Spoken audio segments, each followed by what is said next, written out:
didn't know you were such a slacker.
To Sumeru, our next objective should be to head to Sumeru City and find a way to meet with Lesser Lord Kusanali. And speaking of Lesser Lord Kusanali, even though we haven't heard too much about her, she doesn't seem to be the same deity who abducted your sister. But even so, people call Sumeru the Nation of Wisdom, you know. If we can get a chance to meet the God of Wisdom, maybe she can give us some useful information. But, Paimon doesn't know the way to Sumeru City. Maybe we can climb up to that spot with the Statue of the Seven on it. That'll give us a way better view of things. Even if we can't see exactly where the city is, at least we'll be able to check for some smaller settlements nearby.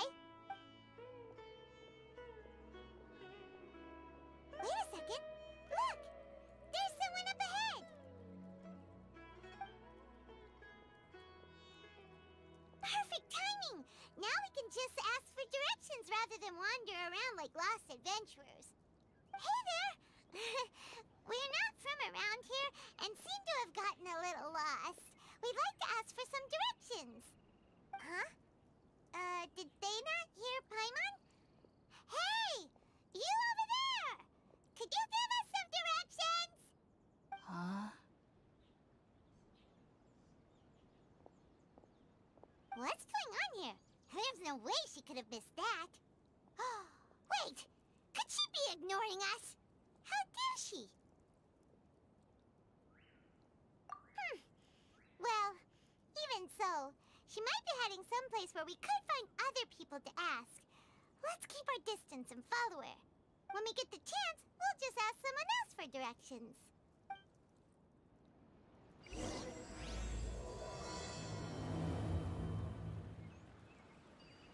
Come on, let's follow her.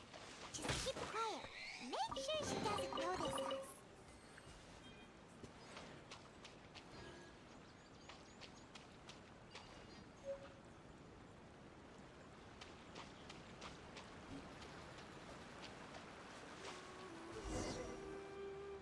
Huh? She just walked near that small waterfall and then suddenly vanished. Let's go take a closer look.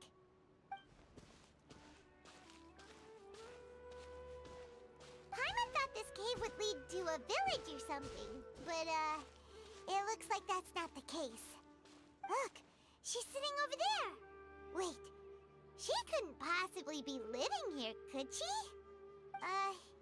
What should we do now? Do we try asking her for directions again? Alright then. It's not like we have anyone else we can ask. Even if she's not very friendly, we just need her to point us in the right direction. That's all. Oh. What a lovely smell. It's coming from that sensor over there. This is definitely not your typical place to call home, but at least it smells nice. Maybe living here wouldn't be too bad after all.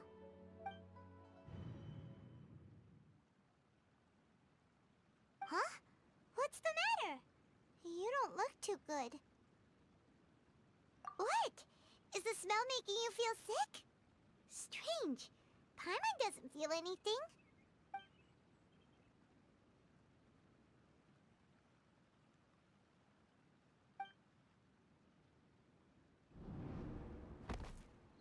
What's happening?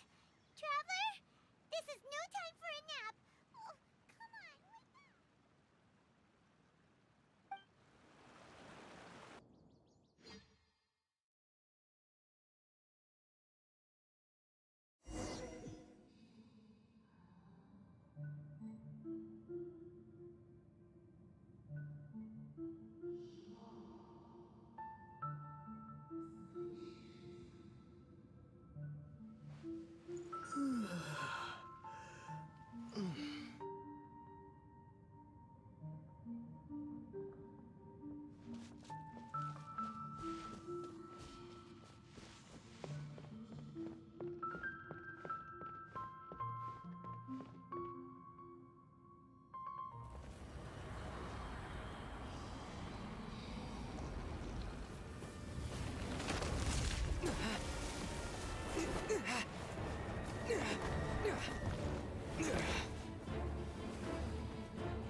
Are you sure it's not serious? The Traveler's been out for a long time now. Yes, you can relax. Believe me, Master is extremely knowledgeable. If he says that he's going to be alright, then there's absolutely nothing to worry about. Oh, are you awake now? Oh, thank goodness! Traveler, you're finally awake! Well, we're at... Good question. Where are we? Paimon was in such a panic when you passed out that she even forgot to ask what place this is. This is Gandharvaville. It was originally built by scholars from Sumeru as a place to rest in the rainforest. Now it's mainly used by the forest rangers as a base of operations. My name is Kale. I'm a trainee forest ranger. My master and I found you passed out during our patrol, so we brought you here. Oh, no things are necessary. I didn't do anything really. By the way, how are you feeling now? Any discomfort?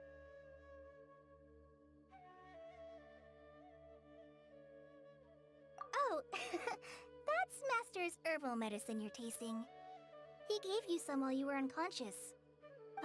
Before I forget, Master mentioned you should take more medicine once you wake up.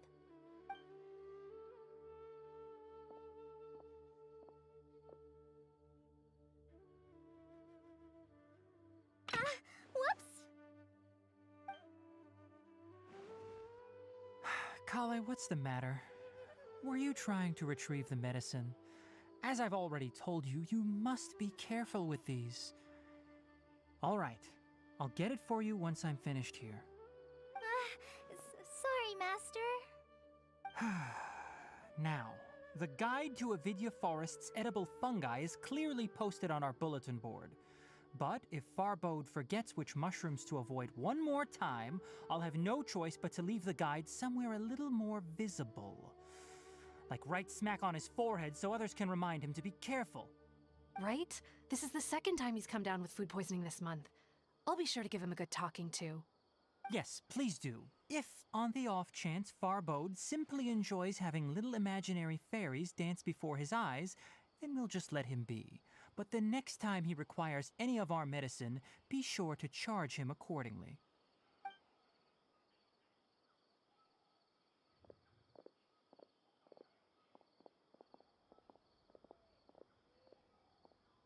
So, how are you doing? Feeling better? Oh, this is my master, Forest Watcher Tainari. He's chief officer over all the rangers here in Gandharvaville.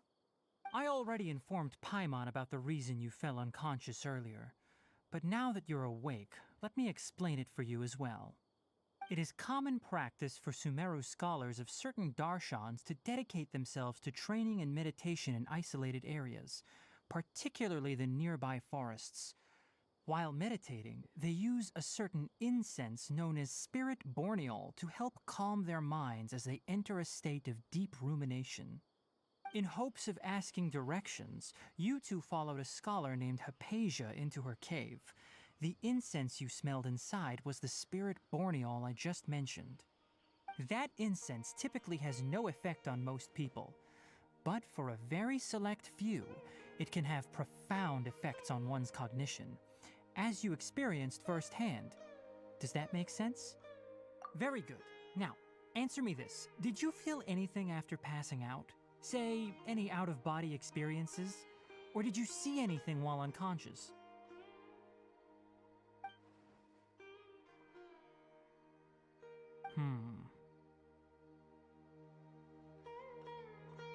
Kale, let the others know to stop bringing their patrol logs here for now.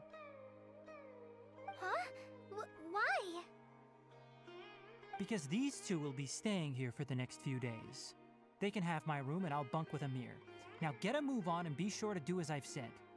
Yes, Master Tainari.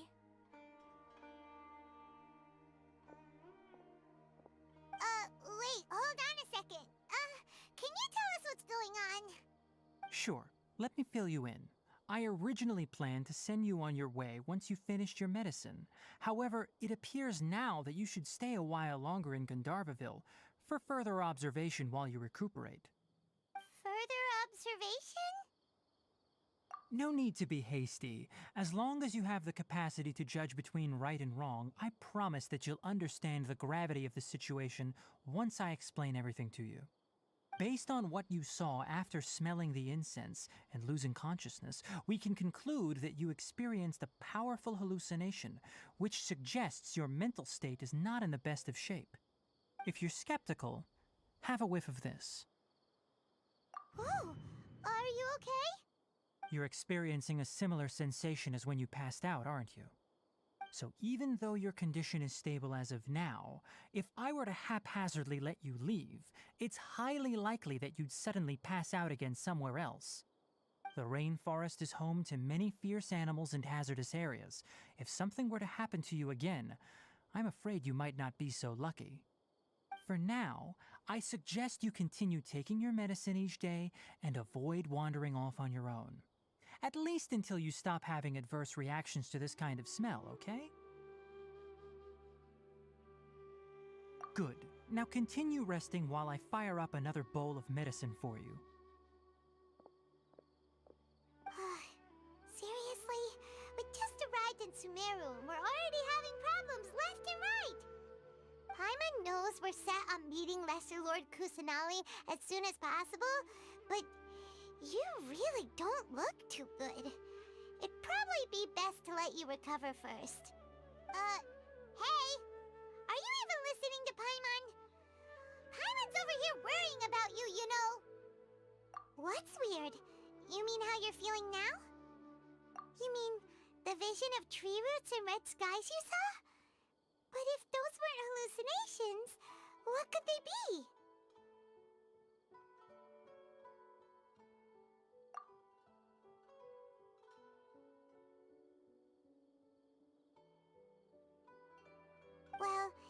considering how unique you are, Paimon trusts your judgment here. But why didn't you say anything about it to Tighnari? If he misjudged your condition, then there's a chance you could get worse, right? Huh? You mean that Tighnari already knows that what you saw weren't hallucinations? But if that's the case, why would he try to hide that from us? Oh, Paimon gets it now. That explains why you were so quiet earlier. Well, that settles it then. We'll stay here to rest up and figure out what's going on with your hallucinations. But it seems like asking Tighnari might not be an option anymore. What do you think we should do?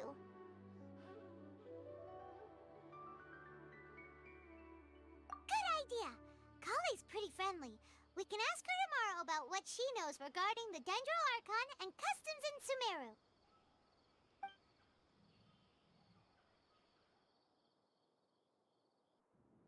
Rise and shine! Come on, it's time to go find Kale!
Definitely have enough for a grand feast this time. All right, next let's see your right hand. Yes, not bad. But please remember that you still need to be careful. Understand? Yes, I will. By the way, Master, I still haven't received the patrol route for today. Look, Kale, today's patrol will be a long one, so you won't be coming along this time. Besides, there's a chance we may encounter... well, you understand. But I have a vision too! Am I useless to everyone now? Don't talk like that, Kale. This is not something you need to be worrying about right now. Ah, there you are. Feeling any better?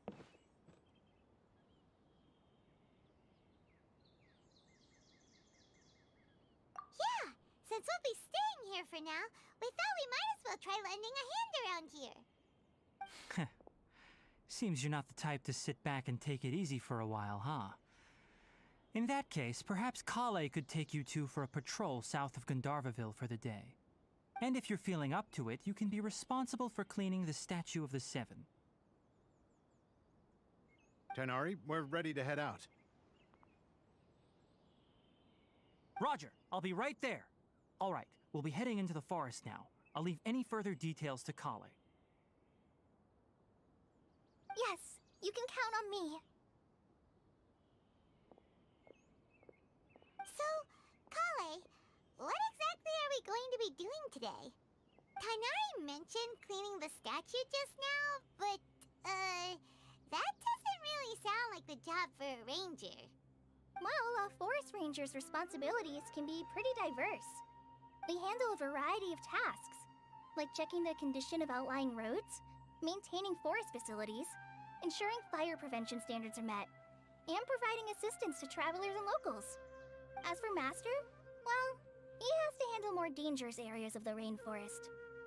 Today we can perform routine checks on the pathway lamps as we make our way to the Statue of the Seven. Paimon, traveler, this way! You can leave the task of checking the lamps to me. In the meantime, you two can keep an eye out for anything unusual.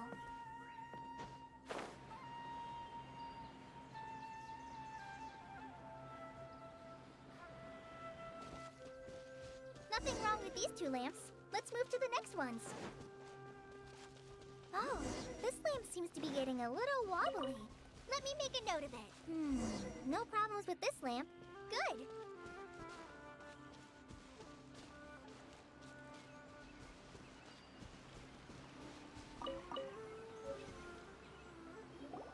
The statue of the Seven is up on top of that large rock formation. You must have seen it when you came down this road before. It's pretty high up there, isn't it? Don't worry. If you're afraid you can't make it up there, I'm sure Master wouldn't mind if you don't clean the statue. Oh? I guess I'll leave it up to you then. There's not much footing once you reach the statue, so be careful up there. Paimon will fly up with you and help you with those hard-to-reach areas. By the way, Kale, do you know anything about the Dendro Archon? You know, what's she like? That depends. Are you referring to Greater Lord Rukkhadevata or Lesser Lord Kusanali? Huh? Greater Lord Rukkhadevata? Oh, is that the name of the former Dendro Archon? Uh-huh. Greater Lord Rukkhadevata was Sumeru's first Dendro Archon. She created the rainforest as well as the wall of Samiel around the desert. Her works provided a means of peaceful living for everyone. To the people of Sumeru, she's not only a symbol of wisdom, but also of power and kindness. Unfortunately, she disappeared in a great calamity that occurred a few hundred years ago.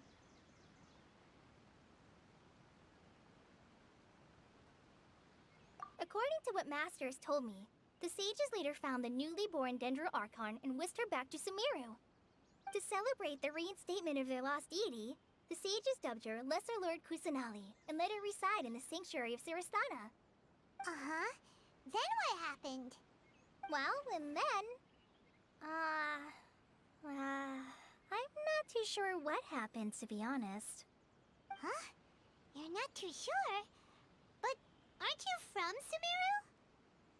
Yeah, I'm from Sumeru. But... Maybe it's difficult to discuss this topic with strangers. If that's the case, then don't worry, we understand. No, it's not that. I'm not trying to hide something from you. Besides, I don't consider you two strangers. Anyway, you two know Amber, right? Wait, Amber? You mean... Yes, that's her. I once lived in Mondstadt for a while, and she helped me a lot during that time. You could even say that she helped me become a new person. There's no one like Amber. She lives life to the fullest while always adhering to her strong sense of justice. She's ready to answer the call for action at any moment, but is also very understanding of others. She's like the spark that lights the fire in everyone's heart around her. If you ask me, she's a prime example of a true outrider. She's the first person anyone coming to Mondstadt will meet.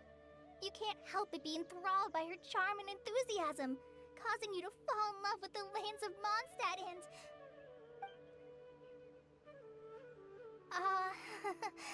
sorry. Paimon thought the work of Outriders was a little different from what you just described, but one thing's for sure, you really like Amber. Sorry. I was rambling on just now. It must have sounded kind of weird. It's alright, Kale. Knowing that you're a friend of Amber somehow makes Paimon suddenly feel a lot closer to you. So, how do you know that we've met Amber? Well, after I returned to Sumeru, Amber and I have stayed in touch by writing each other letters. In one letter, she mentioned that Mondstadt was attacked by a fearsome dragon, but the city was saved by a mysterious blonde traveler and their floating companion. I knew you two were the ones she mentioned in the letter the moment I saw you. But, considering everything you've been through that day, I thought it'd be inappropriate to bring it up. Ah, so that's how you knew.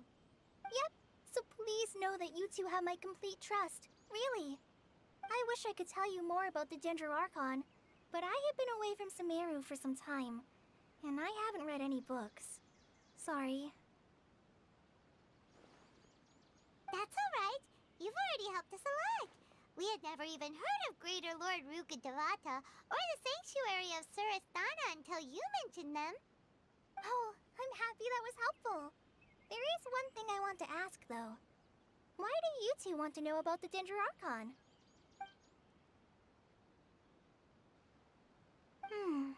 So that's why you're here. Thank you for telling me your story. Don't mention it. We are friends after all, right?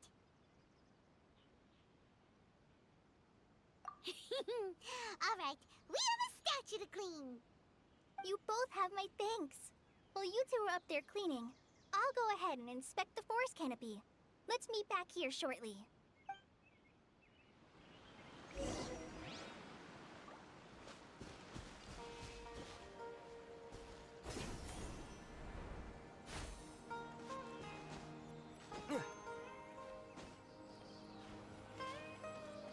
The Dendro Archon statue of the Seven is up there. You should try touching it like the other ones we found on our journey.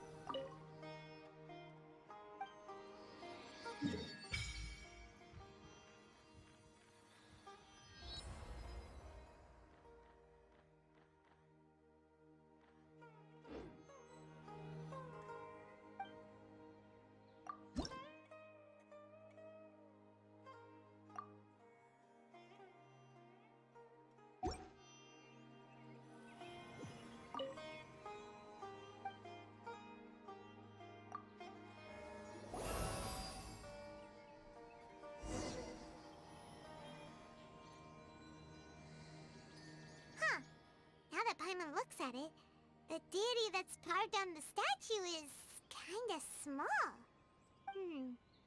Do you think she's supposed to be Greater Lord Rukkhadevata or Lesser Lord Kusanali? The name does seem to fit the statue somehow. Well, anyway, we'll have to figure that out later.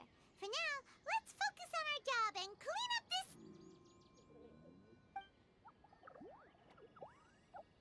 Huh? Wait a sec. Is it just Paimon, or was there something moving? Yeah, it was kind of small and round. You know, like a vegetable or something. It really freaked Paimon out. Whatever it was, we should probably go and investigate. Actually, on second thought, maybe we should get to cleaning first. Paimon will fly up and take care of the top, and you clean everything below.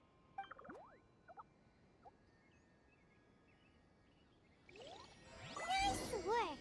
That's one clean statue. Let's head down and meet up with Kale.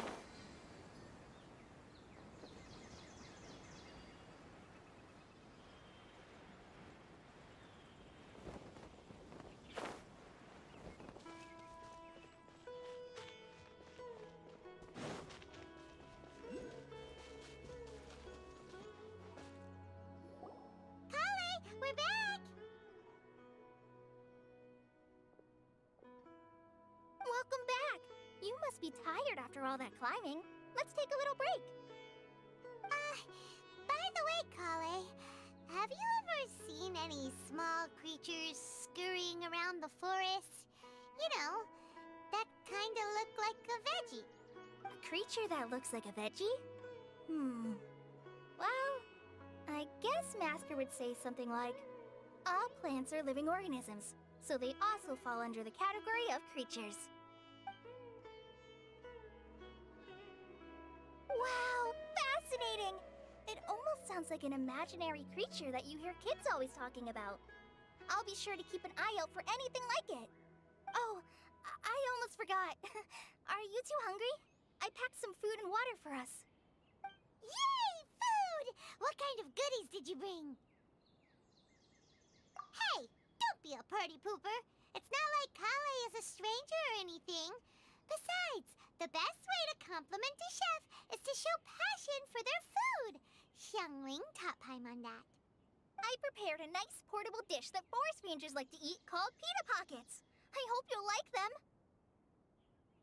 Whoops! No! You dropped it on the ground! Not to worry. I wrapped a few layers of oiled paper around each pita. should be fine. Oh, whew. Paimon nearly had a heart attack there.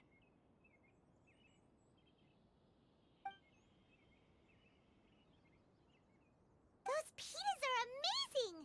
You're quite the cook, Kale. Thank goodness you wrapped them in paper. Paimon wouldn't have been able to sleep at night knowing something so tasty had been wasted. You really know how to compliment the chef, Paimon. Since you liked it so much, I'll be sure to give you a copy of the recipe sometime. I'll even include all my personal cooking pointers, so you'll be making your own pita pockets in no time. Yay! Thanks, Kale! It's hard to believe someone as diligent as you could have clumsy moments, too. Oh, I guess it happens from time to time. So, Kale, don't you think that Tainari's a little too strict with you? He won't let you touch anything without his permission. Paimon knocks stuff over all the time flying around the Traveler, but he's never said anything. Everyone has their clumsy moments. No, you've got the wrong idea about Master. Sure, he may seem a bit harsh at first, but with some time, you'll see that he's actually very kind-hearted. I've heard the veteran rangers say that Master is from some ancient and mysterious race that is known for their cunning wit and reclusive nature. Oh, by the way, you've heard of the Academia, right? Well, there's a group called,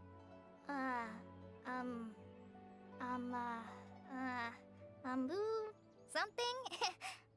Well, anyway, because Master does a lot of research on plants, sages from the Academia have written him many times, inviting him to take up an official position there. But Master declines their offers every time, saying, Sumeru City is too noisy. It'd be bad for my ears. Seems you already know him well. Anyway, I'm sure the sages were not happy about his responses. Master could obviously have a bright future in the Academia, but he insists on sticking to the path of a forest watcher. Every day he helps the locals of the forest and passes on his extensive knowledge to trainees like me. In fact, Master's the one who taught me how to make pita pockets. Really? Paimon would have never guessed that. Oh, speaking of Tainari, he was the one who took care of you after finding you passed out yesterday. He even carried you all the way here. Paimon's still kinda upset, though. He kept scolding Paimon the entire way here. Oh no, I'm sorry. Master might have been overreacting a little. But, it's mostly because Paimon wouldn't stop yelling, Why, oh why, is he going to die?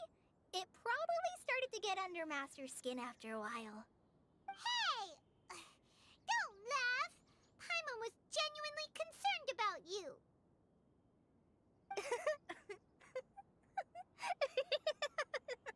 Hey! Now even Kale's starting to laugh. That's it!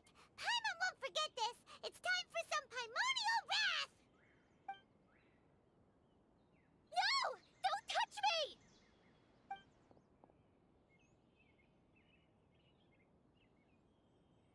Oh, sorry, Kale.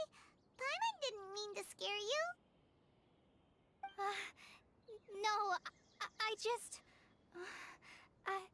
I didn't mean that. Kale, are you okay? What's the matter?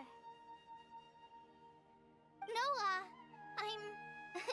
I'm fine. I'm sorry. I must have startled you both reacting like that. Oh, well, it's getting late now. Let's hurry back to Gandharville. I think Master and the others should be back by now, too.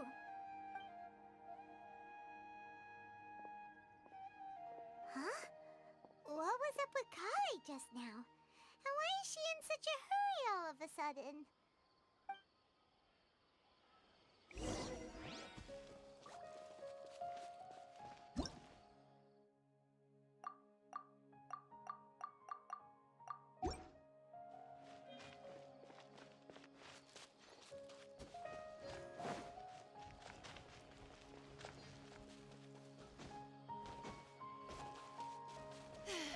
The rainforest climate is far more pleasant than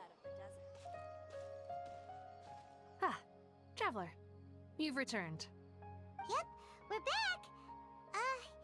Have you seen Kale by any chance? Oh, Kale? Yes, I saw her go into her room just a moment ago. Oh, okay. Guess we'll just have to wait and talk to her tomorrow then. On my feet. I think I'll stay here a while.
Scatter!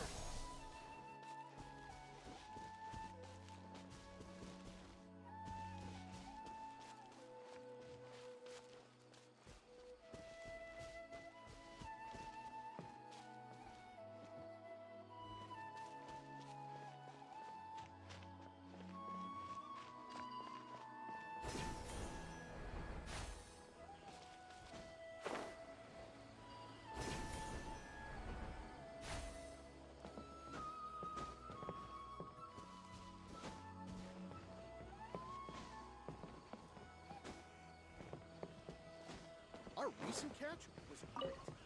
Definitely have enough for a grand feast this time.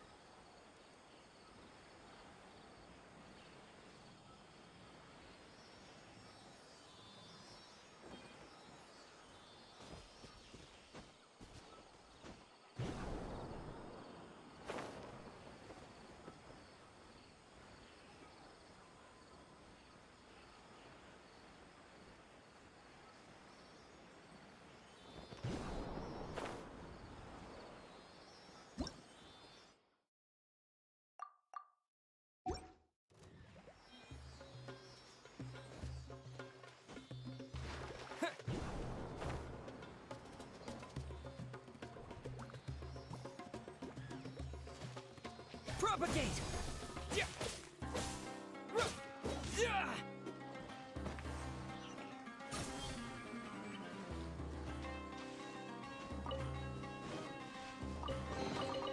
A reward on the road. What? Yeah.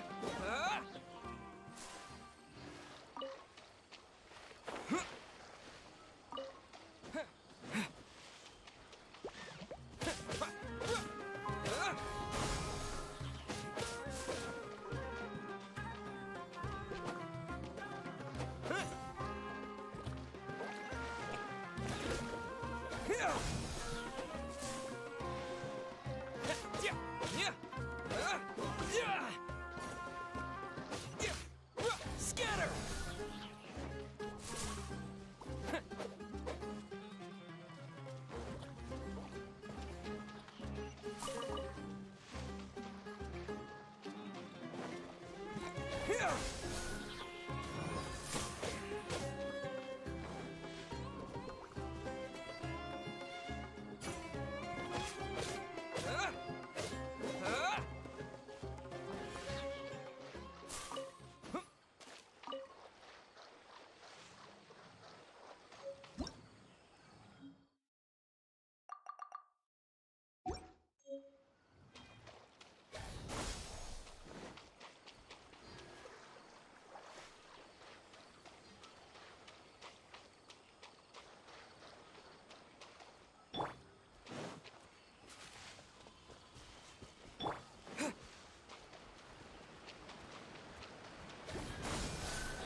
Propagate!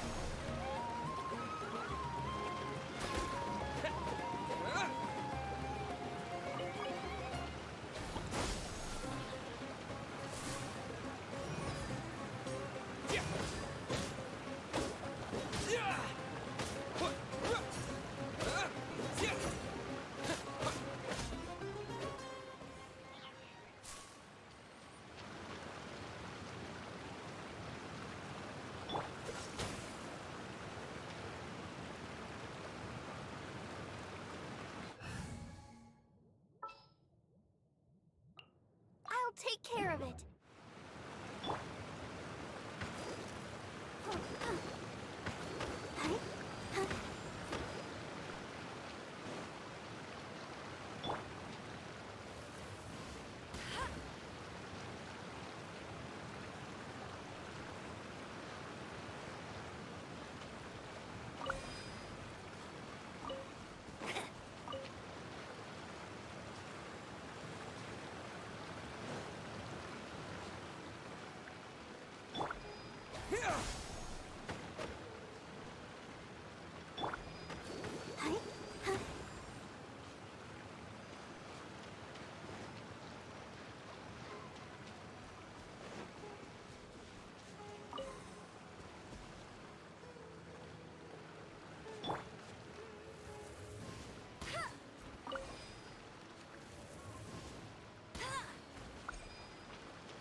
Cool it! Scatter!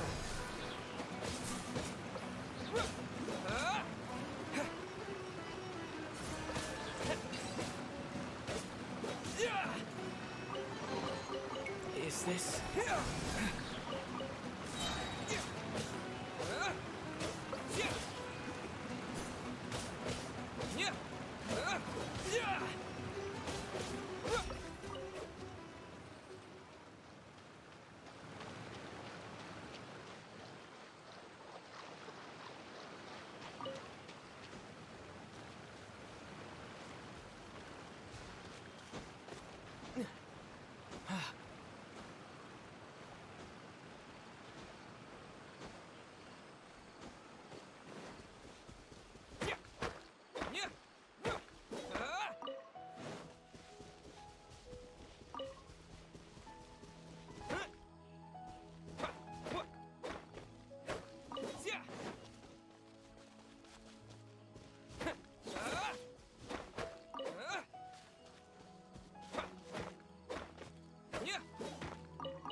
she's in a better mood now.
Ah, it's you two. I was just about to go look for you. Huh? Tighnari, what are you doing here? Where's Kale? I came to check on Kale's condition. To put it simply, she's not well. You mean she's sick? How could she be... Oh, wait a minute. Could it be because of what Paimon did yesterday? No need to worry. Something as small as you could never harm her. This sickness is something that Kale has been dealing with for some time. Kale has been more excited than usual since you two arrived. A little too much so, to be honest. She hasn't remembered to take care of herself. I suppose it's understandable, though.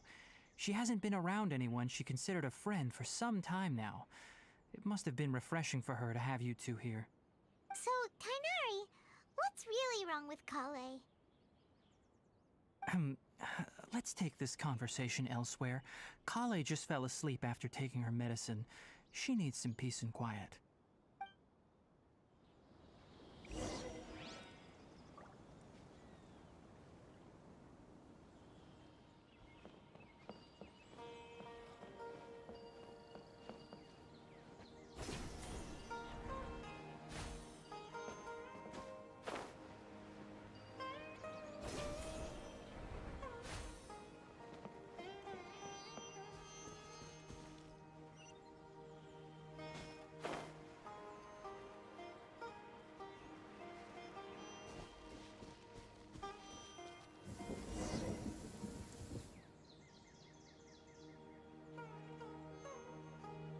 All right, let's continue our conversation here, shall we? To be honest, I hadn't realized that you're that honorary knight from Mondstadt until Kale told me just now. I've also heard all about your deeds in Liyue and Inazuma. So, just to clarify, what I'm about to tell you about Kale is not because of who you are or your past feats. Instead, I am going to tell you because... well, because Kale asked me to. And honestly speaking, I was against Kale revealing her past to you.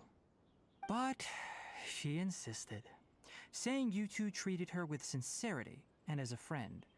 So now she wishes to reciprocate the gesture. So, Tighnari, what exactly is wrong with Kale? You said this is something she's been dealing with for some time. Just how serious is it? Right. Ever since she was a child, she's been afflicted with a disease called Elazar. Elazar? Yes, it's a disease unique to the lands of Sumeru. It is characterized by dark and hardened scales that form on the body. At first, the afflicted may only feel mild numbness on the affected area of the skin. However, as the disease progresses, one may begin feeling fatigued and even experience peripheral paresthesia. In its final stages, the disease strips a person of the ability to control their own body, and they effectively become completely immobile. That sounds terrifying. Wait, hold on. So when Kale seemed to be acting a little clumsy earlier, it was because... Correct.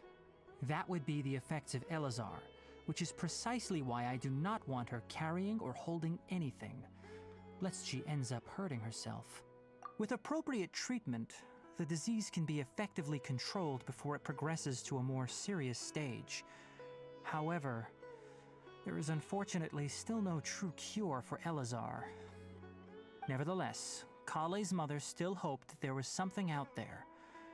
She handed Kale over to an organization known as the Fatui after one of their members lied and said they had a cure. What?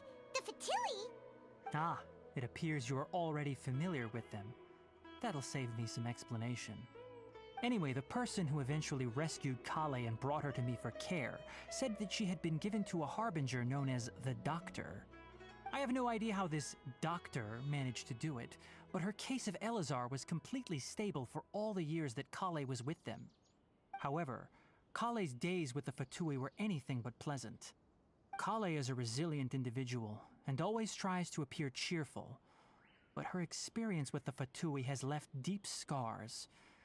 Even now, she can still feel deathly afraid of someone touching her. Oh, Paimon had no idea Kale's been through so much suffering. Oh, by the way, Paimon, Kale wanted me to tell you that she's sorry for scaring you yesterday.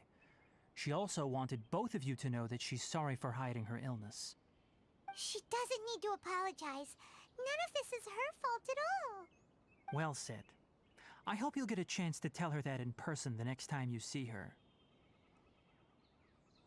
Kale once thought that it would be impossible for her to have any real friendships. I trust that you two will never let my trainee experience such emotional pain again. Don't worry, Tainari. We'll take good care of her. Well, it's not too serious at this point. She overexerted herself the last couple of days, which is what led to her breakdown this time. As long as she has taken her medicine and gets plenty of rest, she should get better. Though, I must admit that Kale's condition was much more stable when she first arrived here in Gandharvaville. She was interested in the work of the forest rangers the moment she saw us. I could see that she was serious about learning, so I felt compelled to ask her to join us. Her stamina has gotten much worse recently. Though a moderate amount of physical exercise is always necessary, I'm afraid the long-distance patrols are a little too much for her now.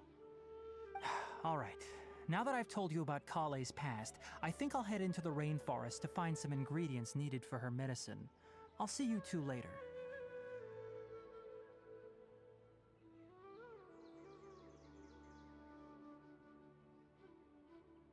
Yeah, we'd like to do something to help Kale too. All right, but I must warn you two. The rainforest is a dangerous place, especially for someone who's still recovering like the Traveler. You must follow closely and listen to every instruction. No problemo. Let's go then. We'll be looking for a plant known as lunar lotus. It's often used to help those afflicted with Elazar recover their energy. Hey, Tainari? Where exactly are we going to find this plant? Lunar lotus can be found all over the rainforest, but it often grows right here around Gandharvaville. Given the name, it sounds like we should be looking for it in the water. You are correct. Lunar lotus grows in the water. When fully matured, they look like giant blue flowers floating on the water's surface. Quite an attractive species, if you ask me. The large petals are actually the plant's leaves and sepals, which surround a very small flower. You should note that many of the plants found in Sumeru have names that are contrary to their species. Take the Kalpalata, for example. The plant is not a lotus at all, but rather a vine. And then there's the Sumeru rose, which is not a rose, completely contrary to its name. Oh, huh. Okay then. Note to Paimon. Never bring up the topic of flowers with Tainari.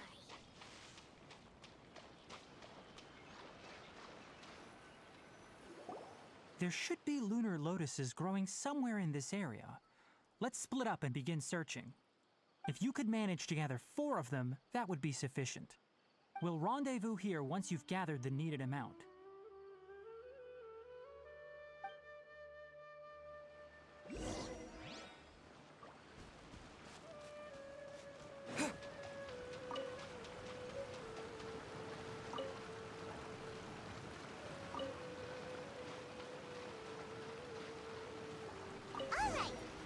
gathered enough lunar lotuses.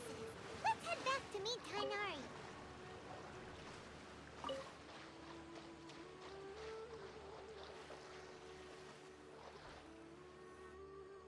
Hey, Tainari! We found the lotuses you requested. Let me take a look. Good, very good. These are all excellent quality.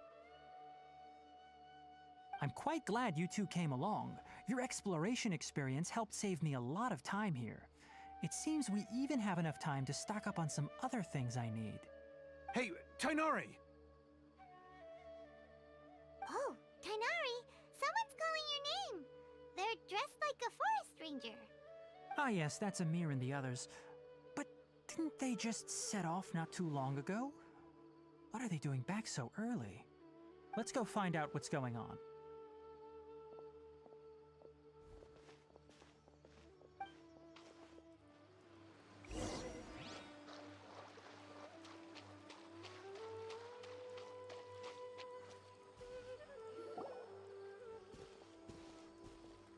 Tainari, thank goodness we found you here. We were just about to head back and find you at Gandharvaville. What's going on? We just discovered a withering zone.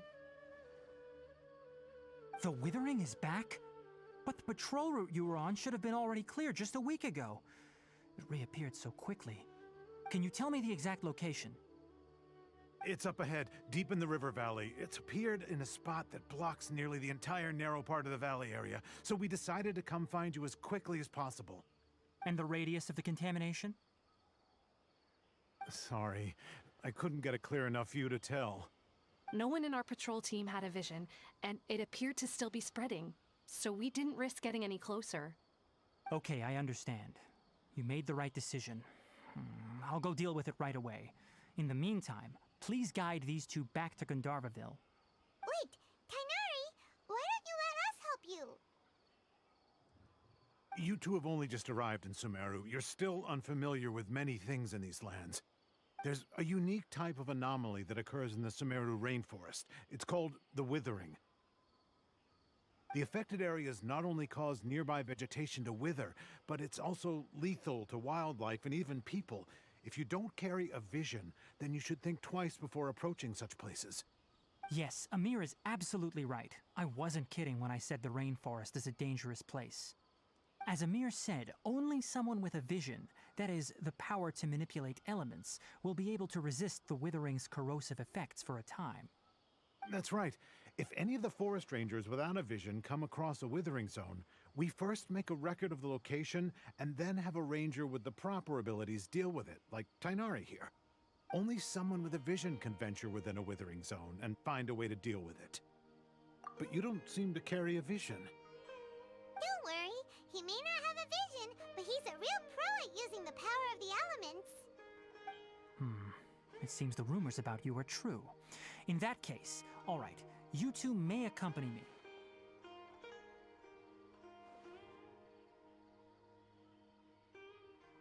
We typically only teach visitors how to identify the Withering as they're about to leave Gandharvaville. We'll make an exception today, and show you what it looks like up close.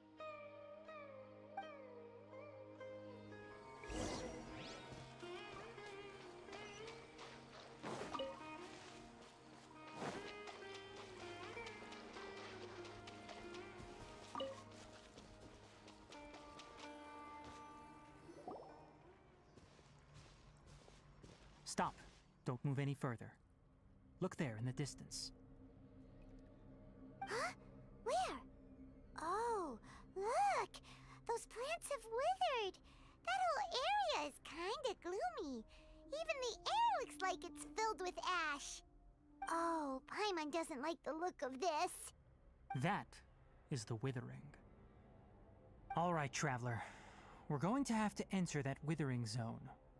Once inside, we'll need to look for what we call tumors of the Withering. If we eliminate those, then the area will be saved. Thank you, but I must warn you. Don't push yourself. This is your first time handling this sort of thing, after all. Even with elemental powers, once you step inside the Withering zone, you may experience extreme discomfort. If at any point it becomes too much, return outside of the zone and take a breather. It could become a matter of life and death. You ready then? Let's go.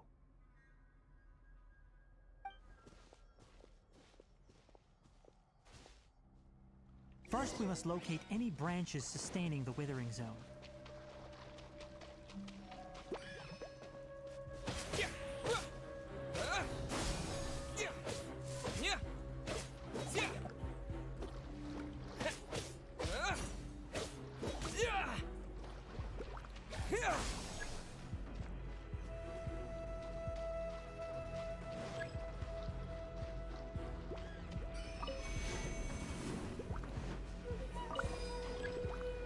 Scatter!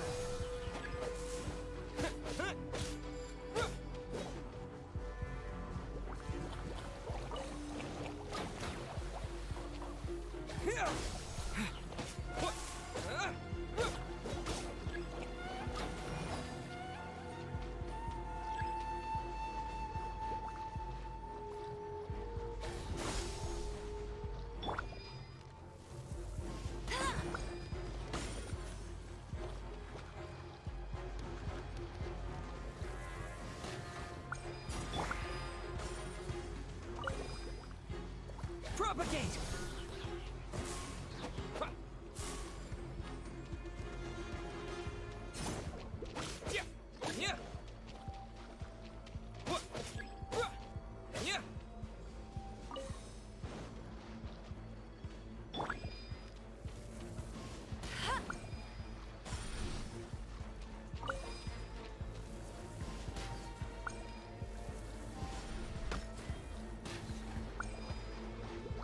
Great work.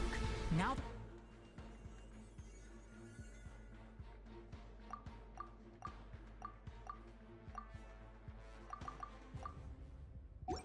all the branches have been cleared, we'll need to take care of the tumor.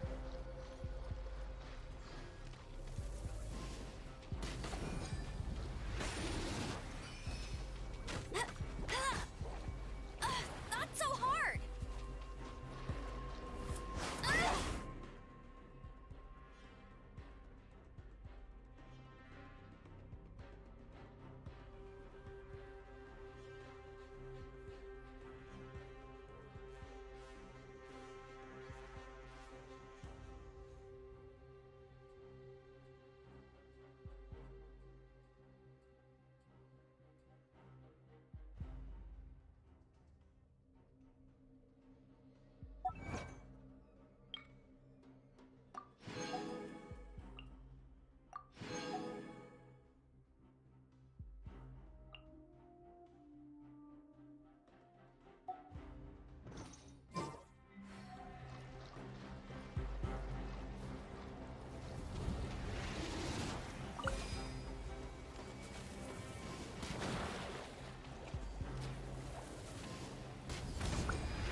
Cool it! Ah! Dodge this! Now, destroy the tumors of the withering.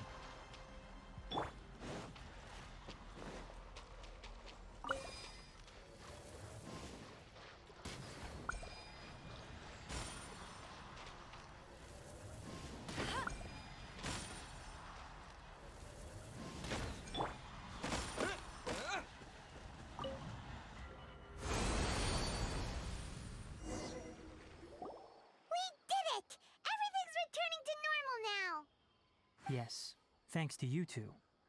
We were able to quickly restore this area back to normal. Tainari? You make it sound like we did well, but why does Paimon have the feeling you're worried about something? It's that obvious, huh? Alright, it's like this. Recently, the rate at which the withering zone appears has been increasing. Even though we were able to quickly clear that withering zone, it won't be long before another one appears. If that simply meant more work for me, then that wouldn't be an issue. But it's far more severe than that. The withering is leaving lasting effects on the rainforest itself. For instance, even though we cleared out the withering zone, many of the plants that were affected will not recover. This presents a crisis for the ecosystem itself. Many plants in the rainforest are already in decline, directly impacting the wildlife that depends on those plants. And most disturbingly, as the appearances of withering zones have started to increase, Kale's case of Elazar has also become more serious. Huh? Well, why is that? I'm still not sure of the exact reason. However, I've received word from acquaintances at the academia that similar cases are being reported for patients with other conditions. No, none that we know of. The withering has been recorded in Sumeru for millennia. It's said that it originates from the depths of the world. By the way, have you heard of Irminsul before? Irminsul is a tree located deep beneath the surface. Although it isn't like any tree we know in a biological sense, you can basically think of it as a large tree that grows downwards rather than upwards. I'm sure you've heard of ley lines, right? They're like the roots of Irminsul, spreading and extending from a massive cavern deep underground all the way up to the surface.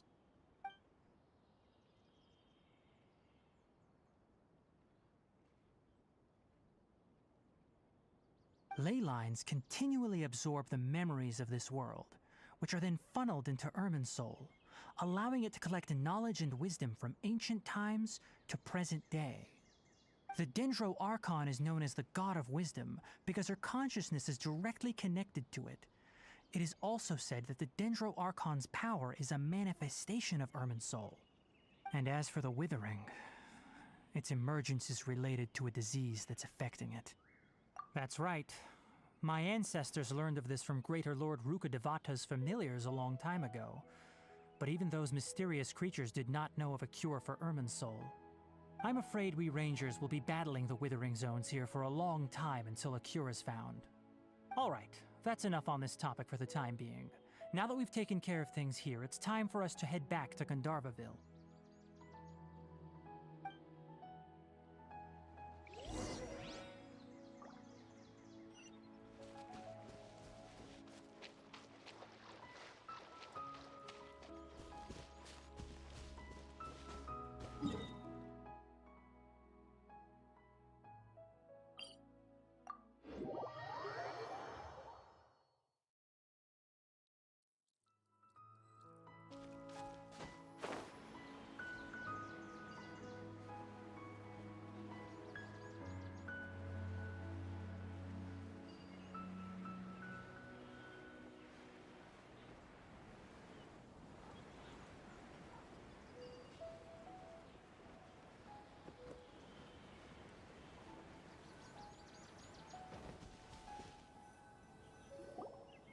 Oh, Tainari, you all made it back.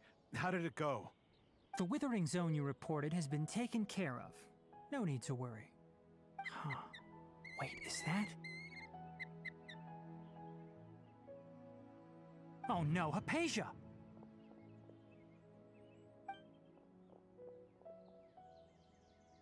Huh? What's wrong, Tainari? This Duskbird is Hypatia's designated courier for urgent news. You do remember her, don't you? She's the scholar you and Paimon were following when you first arrived in Sumeru. Oh, her? How could we forget? So did something happen? Let me see what's written in the letter first. Oh. So what's it say? And what's with that weird expression on your face? Just let Paimon read it. Huh? All Paimon sees are 3 squiggly lines. Yes, allow me to explain. After we brought you from Hypatia's cave to Gandharvaville, Hypatia resumed her meditation. She must have just finished. It's been nearly 3 days since she's had anything to eat, and it appears she's forgotten to prepare some rations. This letter is her asking us for help. We need to go. What? You mean she's been sitting there for 3 days? Hey, wait, how did you know all that from just a few lines on the paper? Well, obviously because this has happened before. Last time she drew 5 lines, and by the time we found her... Well, I'd prefer not to remember that. Needless to say, Hypatia's been through worse, but we should still get to her as quickly as possible. I've got some emergency rations set aside for times like these. Paimon, Traveler, could you two bring these to her? Wait, you want us to bring her the rations? But will the Traveler be okay if her cave is still filled with that funny incense? Let's find out. Here, Traveler, take a smell and see. So, how do you feel?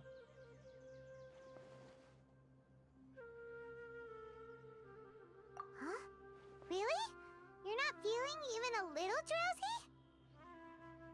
But wait, how'd you know that he'd be okay this time, Tainari? Back when we were clearing the Withering Zone, I observed that he could adeptly manipulate the Dendro element. I knew then that he would be fine. And if I may ask, when I was telling you two about Irminsul's ley lines, was what I described similar at all to what you saw while you were unconscious?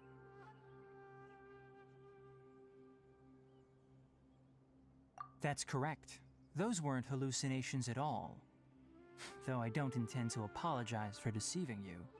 Because what you saw is of significant importance. Not just for the nation of Sumeru, but the entire world of Tevat. My forefathers were shown much favor by Greater Lord Rukkhadevata. We took an oath to protect this nation together with her. Now that that duty has fallen to me, it was part of my responsibilities to ascertain whether you could be entrusted with the fate of Sumeru. Now, after seeing you in action with my own eyes, you have earned my confidence, and I no longer feel the need to hide any secrets from you. When you passed out, your consciousness had connected directly with Irminsul.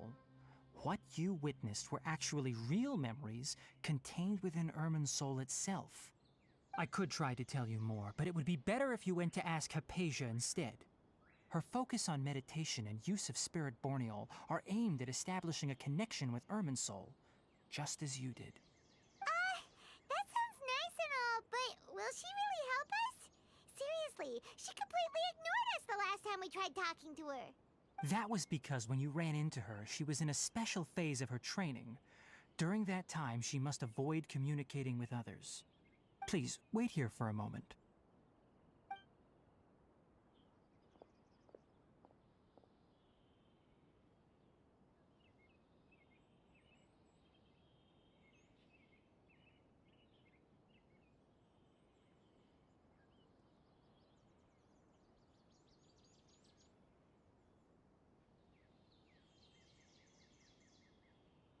Here, take these. It's a meal I packed for Hypatia, as well as some other ingredients. I'm sure it'll come in handy. Also, here's a letter that I would like you to give to her. Just show it to her and she'll answer any questions you may have. No. I should be the one thanking you. You've both been a great help these last few days. Hypatia should still be in the cave. Let's go inside and see how she's doing.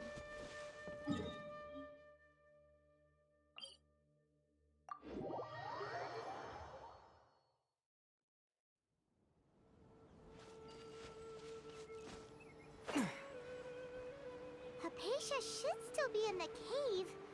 Let's go inside and see how she's doing.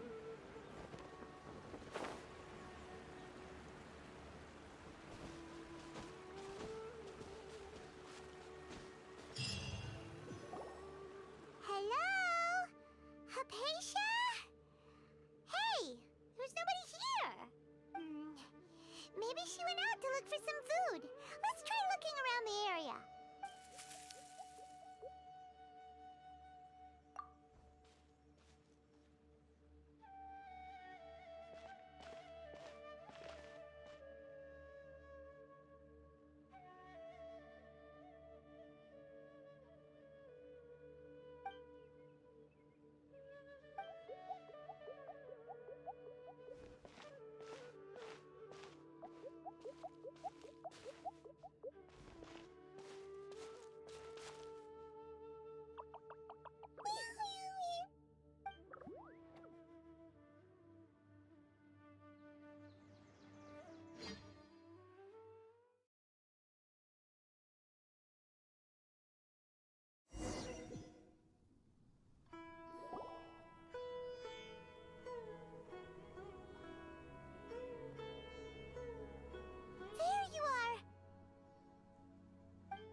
Hypatia, are you alright?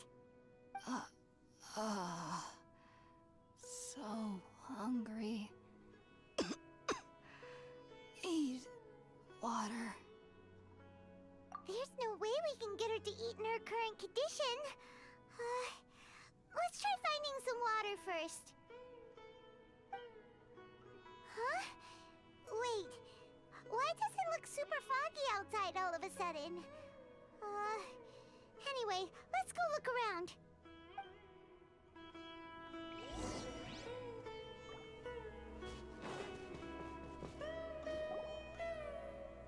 Huh?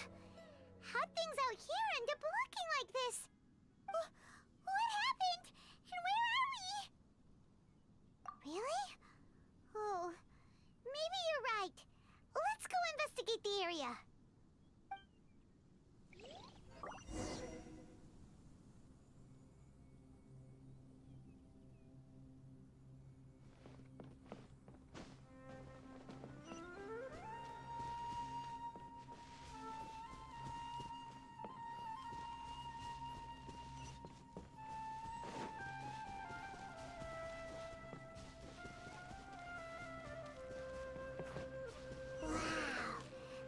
This is huge!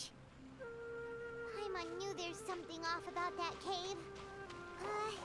Let's think of a way to get over there and have a closer look. Who knows? Maybe we'll find a lead of some kind.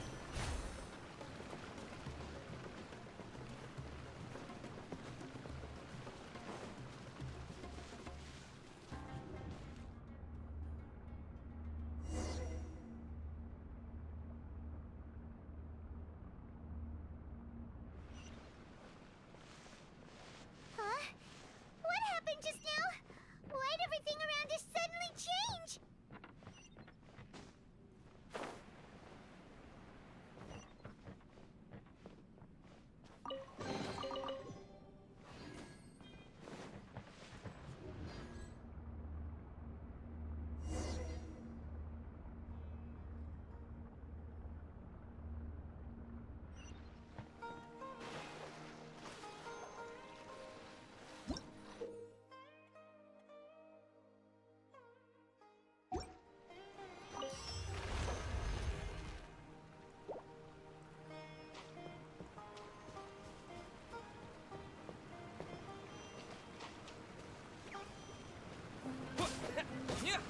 Propagate!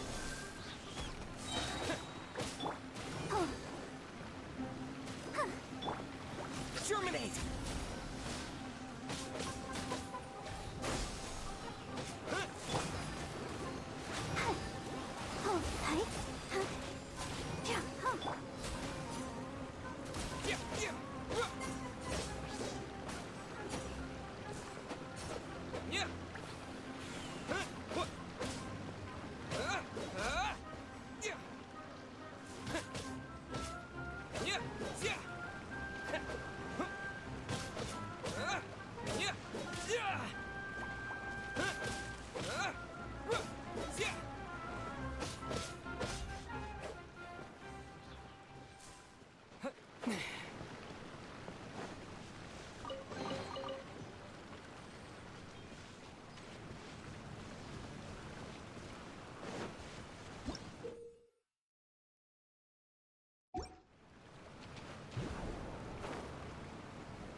Don't get frostbite.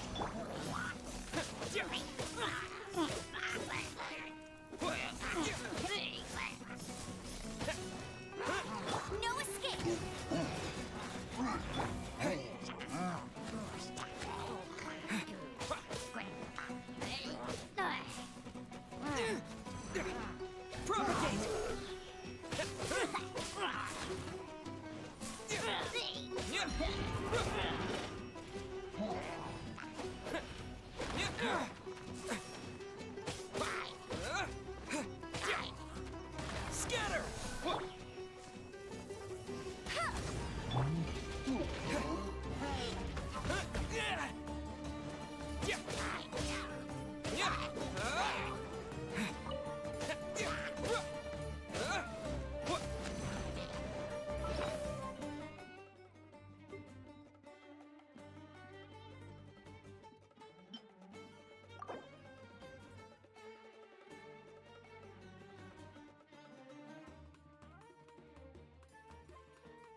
closer!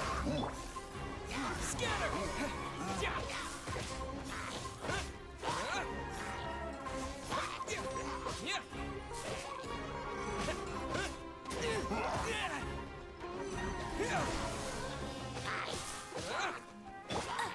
Let it rain. Bet you can't keep up with me.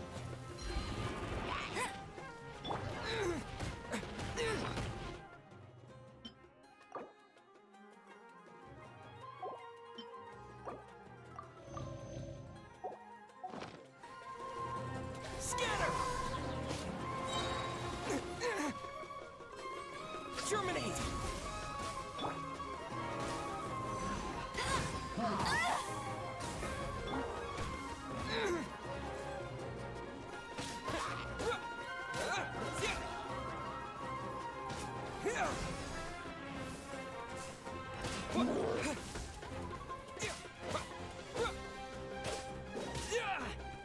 Propagate!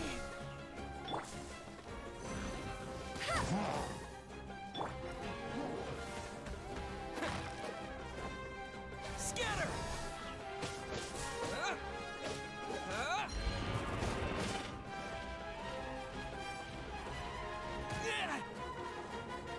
Propagate! Let's dance.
What in Tibet is going on here? This place is getting weirder by the minute. Hey, what's the matter? You don't look so good.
traveler. The Abyss Herald! What are you planning to do in this strange place? Strange place. Plotting. You needn't worry about such things. They don't concern you. Bow before the abyss! Cool it!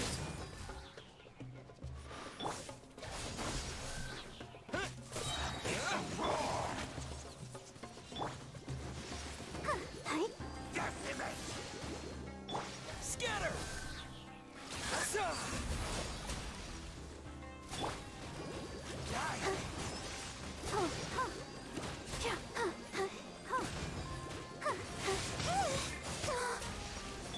Dodge this!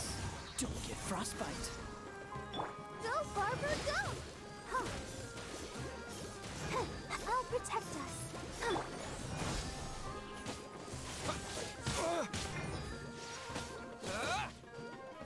No one escapes my sight. That's cheating. It's a roar!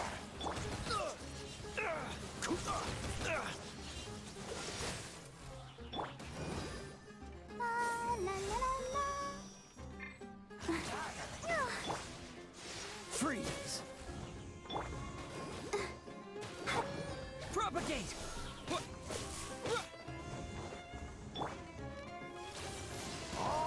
Bet you can't keep up.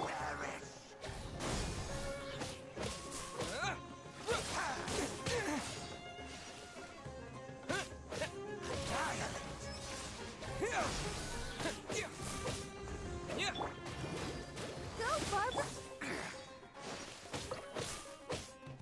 Scatter! Let the show begin. Dodge this!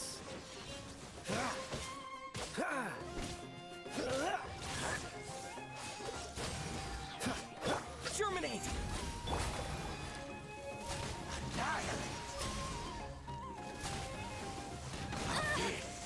Grant me new life! Cool it! All life will perish! The end is nigh! Dodge this!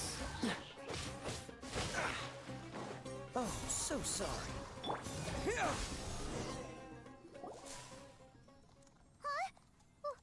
Why can't we beat this guy? Oh, Paimon doesn't get it! We faced others like him before! What's wrong this time? Traveler, though you may have managed to avert countless crises before, your good fortune was bound to end sooner or later. It's time you realize how weak and powerless you really are. Your sister. Oh, pitiful traveler. Are you really so ignorant? Or are you just living in complete denial? Her Highness has long since forsaken you. Your meager existence in her eyes is that of an annoying bug, only to be stepped upon. The bonds of love and family which drive you to find your sibling are utterly gone. Your journey is meaningless. But don't you fret now. Today will be your last. Now die!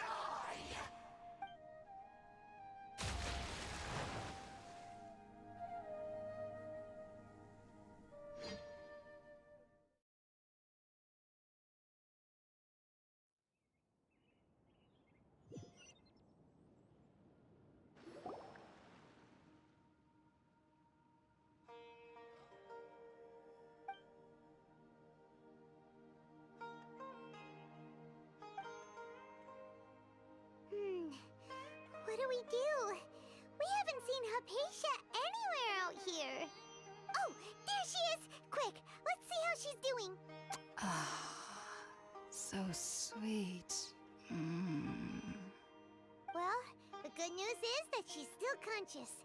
Hey, why'd you drop her food on the floor like that?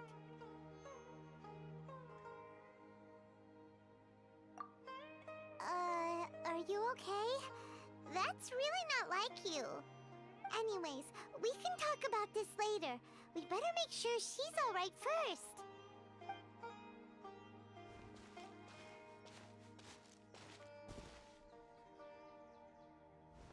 Whoa!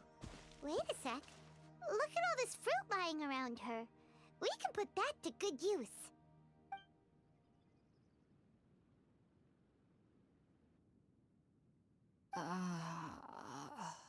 Who is there? Tainari, is that you?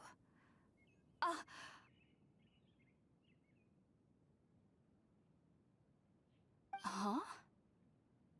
It's okay. You can relax, Hypatia. Tainari sent us here to bring you some food and water. Here, we have a letter that he asked us to give you.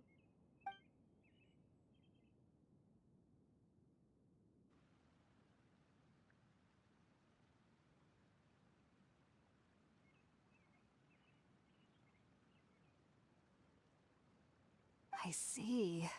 So, you're friends of Tainari. I apologize for all the trouble I've caused you. I'm grateful that you came so quickly to save me. You even brought all this fruit. Well, actually, we didn't bring the fruit. It was already here when we arrived. We were kind of wondering about that, actually. When we found you here, there was all this fruit lying around and even some juice dripping from your lips. How did you end up like this anyway? Oh, really? I seem to understand now.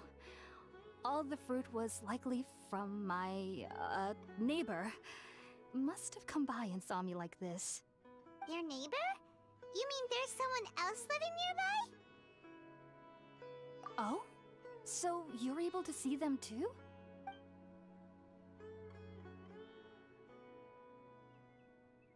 Wait, hold on a second, Traveler. You say that before we arrived, you saw some mysterious creature and suddenly had a strange dream? Isn't that a little too crazy to believe? No, I actually do believe what the Traveler is saying. I myself had a similar experience once before and ended up scaring my timid little neighbor here. You needn't worry. They mean you no harm. They only dragged you into the dream because they hoped to buy themselves a little time in order to scurry away. So, Hypatia, just what kind of creature is your neighbor exactly? I'm not sure what it's called, to be honest.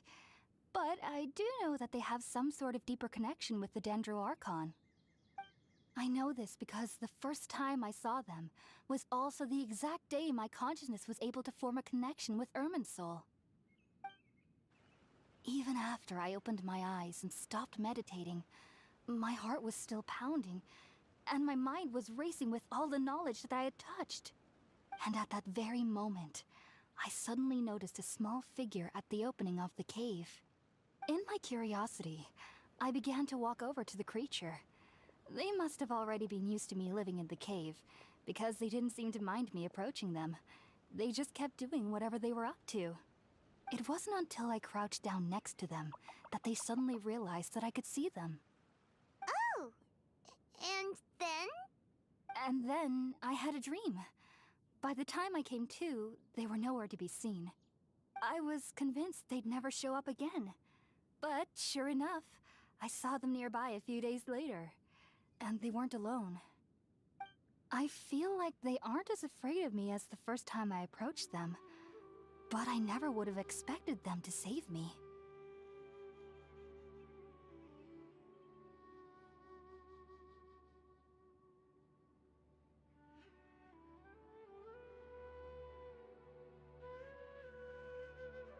Yes, no doubt about that. By the way, Tainari mentioned in his letter that you had questions for me regarding Irminsul.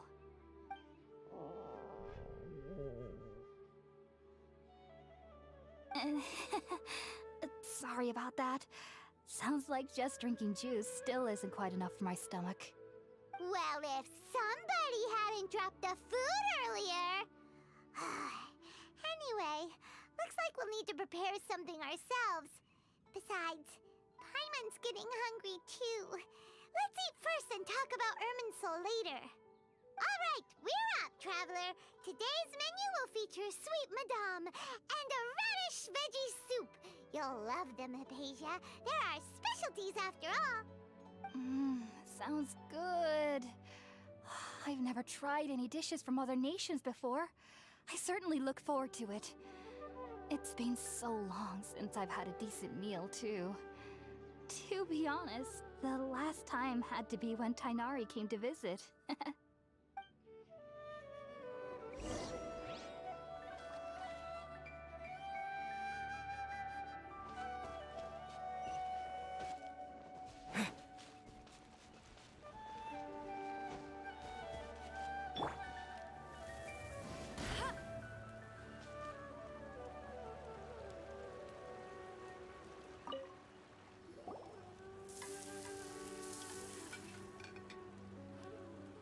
All done!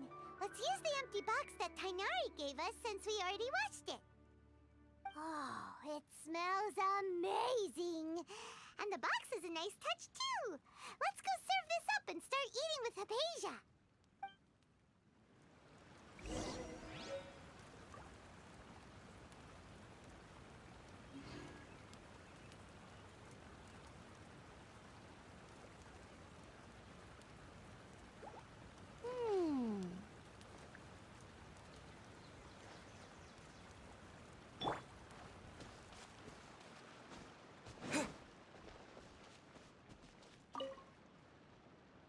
Are you already finished cooking? Smells delectable. I'm truly thankful whenever I can enjoy a proper meal like this. Cooking really isn't my forte.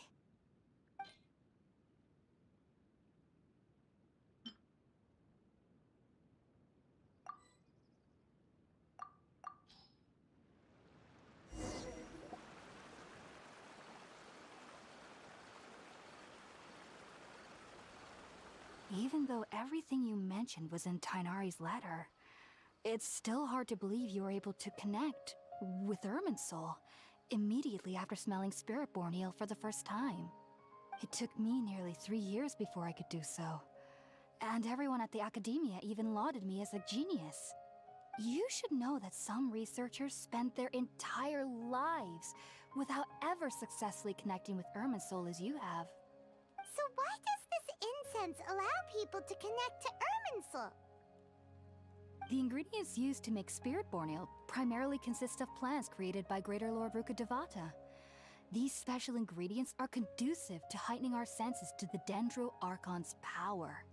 Since the root of the Dendro Archon's power lies within Irminsul, we can occasionally tap into her powers to peer into the depths of the earth.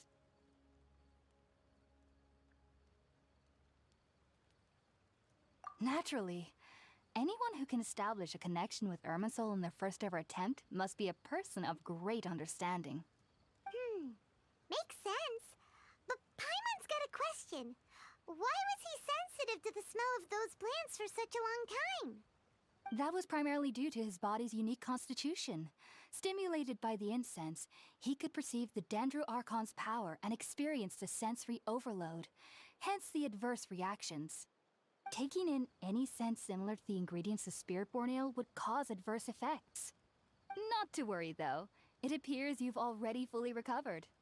Technically, your body should still be sensitive to the powers of the Dendro Archon, but unless you're using intentional meditation techniques, the scent of Spiritborn Ale should no longer trigger such reactions.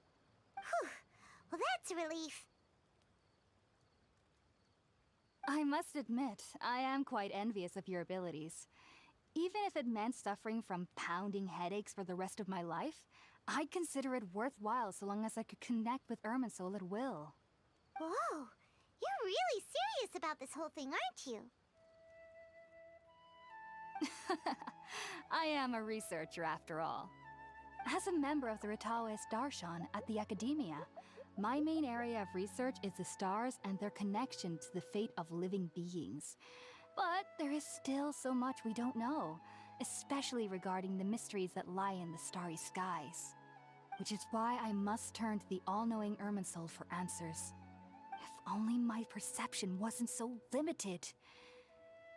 Unfortunately, I cannot guarantee that my every attempt to attune with Irminsul will be successful, or that doing so will leave my consciousness intact. I am currently in the stage of training known as Satyavada life. Many researchers in Sumeru have lost their minds while seeking to attune with Irminsul during this stage. Sages have said that Irminsul contains divine knowledge, and touching such knowledge without the proper preparations and abilities will only lead to one's mind caving in on itself. That's why we meditate alone. We need to ensure that our minds will be calm while minimizing the possibility of involving anyone else. Whoa! So knowledge from Irminsul can be super dangerous! Aren't you afraid of the risks, Hypatia? Of course I do. Especially during nights that are pitch black with no moonlight, and dead silent without even the sound of insects. However, I've been feeling better as of late. I don't get as scared anymore knowing that I have a little neighbor living nearby. I believe that being able to see them is a sort of blessing from the Dendro Archon. But what's strangest of all is that they're clearly an envoy of the God of Wisdom herself, and they have the curious power to make people dream.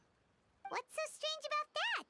It doesn't sound so out of place for a divine being, does it? Well, it's strange because nearly nobody in Sumeru can ever dream. Oh, is that true? Yes, well, to an extent. Only children can dream in Sumeru. Adults, however, never do.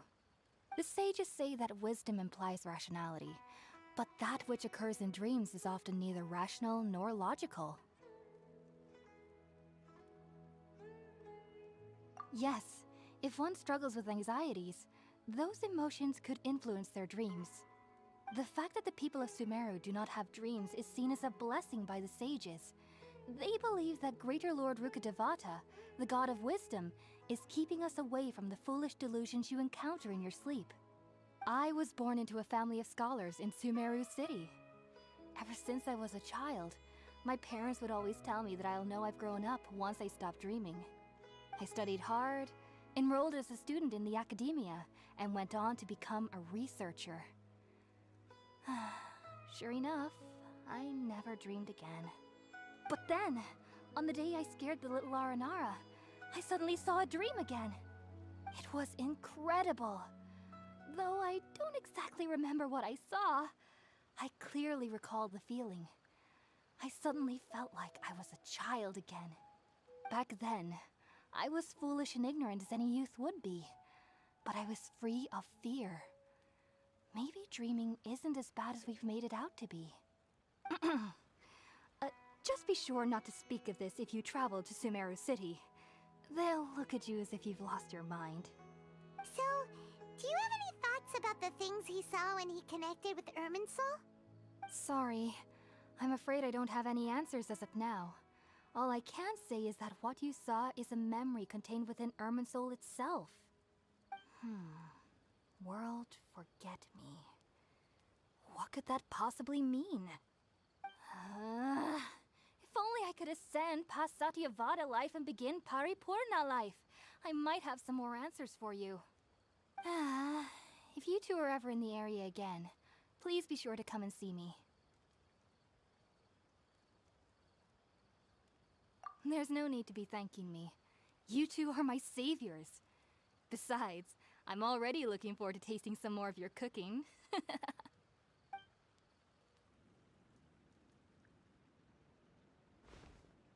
that we know Hypatia is alright and had the chance to ask her some questions, Paimon thinks it's about time to head back to Gandharvaville.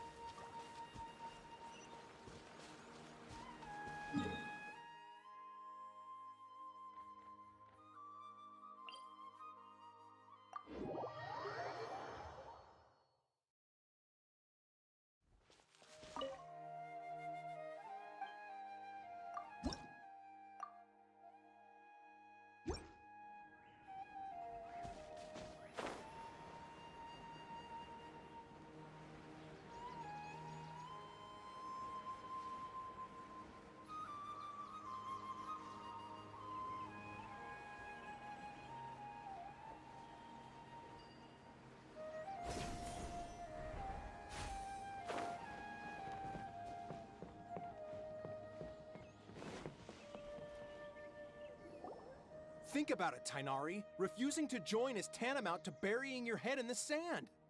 I understand that you're a forest watcher and that it's your duty to combat the effects of withering zones. But isn't it evident that such work is not a lasting solution to the problem? As Sage Kage clearly stated, your presence and guidance in Sumeru City is pivotal in finding a cure for Irminsul. How could you possibly refuse? Keep your emotions in check, Gulam.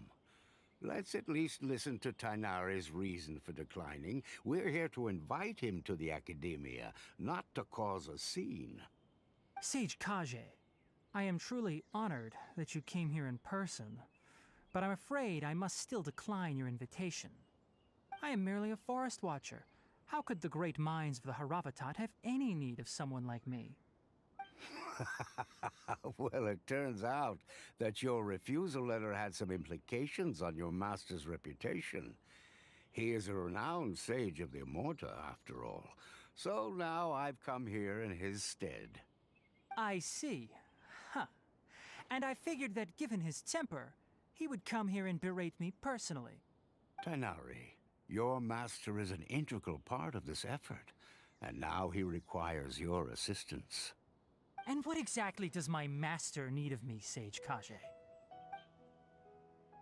You'll know once you've arrived in Sumeru City, that is. And how long will I be required to stay? There's no definite answer as of now. Do you mean to tell me that despite coming all the way here to Gandharvaville, you still can't answer the questions I laid out in the letter to my master? If that's the case, then I'm afraid I cannot give you a definite answer either. Tainari, but you... So be it. Come, Gulam, we're leaving.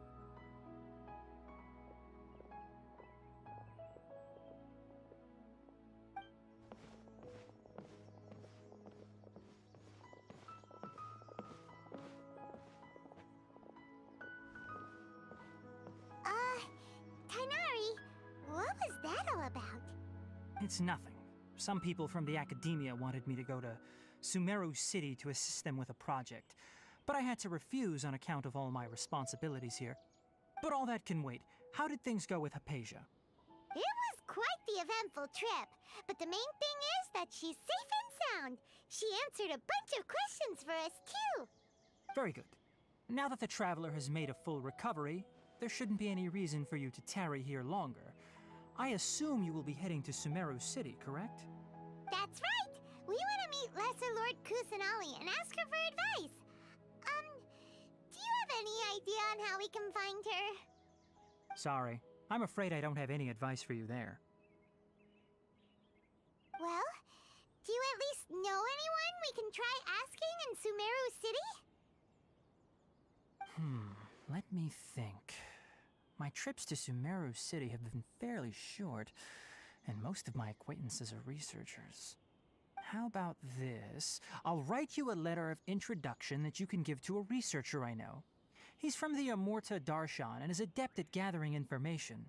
Asking him might prove worthwhile. Also, when you enter Sumeru City, you'll probably end up receiving something like this item here. I'm not sure if it will ever come in handy for you, but maybe you can give it a try. Oh? What is it? It's called an Akasha Terminal. It's a tool produced by the Academia that utilizes the legacy of Greater Lord Rukkhadevata. Some say that this very item is the basis of Sumeru's reputation as the City of Wisdom. Needless to say, this device and its usage fall under the Academia's expertise, so I'll leave it to them to show you how to use it. Great! Next up, Sumeru City! But wait, before that... That's right! Tainari, we have something important to say to Kale before we leave. Is she doing better now? Yes, she's doing much better. After being confined to her bed all this time, I thought a little walk would do her some good. Last I saw her, she was taking the path towards the North Crossing. She knew you two would be leaving soon, so she must have wanted to see you off. Thanks, Tainari. All right, let's go! Farewell, and good luck to you both.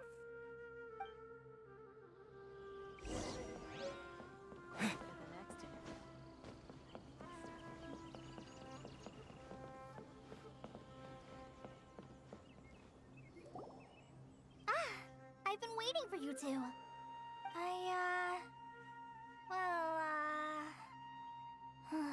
Never mind. I guess I should just wish you two a safe and successful journey. Thanks for waiting here just to see us off, Kale. We're headed to Sumeru City. Don't worry about me. I can take care of myself. My condition won't be getting in the way of my duties. I want to be a forest ranger after all. It's up to me and the others to protect the rainforest here. And, I'm sorry. I should have told you both about my condition when we first met. I just wanted you two to treat me as a normal friend, not some girl that needs your sympathy.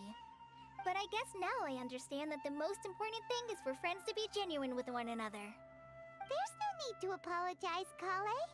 We should be thanking you for trusting us enough to be your friends and sharing your past with us. We're probably still gonna worry about your condition, but that's because we're friends and we care about you. Thank you. That means a lot. Before you leave, I have something for you. Oh? What is it? It's my recipe for pita pockets. I told you that I'd give you a copy, remember? Yay! Thanks, Kale. Now we can eat those scrumptious little pitas whenever and wherever we like. I hope that whenever you eat them, you'll both remember your time here in Gandharvaville. Well then, I, trainee Forest Ranger Kale, bid you both farewell. Please visit Gandharvaville again. The Rangers will always be ready to assist you here.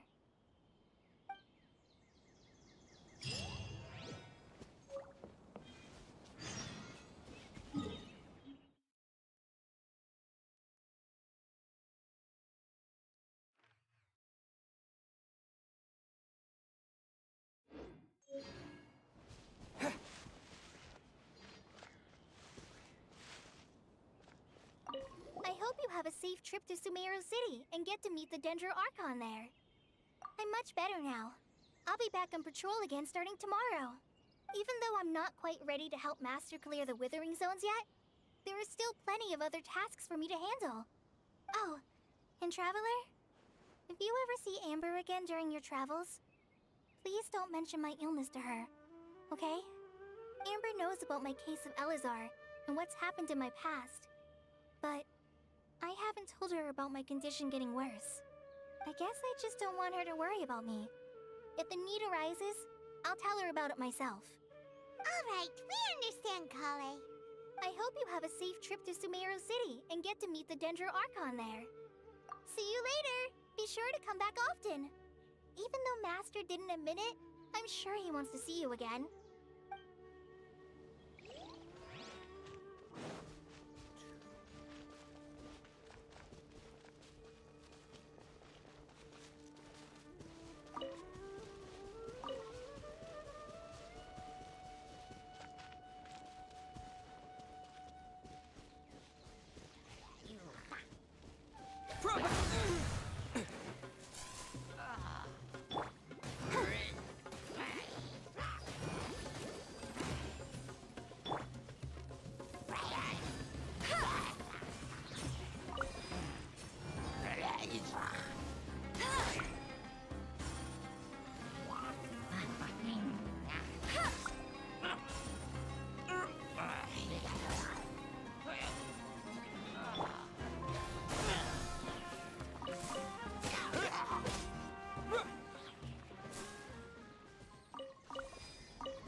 I'll keep this close.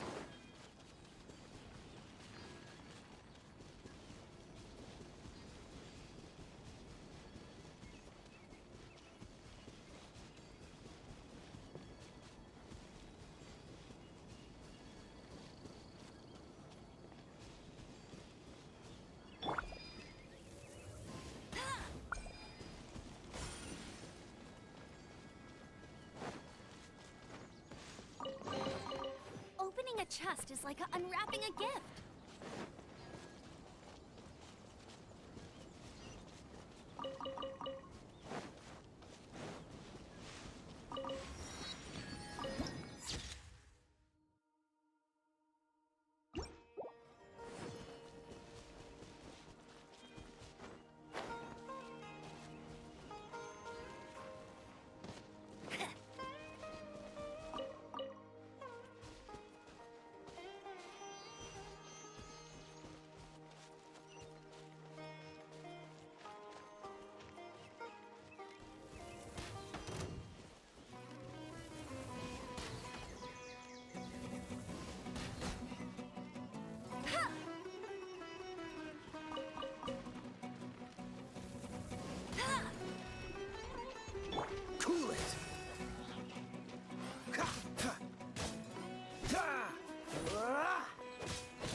the city, something on their heads lit up.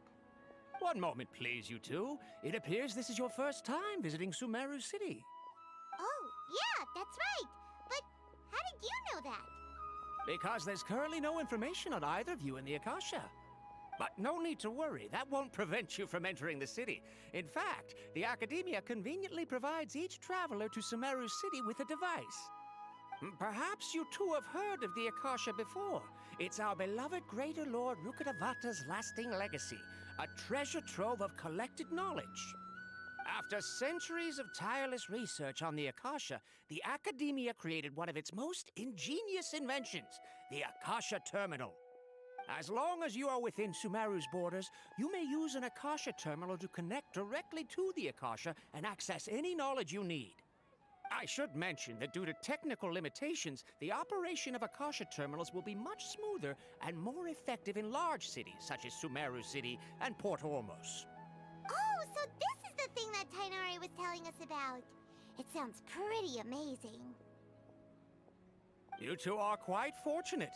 Until recently, it was standard practice to only issue Akasha Terminals to outlanders who spent an extended amount of time in Sumeru. However, this policy was recently changed, and now all travelers are issued one upon arrival. Here are your Akasha Terminals. Please handle them with care. It kinda looks like a leaf. To activate it, simply hold it in your hand and say the following phrase to yourself. May the mighty God bless us with their voice of wisdom. Oh, since this little doodad lets you access knowledge, maybe we can use it to find a way to meet Lesser Lord Kusanali. Let's give it a try. Ahem. May the mighty God bless us with their voice of wisdom.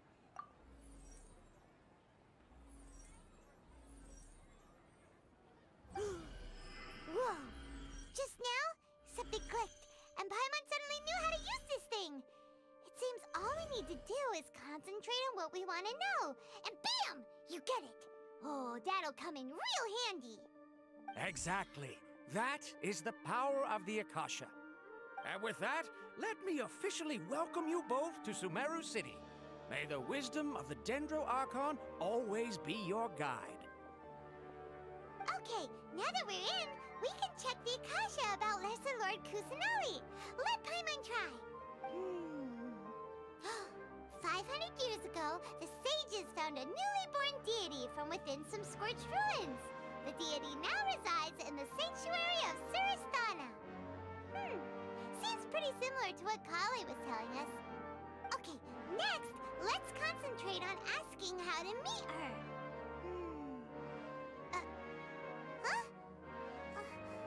Paimon doesn't sense anything.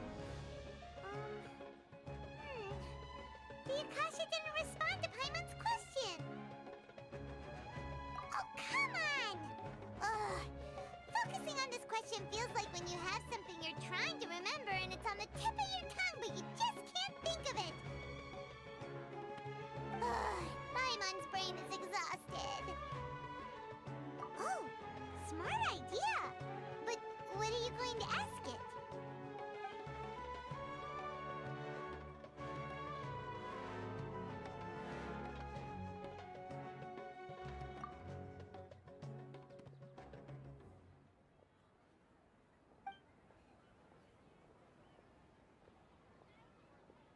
Uh-oh.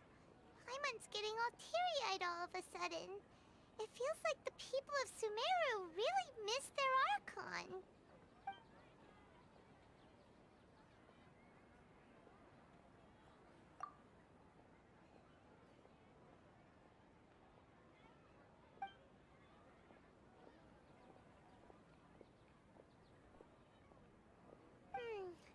You too?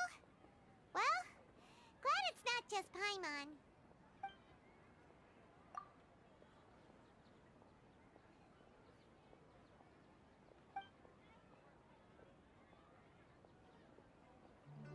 Huh. Could it be because we're Outlanders and we've only just arrived in Sumeru?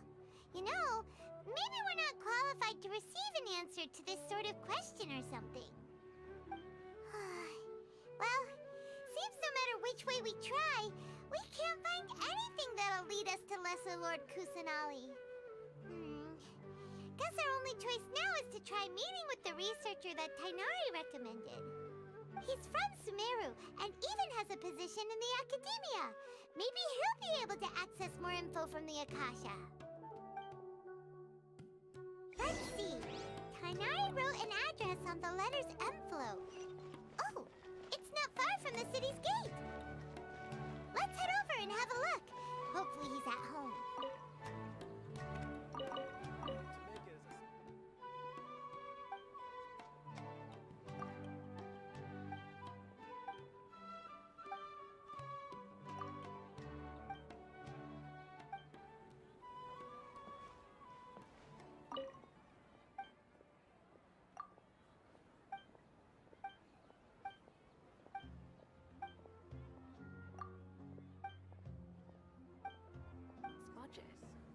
How can my own brother say something like that about me? It's plain hurtful. Don't forget that. Yes, we must document.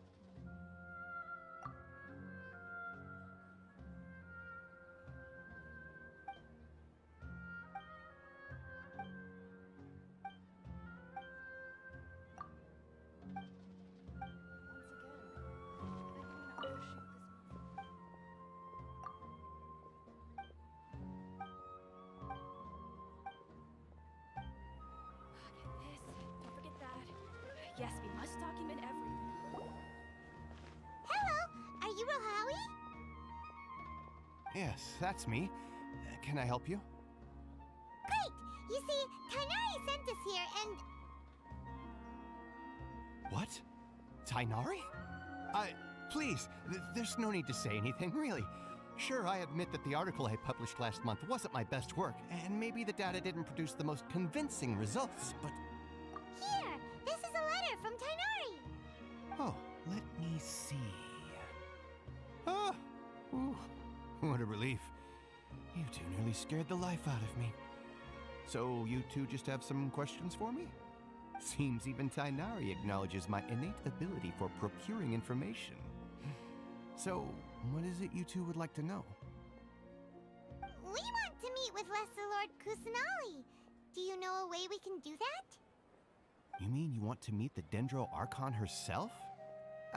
This isn't exactly my area of expertise, but let me see what I can find in the Akasha.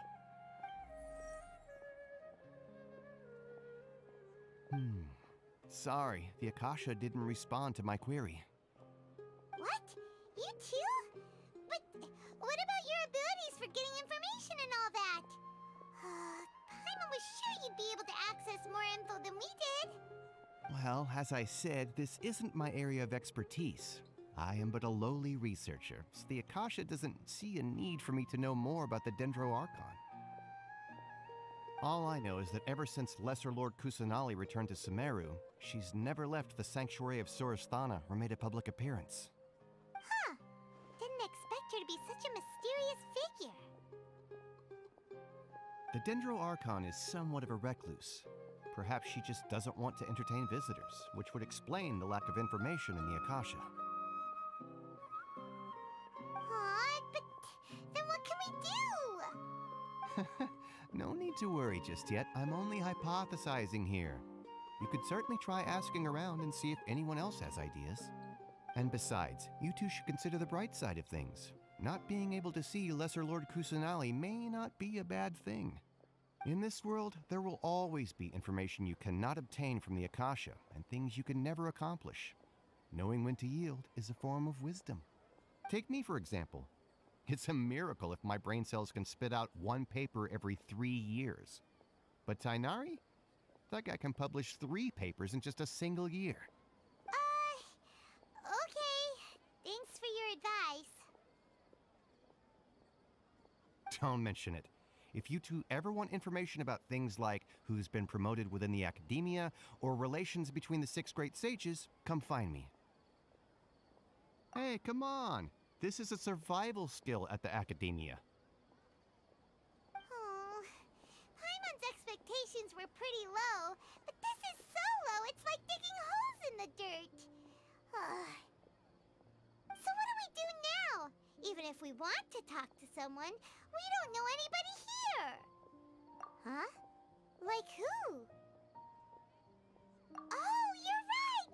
Catherine! The Adventurers Guild has its own intel network. Let's hurry and find her.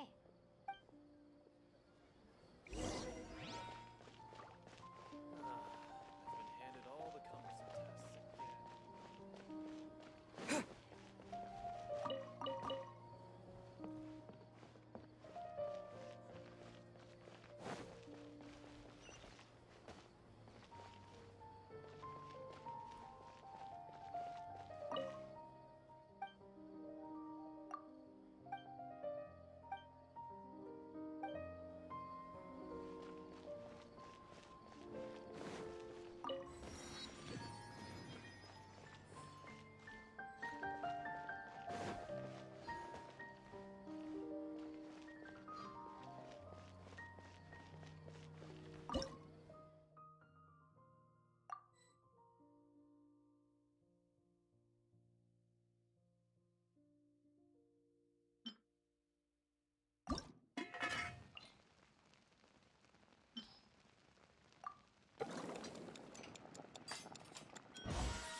Ad Astra Abyssosk.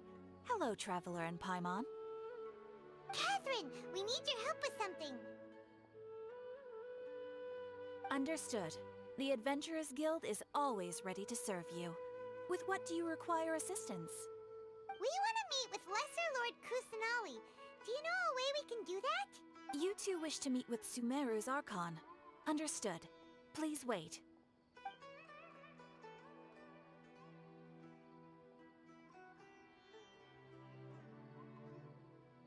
I apologize, but I am unable to call up any relevant information in the Akasha.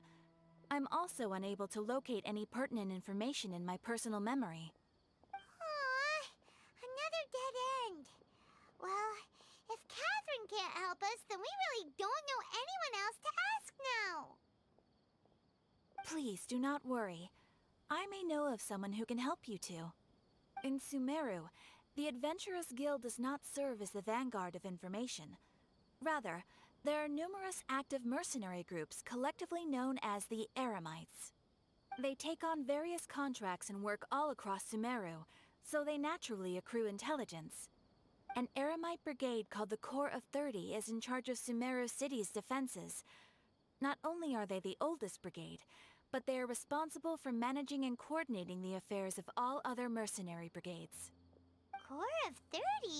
What a weird name. Supposedly, they are named as such because their ranks numbered 30 at their inception. Asfand, an advisor with the Corps of 30, maintains good relations with the Adventurers Guild. Though he's already retired, he and his words carry great weight within mercenary circles. If you'd like to get in contact with him, you can find him at the Corps of 30's headquarters, the Citadel of Rexar. You're welcome. I wish you two the best of luck. We look forward to your exploits in Sumeru. Alright, off to the Citadel of Rexar we go!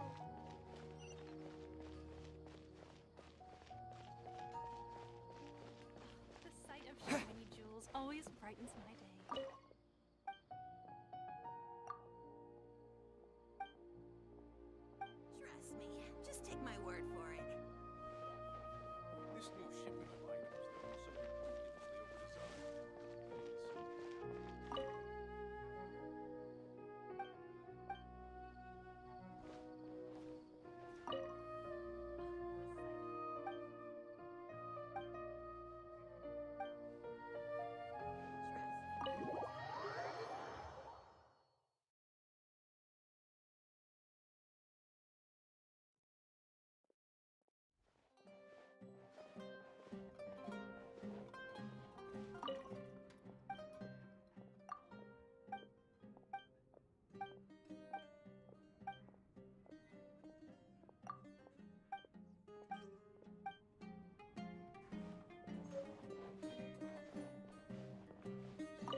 Welcome.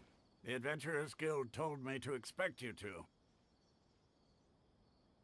It's nice to meet you, Osfond. We'd like to ask you about something.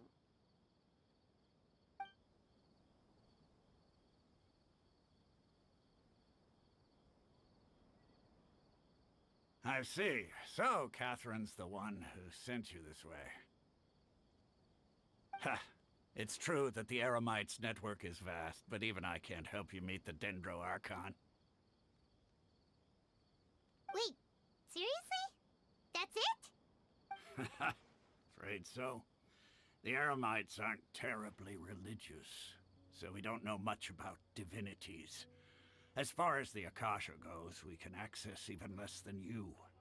We originally came from the desert. The gods there died off long ago. Since those days, we've used our own two hands to carve out a living. We don't beg gods for their aid. It isn't just us, though. If you ask me, I think most in Sumeru aren't interested in Lesser Lord Kusanali. Oh? Why's that? Just take the Academia, for example. They're the ones who truly rule Sumeru. Although they believe in gods, most of them only care for the late Greater Lord Rugadavada. In their eyes, she was the one who founded Sumeru and gifted us with the Akasha. Lesser Lord Kusanali just happened to inherit her legacy. Because of the Academia's influence, most citizens are more familiar with Greater Lord Rugadavada and hold her in greater esteem. Not to mention that Lesser Lord Kusanali never makes an appearance, and the Academia never announces anything about her. As far as the people of Sumeru are concerned, she's just a god that exists. And that's all. Really? Aw. After hearing all of that, Paimon sort of feels bad for Lesser Lord Kusanali. Ha! But who knows? We're all just guessing when it comes down to it. Besides, I'm sure the God of Wisdom doesn't worry about her reputation among people like us. All right. Well, thanks for the info, Osfond. No problem. Always happy to help out the Adventurers Guild.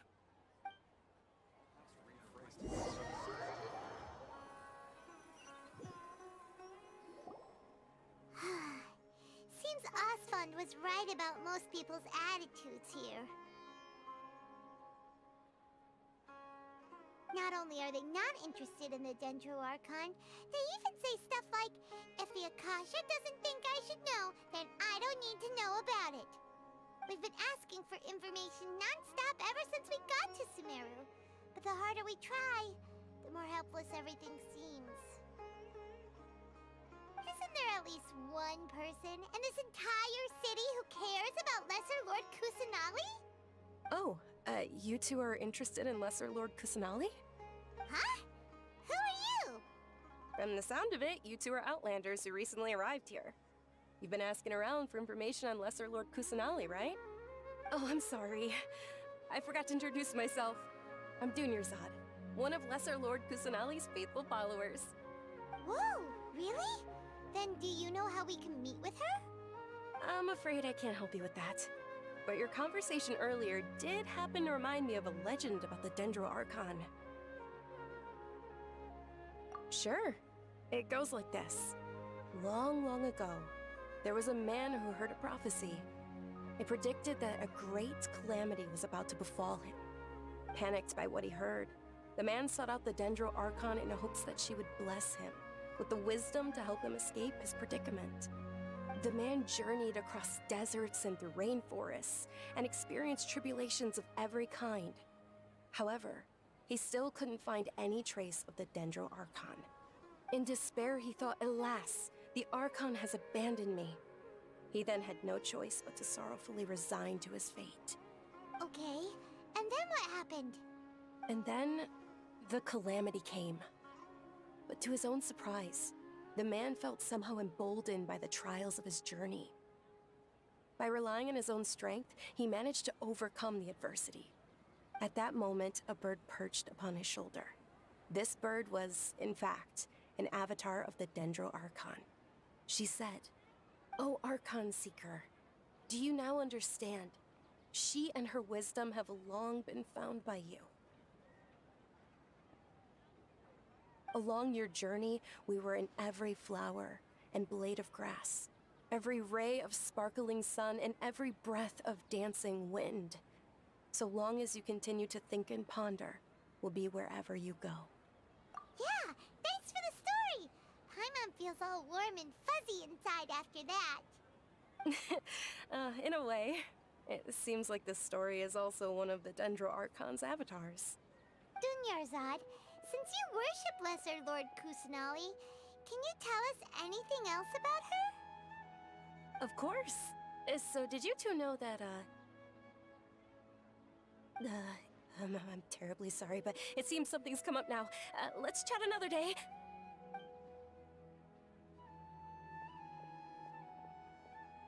Hey, wait! What the heck just happened?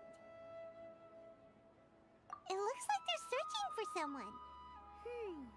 Dunyarzad was acting super nervous just now. You think they're looking for her? This stinks! We finally managed to find a lead about Lesser Lord Kusanali! We can't let them get in the way now! Let's see if we can get rid of them. Then we can catch up with Dunyarzad! Hey, have you two seen a brown-haired girl wearing a purple top and a long blue dress? We're looking for her. Did she have bandages wrapped around her wrists? Yes, that's her. Did you see which direction she went? Yeah, she went that way. Quick, after her!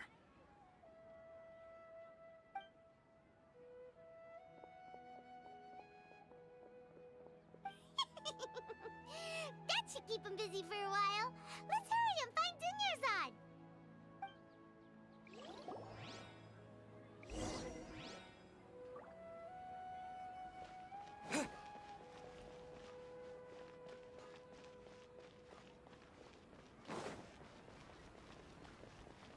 Ad Astra.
Dunyarzad, we thought you might have been long gone by now. Oh, it's you two. Oh, you startled me there. You can relax now. We threw those people looking for you off the trail. Really? Thank you so much. Unfortunately, I believe there's still more of them out there looking for me. Uh-oh, looks like there's some coming this way. Huh? More of them? Then what are we standing here for? Run! No, wait, my body isn't in the best shape. It's difficult for me to run. Okay, sounds good. There's a tavern on the other side of the port we can go to. They probably wouldn't expect me to hide in a place like that. All right, let's move out. Stay behind us. We'll keep an eye out for anyone looking for you.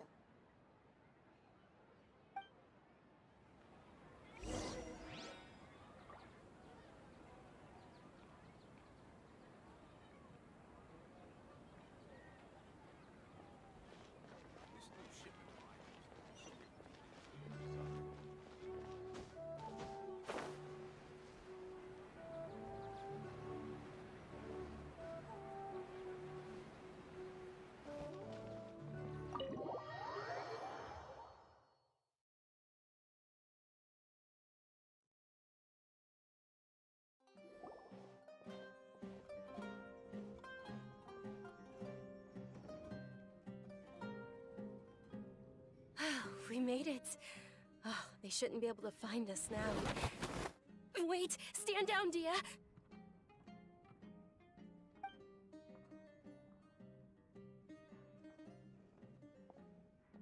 My lady, who are these two? They're travelers that I met on the street just a moment ago. They happened to notice that you were all searching for me, so they helped me hide. I see. In that case, you two should scram. There's nothing here for you. Wait a sec! Who the heck are you? And why are you shooing us away? I'm Miss Dunyarzad's bodyguard, here to see that she returns home safe and sound. My lady, let's get going. You've been gone for so long that your parents are worrying themselves sick. And if I refuse to go with you? It'd be easier for the both of us if you cooperated. But if you insist on not going, then I'll have to carry you like a sack of potatoes. Hey! Dunyarzad already said she doesn't want to go back. Why are you still pushing her? Stay out of this. You don't understand the situation. Sorry, my lady. Even though I'm your bodyguard, your parents are my employers. I have to answer to them. How much? Wait, what? How much more do I have to pay you to become your employer? So you never listen to my parents ever again. Double? A triple? Give me some time and I'll get that much. My lady, this isn't about Mora. I don't know what you think of us Eremites, but let me say this. I like Mora, but I'll never go against my principles. That's why I'm here looking for you. Sure, it's an order from my employer, but my conscience was also telling me it's the right thing to do. And knowing your health, carelessly running around like this is gonna hurt ya. For the sake of those who love you, don't be stubborn. No, you're wrong. I'm aware of my limits, and I know what I'm doing. Honestly, the only people being stubborn right now are my parents. And they know perfectly well that it makes no difference if I'm at home or not. They still won't accept reality. And every time I bring this up, they just change the subject. Dia, you've been living with us a long time already. This should be old news to you. Dia, I know it hasn't been easy for Mother and Father, and I'm grateful for everything they've done for me. But there's someone else in this world I'm also grateful to. Because she saved me. The love I have for her is the same I have for my parents. This is my life and my last chance. So I want to do something meaningful.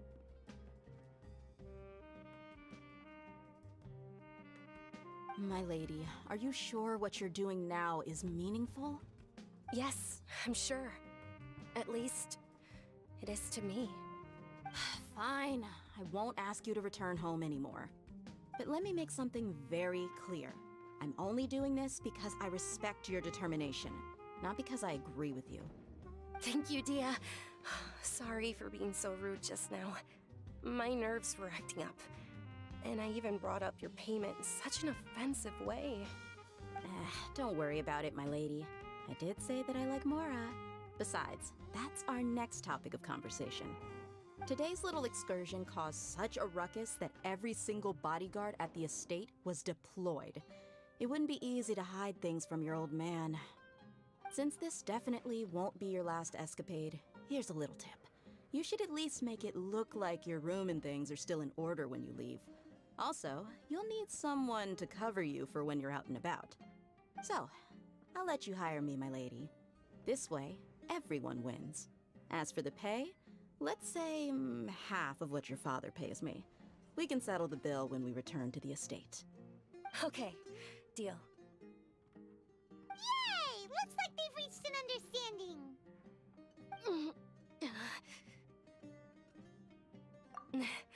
I'm fine, really. I just feel a little tired now that things have calmed down. My lady, stop trying to look tough. We're already in a tavern, so let's rest up and grab some grub. I'm sorry for worrying you two. If you don't mind, I'd like for you to join us. Sure! After you rest up, we want to hear more about Lesser Lord Kusanali.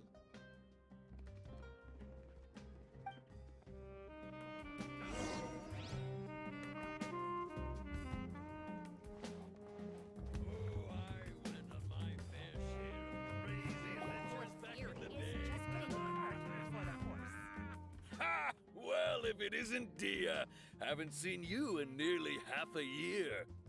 Word on the street is that you're a bodyguard for the Homayani family now. Ha! Don't you find that kind of work boring? Nah, you get used to it. How about a menu over here? You got it, huh? Isn't this little Miss Homayani herself? We don't get to serve personages like you very often. We'll be sure to prepare our very best. Thank you, sir, but there's no need. I don't have a lot of Mora on me, and I really ought to save as much as I can. But please bring these two the best food you have. They're my new friends, so I want to be a good host for them.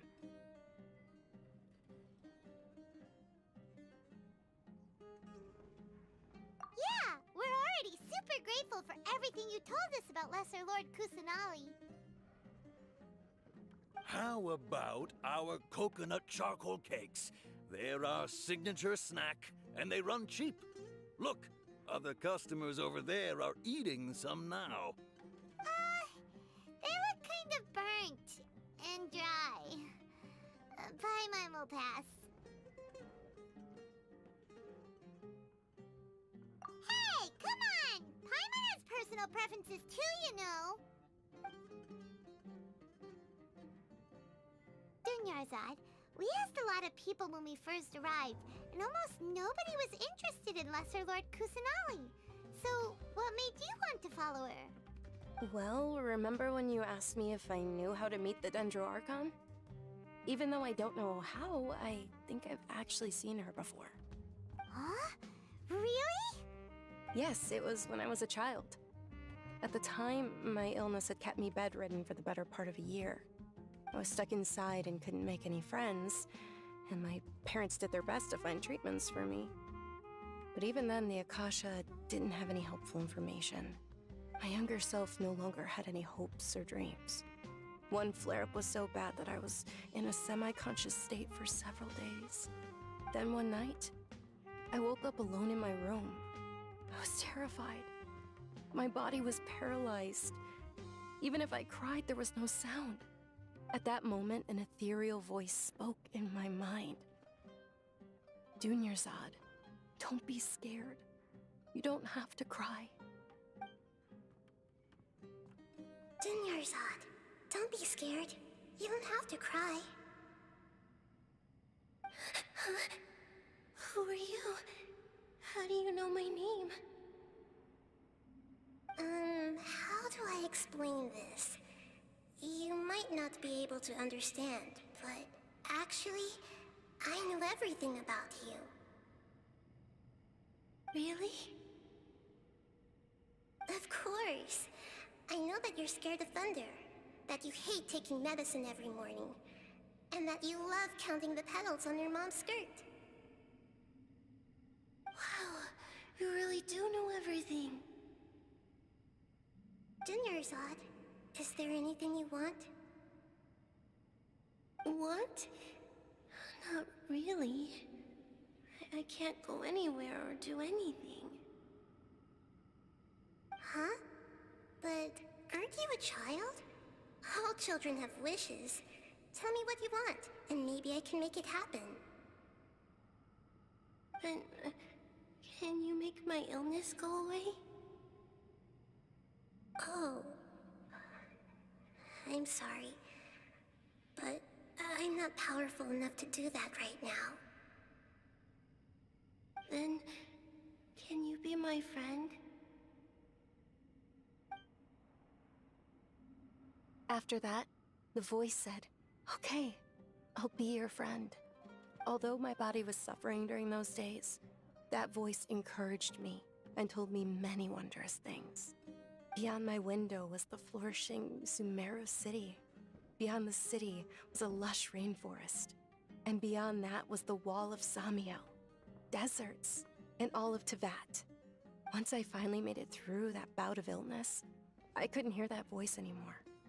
I told my mother about it, but she said that I must have been dreaming. But I know that that voice wasn't a figment of my imagination. Before that, I had never heard of Teyvat. Yes, for sure. If it weren't for that voice, I would have never grown curious about the outside world, nor would I have learned how to read and enjoy so many books. That voice sparked a desire for wisdom. It had to have been the Dendro Archon. I've been hoping for a chance to repay her kindness. In fact, I was running around today to help prepare the Sub-Zero's festival for her. What's the Sub-Zero's festival? It's Lesser Lord Kusanali's birthday, which was the day that she was found by the sages. It's actually an old holiday that originally celebrated Greater Lord Rukkhadevata's birthday. When she passed away, the holiday eventually became a celebration of the Lesser Lord's birthday. I heard everyone was overjoyed when they welcomed her back to Sumeru. In those days, the festival was a huge deal. But because of the Academia's influence, people have gradually lost interest in the festival. The Academia actively participates in Sumeru's many holidays dedicated to Greater Lord Rukkhadevata. But when it comes to the Sub-Zero's festival, forget any funding. They practically act like it doesn't exist. Maybe they see Lesser Lord Kusanali's birth as confirmation of Greater Lord Rukkhadevata's death, so they're reluctant to celebrate it. Aw, but that's awful. It is. It's absolutely terrible. Sure, the Greater Lord founded Sumeru, but hasn't Lesser Lord Kusanali been the one quietly protecting us for the past few hundred years? Just remember that we're still out in public. Don't get too carried away now. I know that people over by the Grand Bazaar still hold the Sub-Zero's festival to this day. But I hadn't met any of them before, so I was never able to contribute.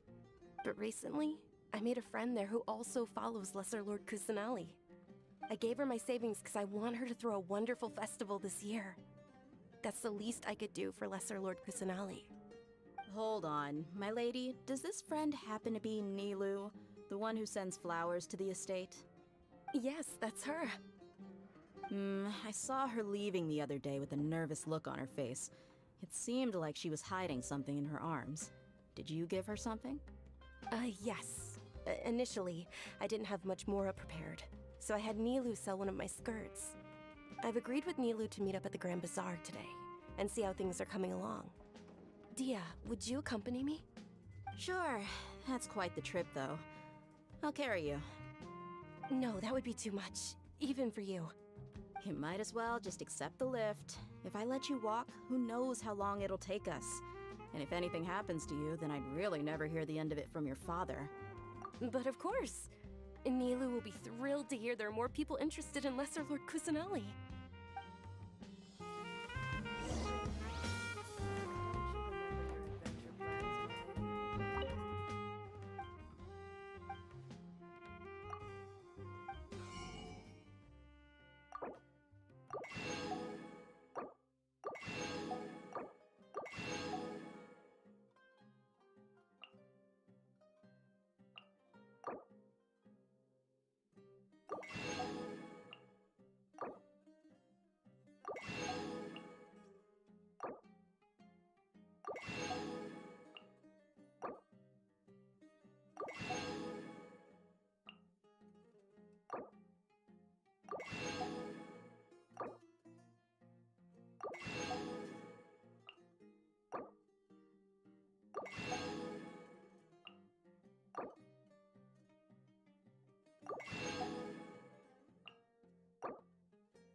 sorry I'm late, Nilu. Oh, Dunyarzad. It was taking you so long that I assumed you got trapped at home, but you made it in the end. Uh-oh. But if Dia's here, that means you got caught, right? You could say that, but everything worked out. She's on our side now. Not completely. Oh, and who are these two? Oh, meet the Traveler and Paimon, my two newest friends. They're visitors who just arrived at Sumeru City and are looking for information on Lesser Lord Kusanali. So you're followers from another land? That's wonderful. You two absolutely mustn't miss the Sabzeruz festival. By the way, Dunyarzad, we've already started decorating the Grand Bazaar. It looks spectacular, thanks to your generous contribution. You're very welcome. It's the only thing I could do. Do you still have enough Mora? Probably? But don't sweat it. We've already finished renovating the stage. Come on, I'll show you.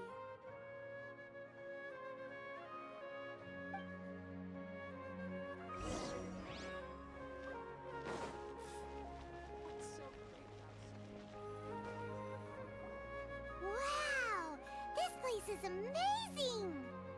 Not bad. Huh. Last time I was here, the stairs were full of holes. The stairs were nothing. A little while ago, we discovered that the tree above the stage had a huge chunk of bark ready to fall off. Mr. Zubair was worried sick. We reported it to the academia many times, but they never sent anyone to deal with it.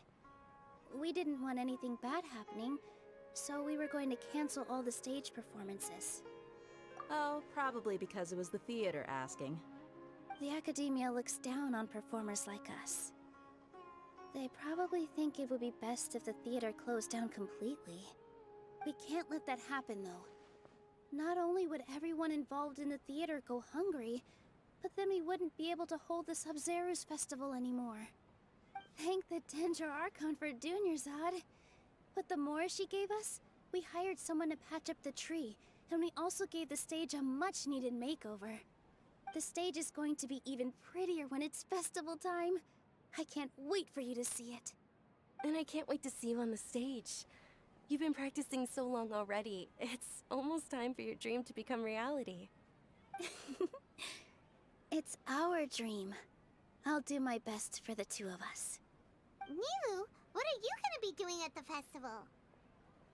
She'll be dancing the dance of Sabzeruz, the most important performance at the Sabzeruz festival. Dunyarzad, have you told him the origin of this holiday? I only told them about the Greater Lord and Lesser Lord so far. Okay, then I'll tell you two about how this holiday came to be. According to legend, the Sabzeruz festival was originally the Goddess of Flowers' birthday celebration for the Greater Lord. A long, long time ago, on one of Greater Lord Rukkhadevata's birthdays, her friends threw her a celebratory banquet. Some of the gods got drunk. One started playing music, and the Greater Lord started singing, so the Goddess of Flowers began to dance. As she danced upon the grass, countless beautiful padisaras began to bloom wherever she stepped. Those brilliant purple flowers became her dazzling stage. All the gods clamored, "Oh, if only time could stop at this very moment." Of course they did. When people mention the gods, they always think of the Archon War. But Sumeru's gods also had happy times. Although they aren't around anymore, they're preserved in our tradition of dance. This outfit I'm wearing is apparently based on how the Goddess of Flowers looked. Though we're just tiny people compared to the Divine, we still have to do our best to make sure that the birthday girl feels loved on her special day. Nilu, you of all people will definitely be able to convey our well wishes to the Dendro Archon. I also noticed that you went the extra mile and scattered padisaras around the stage. They symbolize the Goddess of Flowers, after all. It's just a shame that all the real padisaras went extinct after her death. Yeah. The Greater Lord brought forth padisaras in memory of the Goddess of Flowers. but she ultimately could never truly replicate that beautiful purple. Thinking about the Goddess of Flowers dance makes me wish I could have seen it. If my stage were anything like that,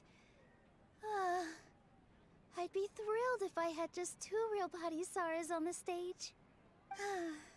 So, Traveler and Paimon, what do you think? Interested in the Sabzeruz festival? Will you two be coming? All of Lesser Lord Kusanali's followers will be there for her birthday. It'll be a good opportunity for you to learn more about her. Ooh, Paimon thinks that's a great idea! Hey, come on! There's nothing wrong with enjoying a festival. Besides, it's Lesser Lord Kusanali's birthday. She'll be happy to have more people who are celebrating it.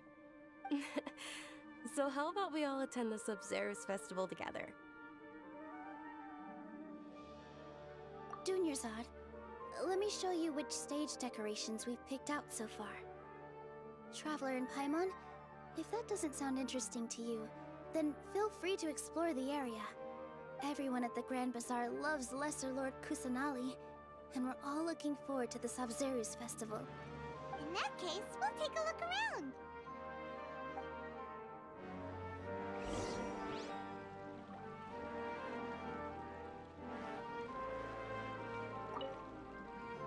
Whoa! What's with your yellow hair? And why do your clothes look so funny? Are you an Outlander? Did you know that the Sabzeruz festival is about to happen? There'll be loads of fun things to do at the festival. But the best part is when Ferris, the Knight of Flowers, passes out candy to everyone.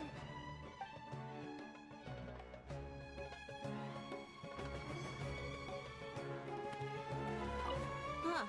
Revamping the stage for the festival couldn't have been easy, that's for sure. I bet this year's festival will be one to remember. I don't know much about the Grand Bazaar, but I do know that the residents here have a penchant for song and dance. 2 things that the academia doesn't particularly approve of. Oh, and the perfume sold around here is a lot better than what you'll find elsewhere. The fragrances are longer lasting and they're gentler on your skin and... I mean, that's what I've heard at least.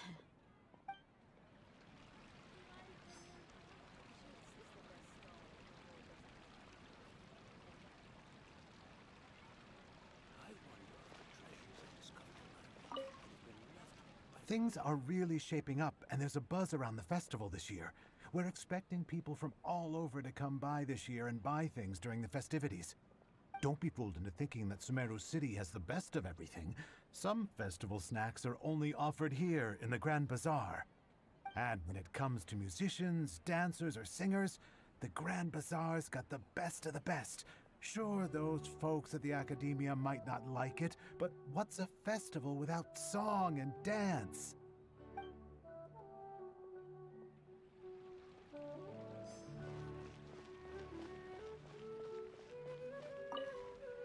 Ah, dancing at the Sabzeruz festival. You know, I also danced when I was younger. As a child, I even asked my grandmother why we performed the dance for the Lesser Lord when it was originally done to honor the Greater Lord. My grandmother said that Greater Lord Rukkhadevata is a beloved deity and honored by all. And Lesser Lord Kusanali is too.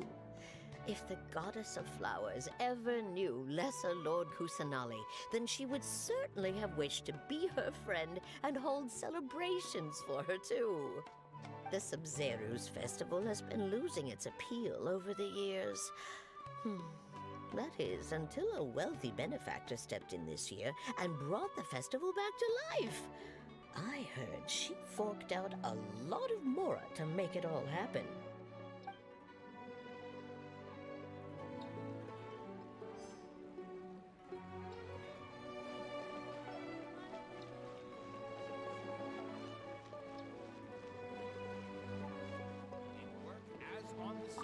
Milu, your outfit looks amazing. There's also something different about you from when we first met up. I thought I'd add a little extra pizzazz to my dress for the festival. See? Wow, Did you sew all that yourself? Uh-huh. Sewing is a fundamental skill for everyone in the theater company because we make all our own costumes. Did you know that Mr. Zubair not only can make costumes, but props too?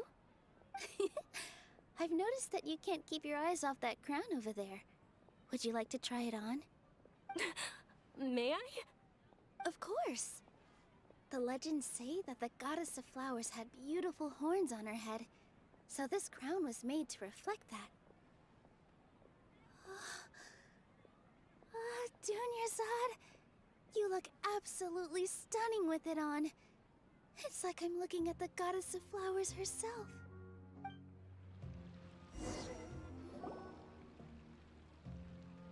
Hey! Is that who Paimon thinks it is?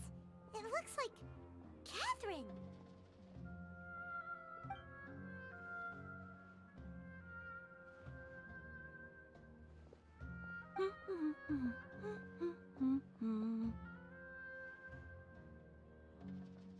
Huh. Come to think of it, Paimon's only ever seen her behind the counter at the Adventurers Guild. This is the first time we've ever seen her taking a break. Hey, Catherine! Huh? Oh, hey! It's the Traveler and Paimon! What's shaken? Whoa! Break time Catherine sure sounds a lot less formal than usual. Paimon was still waiting for her to say Ad Astra Abyssosque. Sure. Standing behind the counter at the Adventurers Guild doesn't require any complicated functions.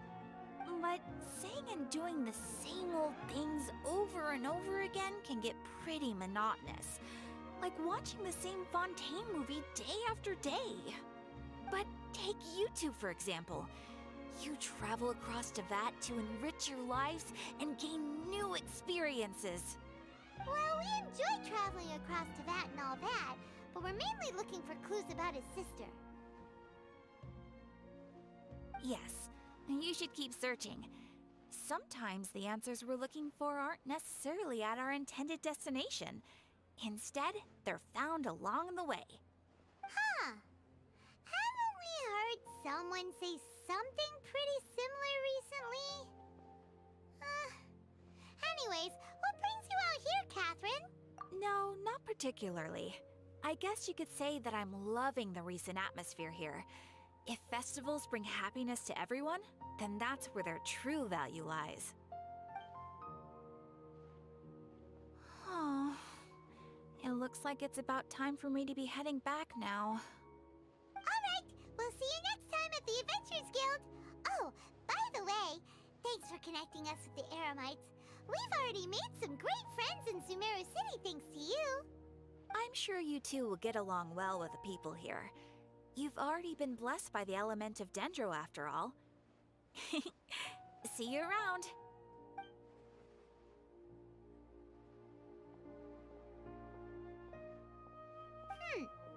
There's something really different about Catherine today. Hey, Traveler. Paimon. Oh, hey, Dia. What's going on? I've got something to tell ya. My lady knows you're looking for ways to meet Lesser Lord Kusanali, and she's been trying to come up with a way to help you. Well, I have an idea that might help.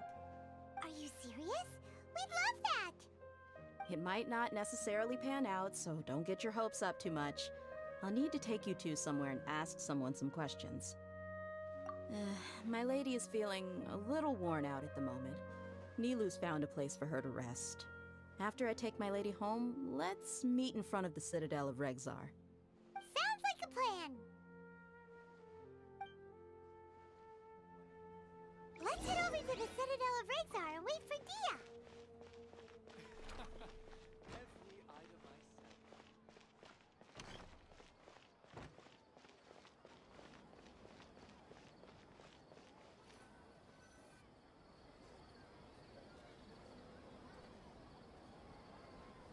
Sorry, I'm late.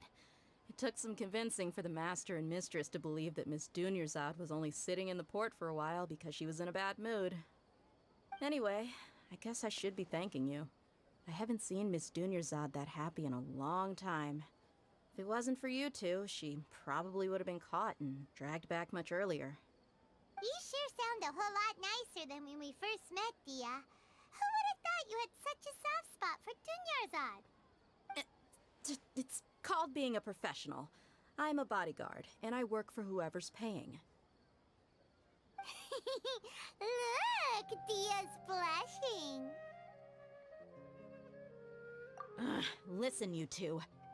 I don't expect to be working for Miss Dunyarzad very long, but I hope to finish things on a positive note if possible. Let's cut the chit-chat and head into the Citadel. We'll see if the person I know has a way for you two to meet with the Lesser Lord.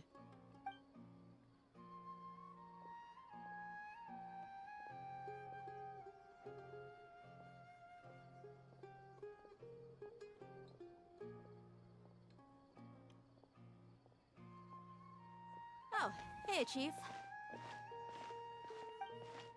Ha, Dia! What are you doing here? And well, didn't expect to see you three together. I take it you all know each other already?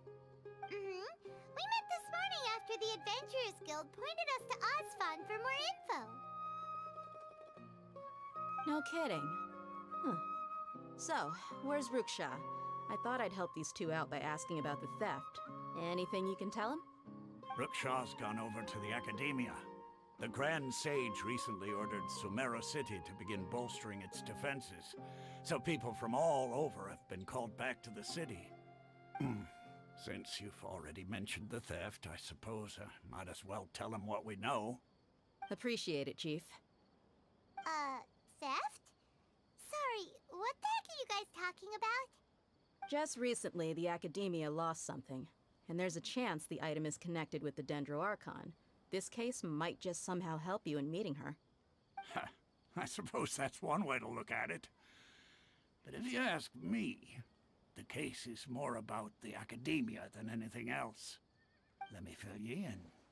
The Academia recently sent a convoy to pick up an important package from Aru village. Word got out, and the convoy was robbed on its way back. The Grand Sage took the whole matter very seriously.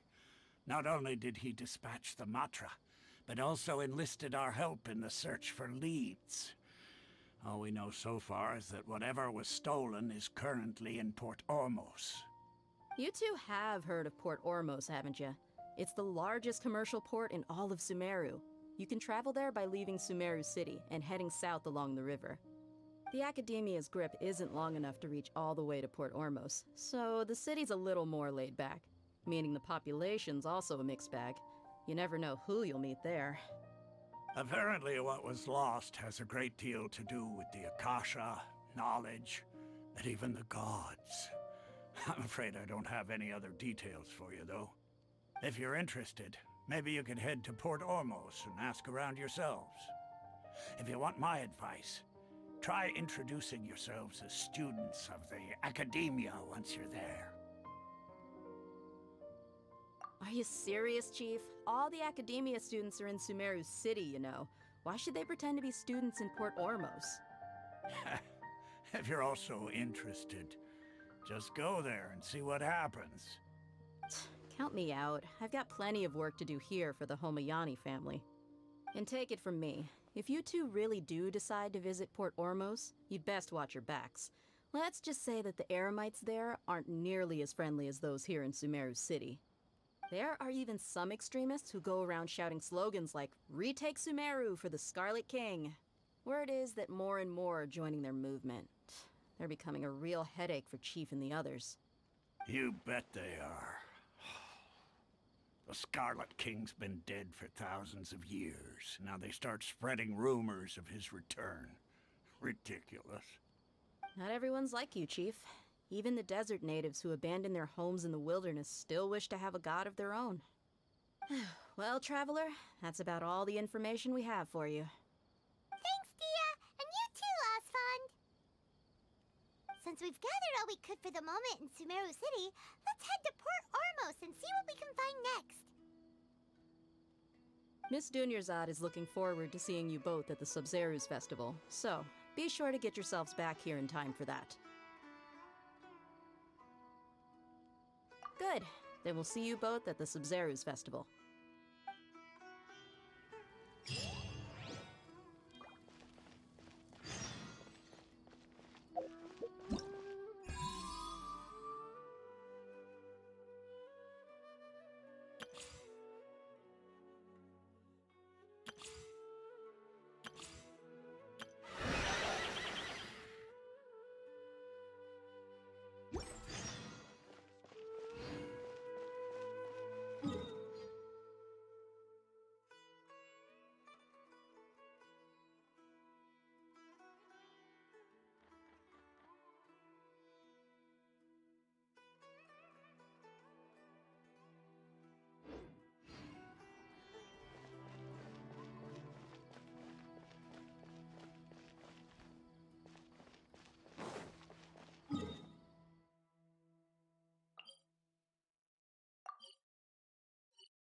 Sucker for a punch, huh?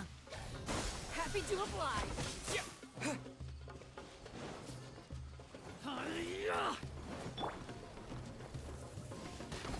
Let it rain. Scatter!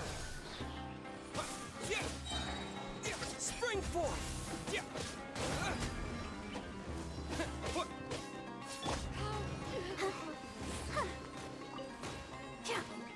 Oh, hi.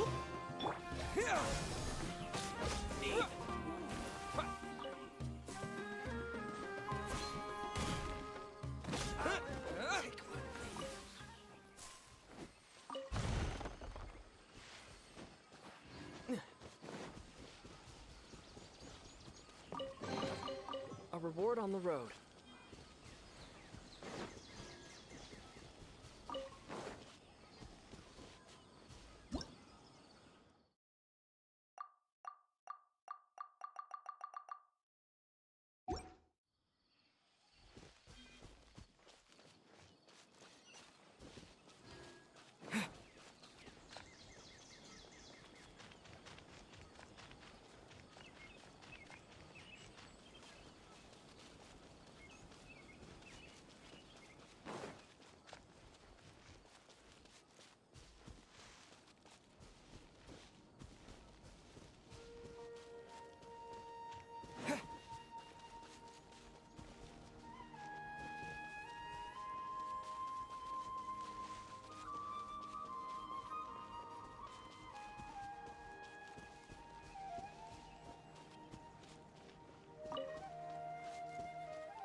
Propagate!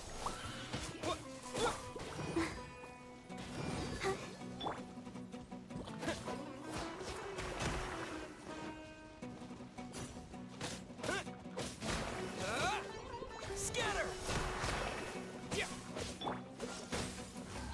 Cool it!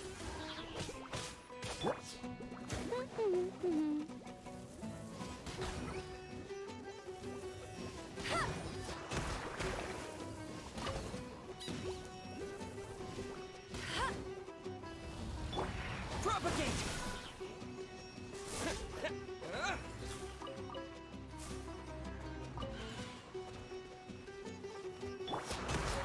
Not so hard.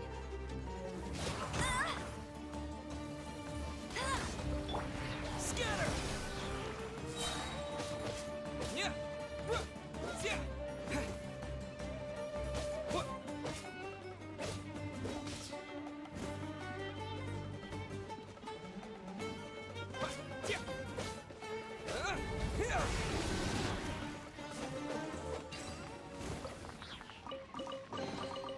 Is this an answer from this world?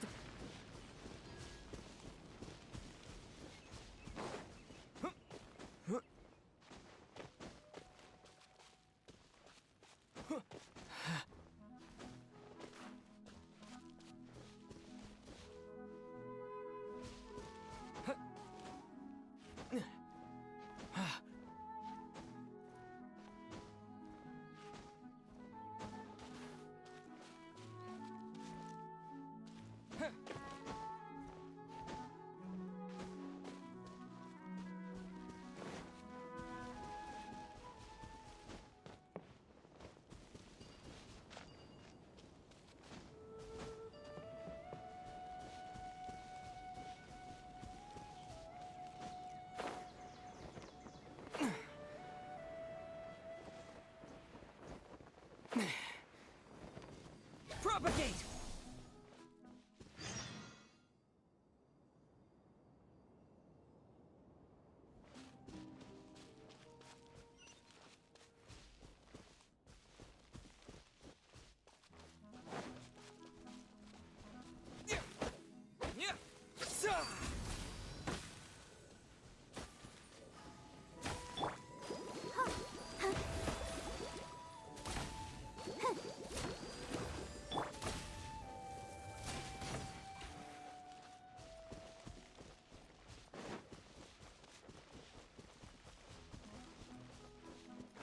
Get ready for the gliding champion of Mondstadt!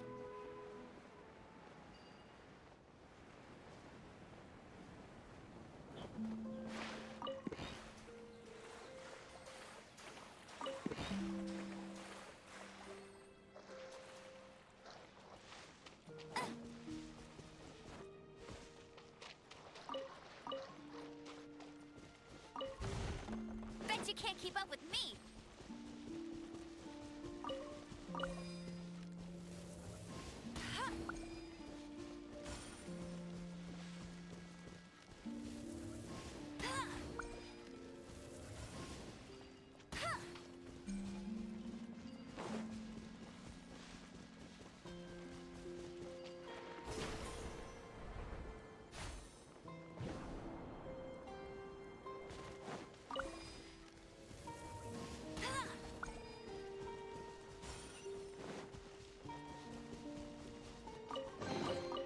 Another target tracked down by Outrider Amber.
Scatter! What? Yeah! Yeah! No escape!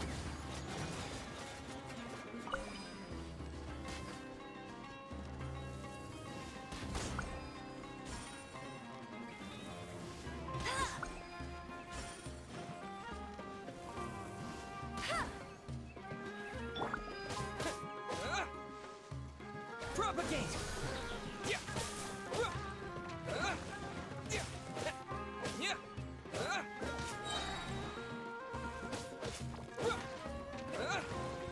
Yeah!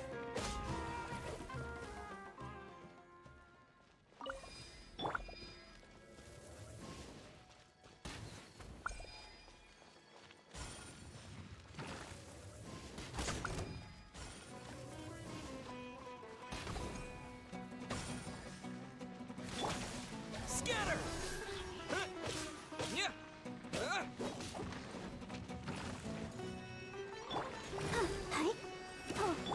Yeah!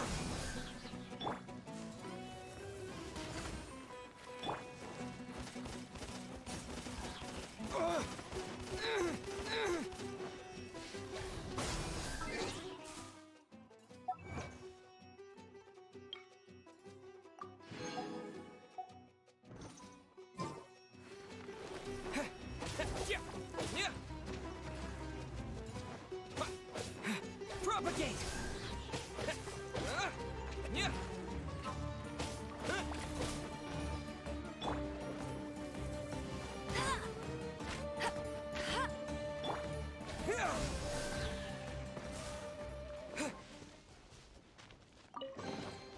I'll keep this close.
Come and have a good look yourself.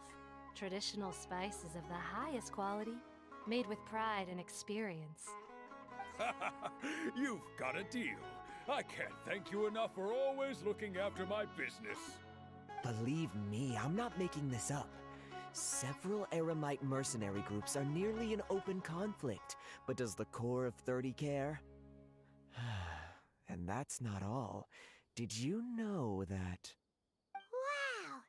Talk about hurly-burly! This place is busy! Guess that's only to be expected for the largest port in Sumeru. Maybe it's because of what Dia told us earlier, but Paimon can't seem to shake the feeling that there's also danger lurking in these crowds. Ooh.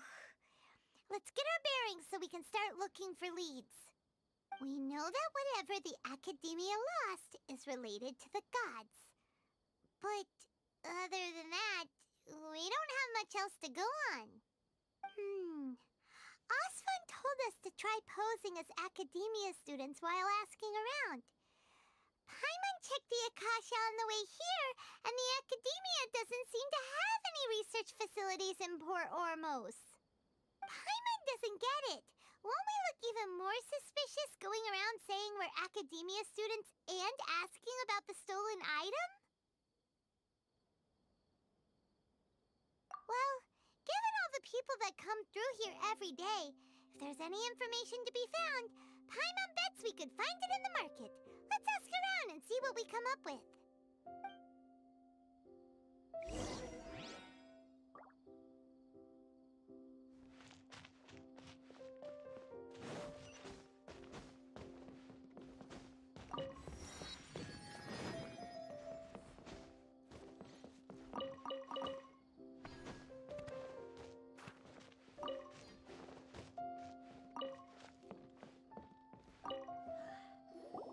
Welcome. Welcome. How can I help you two? Hi there. We would like to ask you a question. Do students from the Academia ever come to Port Ormos? Of course. Especially around this time of year. Students from Sumeru City that are about to graduate often come to Port Ormos to cut loose a little. Many people often talk about how hard it is to get accepted into the Academia, let alone graduate. But those who finish their studies and go on to become full-time researchers at the Academia have it even harder. Sure, we may not be Sumeru City, but Port Ormos offers beautiful scenery and a stress-free environment. Some even say it's good luck to come to Port Ormos, so students and researchers come flocking here when things get to be too much at the Academia. Ah, you see over there? Those are students from the Academia.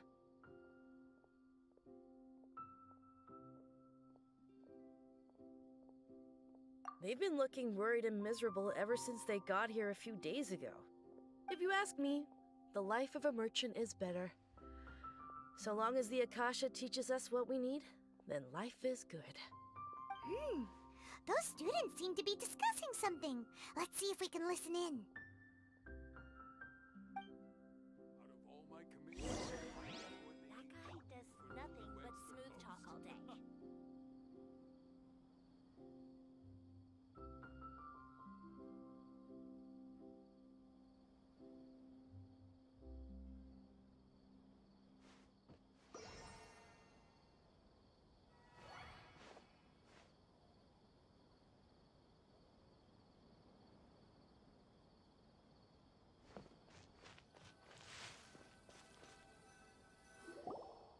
It's no good. I've tried asking around, but I haven't been able to learn anything useful. Not to mention that a bunch of scary-looking Eremite mercenaries have been posted along the streets now. There's been a lot of fighting between the different Eremite factions in Port Ormos. If we choose to move on our own, then it would be wise to steer clear of them. Especially the group that's constantly shouting some stuff about the Scarlet King and some resurrection. I've even heard that the Citadel of Regzar is starting to get fed up with them. What was that group called again? Ein something or other? They're called Ein El Akhmar. Today, I heard that the thing we're after might be in their possession at the moment. Wait, come again? don't you see? Many of the Eremites in Port Ormos deal with trading this kind of thing. They're usually pretty wary of outsiders, but not so with students of the academia. It's because the kind of goods that students are looking for aren't the kind of goods that Eremites are after. As long as they know you're a student, then deals can be made. I've heard that Ain al-Hakmar likes to set up shop at the Jafar Tavern. Supposedly, if you're willing to part with 500,000 mora, they'll give you info on anything. Wait, did you say 500,000? If information alone costs that much, then how could we ever afford to buy what we're looking for? I guess we might as well give up on trying to graduate this way. I wouldn't worry too much. Our field of research is very niche. Who else could possibly be after that kind of shady knowledge? I bet it's practically worthless to anyone aside from us. Well, I guess that makes sense. Then the only thing left for us now is to find a way in. Why don't we all just pool our money together and pay for the information? Whoa! Did you hear that? A niche field of research and shady knowledge? It all sounds pretty suspicious to Paimon. Is knowledge something people just buy and sell like that? So, what's your plan?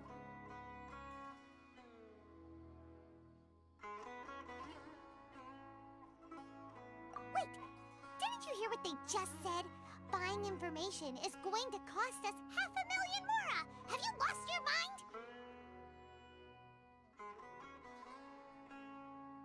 Oh, all right. Paimon never thought she'd agree to parting with that kind of mora. But if you know what you're doing, then we should give it a shot.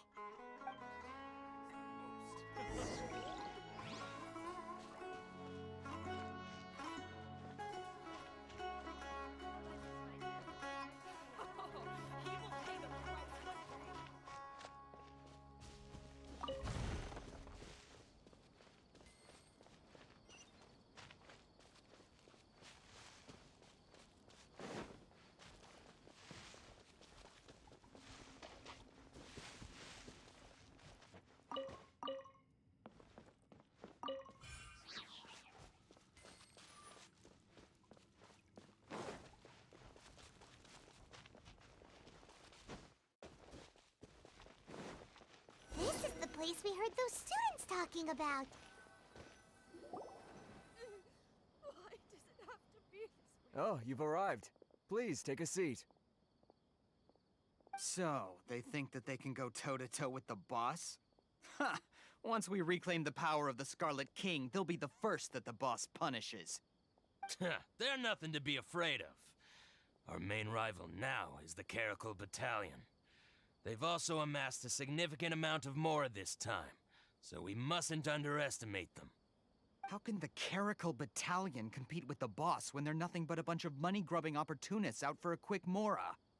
Yeah, with boss's fervent devotion, he'll be able to use this power to bring our god back this time. Huh. All these guys talk about is the Scarlet King, so they're probably the ones we're looking for. Greater Lord Ruka Devata. That traitor and her followers must not be spared. The day will come when the Scarlet King exacts vengeance on Sumeru, and all of them shall be punished. Yeah, Paimon was wondering what they meant too. We should ask about that if we get the chance later. Got it. Oh, so then what happened next? Feel free to look up. Huh? Who are you? What do you want? A traveler? Now's probably not the time to talk about that. Didn't the students say Eremites are wary of outsiders? A student? What's a student from Sumeru City doing in Port Ormos? Ah, well, if it's info you want, you've come to the right place. The question is, can you afford it? Huh? What is this, some kind of joke? Oh! Sorry! He must have grabbed the wrong amount! Hey, what do you think you're doing? Oh, Paimon can't stand to see so much more go. But there's no other choice right now. Here, this is the merchant's address.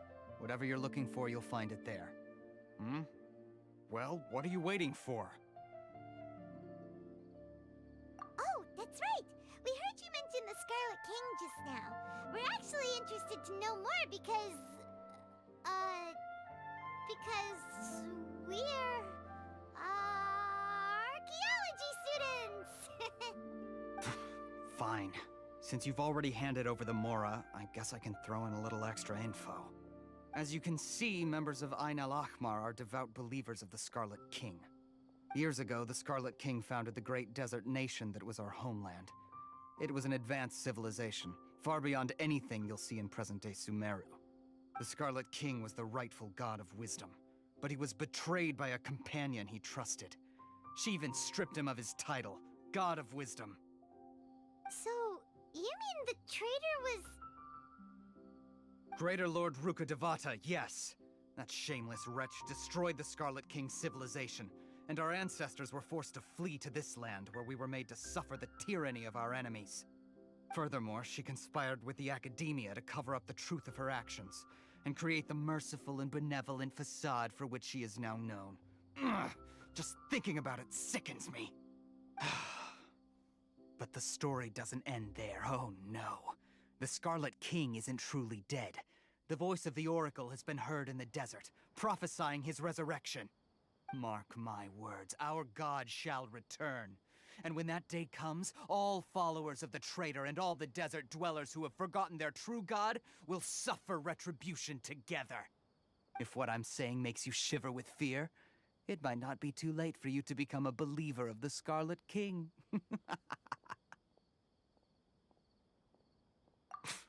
I don't have anything to say to you Academia people about that.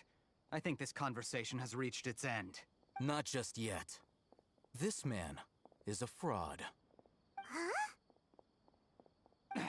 You again? Deranged Academia lunatic. Yes, it's me again.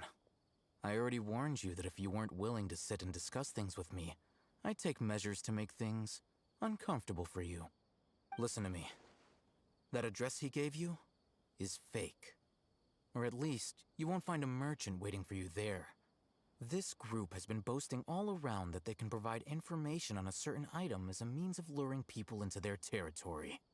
Once you show up, they keep up the act until they have hard evidence that you want to purchase said item.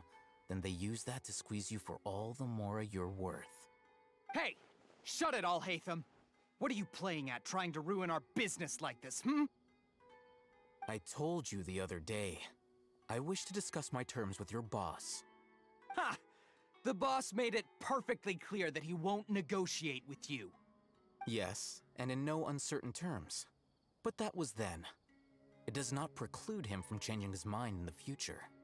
I'm warning you, don't push us, or this could get ugly. We don't usually get rough with people from the Academia because it just complicates things. For a lunatic like you, though, we might just have to make an exception. If you're suggesting that we escalate this from a verbal exchange to a physical one, I accept. After all, even the Archons used war to negotiate the ownership of Teyvat. If, on the other hand, we can't agree on any means of negotiation at all, then I'm afraid my next course of action will sting a little more than the mere falling through of a few business deals. I will jeopardize the Eremite's reputation, which I know you value above all else. I am quite confident that if I began to take such action, your boss would willingly approach me himself. However, I fear that by then, some things will have happened that cannot be undone. Also, a word of advice. I suggest you tell your boss exactly what happened here today. Otherwise, he might blame you for not telling him in the future. What did you say? Consider this. Have I ever failed to follow through on my word in the past? This guy is really out of his mind. Okay then. If you really have a death wish, let's meet a week from today. The pier in front of the Pharos Lighthouse, 4 o'clock in the afternoon, sharp. Don't expect us to hold back. Not so fast. First, you return the 500,000 Mora to them.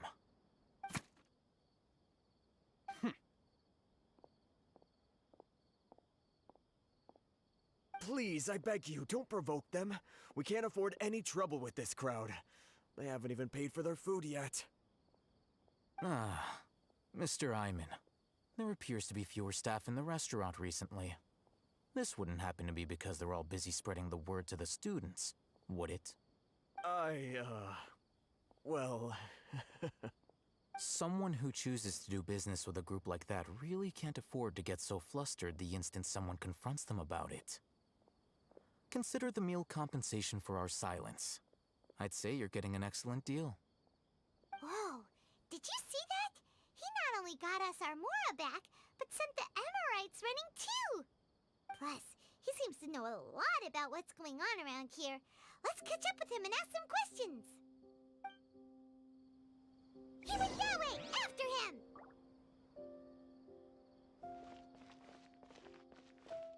What's going on?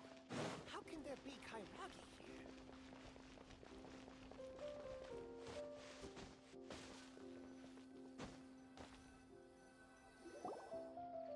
Wait up! It's Al-Haytham, right? What do you want? No need for thanks. My goal was to get to them, and you two gave me just the opportunity I needed. We're even. Oh, I advise you to keep your distance from them. Since they weren't able to make off with your Mora in the end, they might harass you again in the future. All right. Goodbye. Hold your horses! We still have something to ask you about! Since you tore through their scam right in front of them, you must know the real story about certain something, no? Who exactly are you two? And why are you inquiring about that? A student. Right. Look, you should know that those thugs conducting business with you had nothing to do with your lie.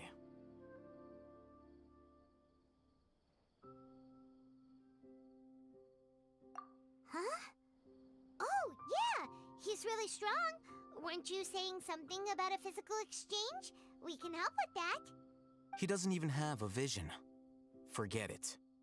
Maybe not, but he can still use elemental energy. Otherwise, there's no way we'd go asking for info from from guys like that. Those hot-headed thugs are definitely gonna bring a lot of backup for your next meeting. Even if you don't go alone, you won't regret taking us with you.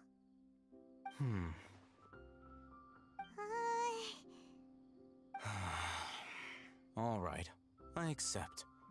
Got a pen and paper? If you're searching for someone who sells that kind of merchandise, I'll give you one of their addresses, and you can try your luck. We'll reconvene at the appointed time by the pier. It doesn't matter if you show up or not.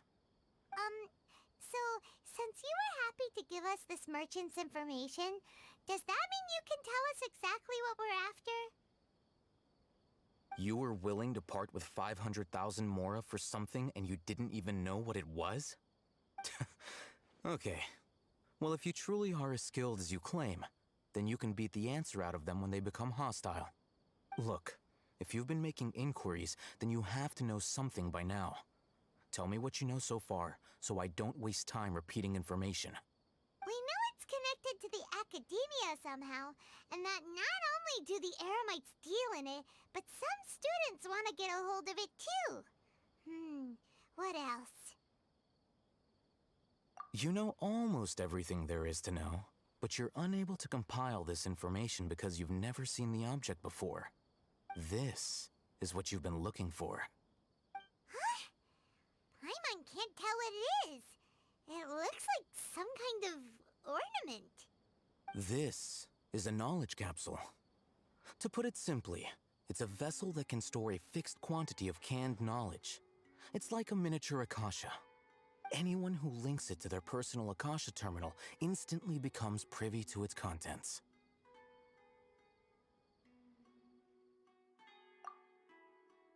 Correct. Anyone. Unlike the Akasha, which heavily regulates who can access what information, knowledge capsules confer their contents without any requisites. That's amazing! It's essentially a convenient and harmless vestibule for knowledge. Unfortunately, it's illegal in Sumeru to privately possess or trade them.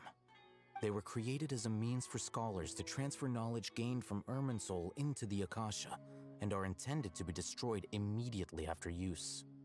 But despite strict regulations, some of these knowledge capsules will always escape destruction.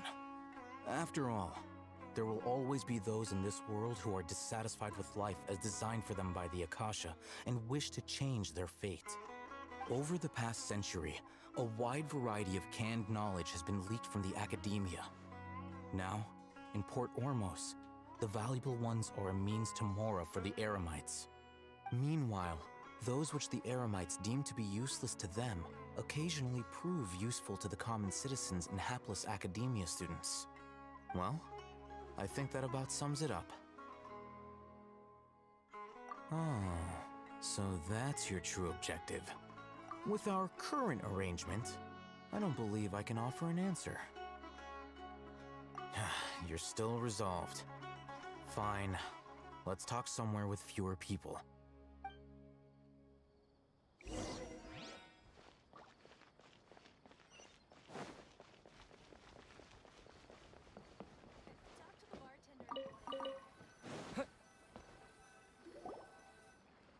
Let's continue our conversation here. If you wish to learn more about the knowledge capsule that the Academia lost, then you must help me with something. I need you to find someone named Dory, a traveling merchant. Unlike the peddlers who hawk inferior knowledge capsules, she often has quality goods in stock. Some say that as long as there is profit to be made, there is nothing she won't dare to sell. She's guarded against people from the Academia because most of her wares don't comply with Academia regulations. I think she blacklisted me. I met with her informant, but it soon became clear that they had no intention of letting me get any further. Become one of Dory's customers and earn her trust. This is my condition for further collaboration. Why do you want us to meet with her? Until you complete this task, you don't have question privileges. Fine. So how do we go about doing this? You two are outlanders who haven't been here for long, so Dory should view you as safe clients. I'll give you the informant's address and their contact password. Beyond the password, though, I have no way of knowing what other tricks she might have up her sleeve. You'll have to improvise. This is kind of nerve-wracking. The true challenge begins after you meet her. She has a keen nose for Mora and a shrewd eye for wares, and she only likes customers who she deems to have good taste. I'll prepare some funds for you. Buy her highest quality wares and earn her approval. But we only just saw a knowledge capsule for the first time. We don't know how to tell which ones are good and which ones are bad. Is that something we can learn quickly? That's true. Have you two heard of elemental sight? Oh, that's a surprise. Guess I'll have to hold you in higher regard. Anyway, that ability should resolve your issue.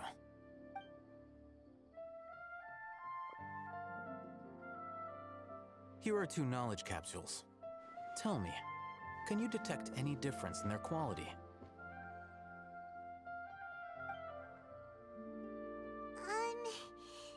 They look the same to Paimon. Try inspecting them with elemental sight. How'd it go? Did you see anything?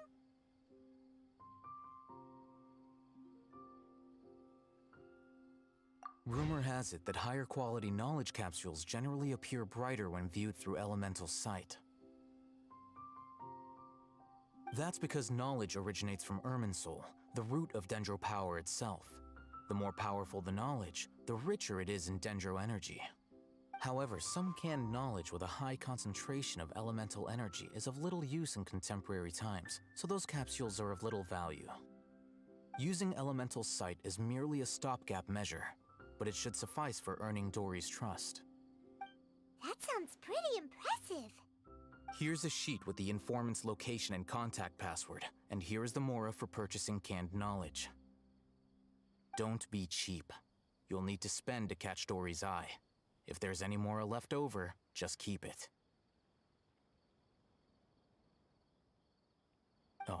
And be sure to exercise some caution. There have been Matra present in Port Ormos lately. Your efforts will be for naught if they catch you. Matra? They belong to the Academia's regulatory body. They also handle cases of illegal canned knowledge transactions. Like I said, the Academia has banned both their trade and possession. The Matra are razor sharp. You're in for nothing good if they lock their sights onto you. If you two want to back out, now's the time. Okay, then we have a deal. If you succeed in your dealings with Dory, come find me at the Wikela Funduk. We'll have an open discussion then. Looking at what Al-Haytham wrote, Dory's informant is a traitor near Old Ormos. Let's follow these instructions and try to get in contact with him.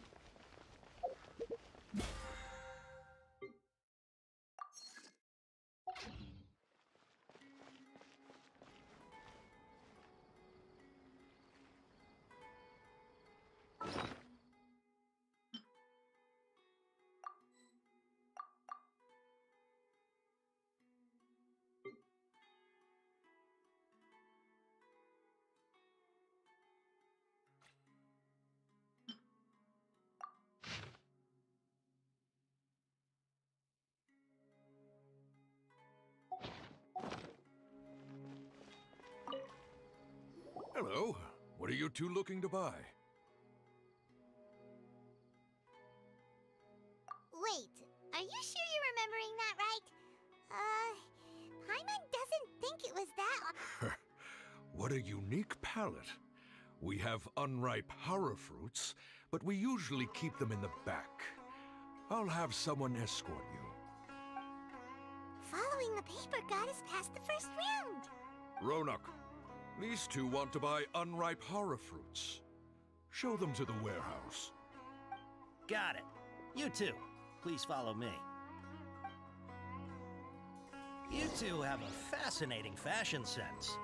We haven't seen a customer wearing a Sumeru rose for quite some time. Hold on. Let me think. Sumeru rose means common merch. No, look again. We're obviously wearing morning flowers. Ah, my mistake. I do apologize. Whew. That pop quiz sure was scary. Ah, the warehouse is up ahead. Please follow me.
Port Ormos is pretty great. There's so many new and interesting things, not to mention all the tasty food. Sumeru's largest commercial port sure lives up to its name. Look at all the merchants, and everyone seems excited just to be here. How did things end up like this? All thanks to your artistic license. That's how. I should have made you wait until we got an update from Tanja. But when I finished the prototype Aranara yesterday, you agreed that the kids would like it. That's why we tried bringing it out for a test run today. Well, I never thought they'd dislike it so much. Oh, what should we do? Whoa. Yeah. Compared compared to everyone else, they seem really down in the dumps. Let's go find out what's going on. Hey there. Paimon's name is Paimon, and he's a traveler who is just passing by. Is there something bothering you? Oh, I noticed you two a moment ago. Welcome to Akara Crafts, the best toy store in Port Ormos. At least for now. What's bothering us is this prototype Aranara.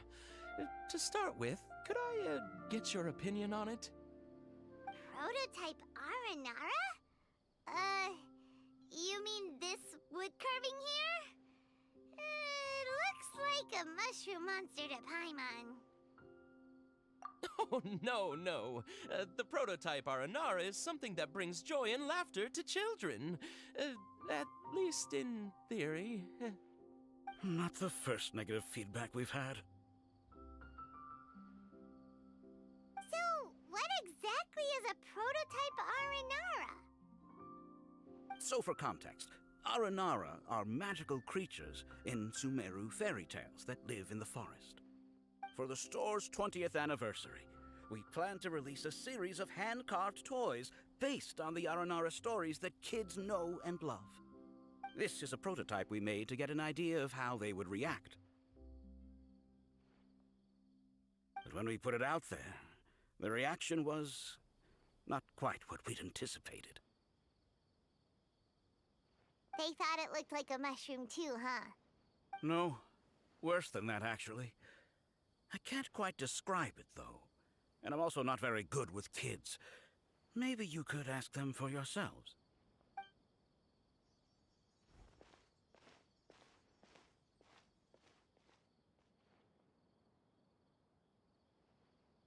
This is not an Aranara. No way.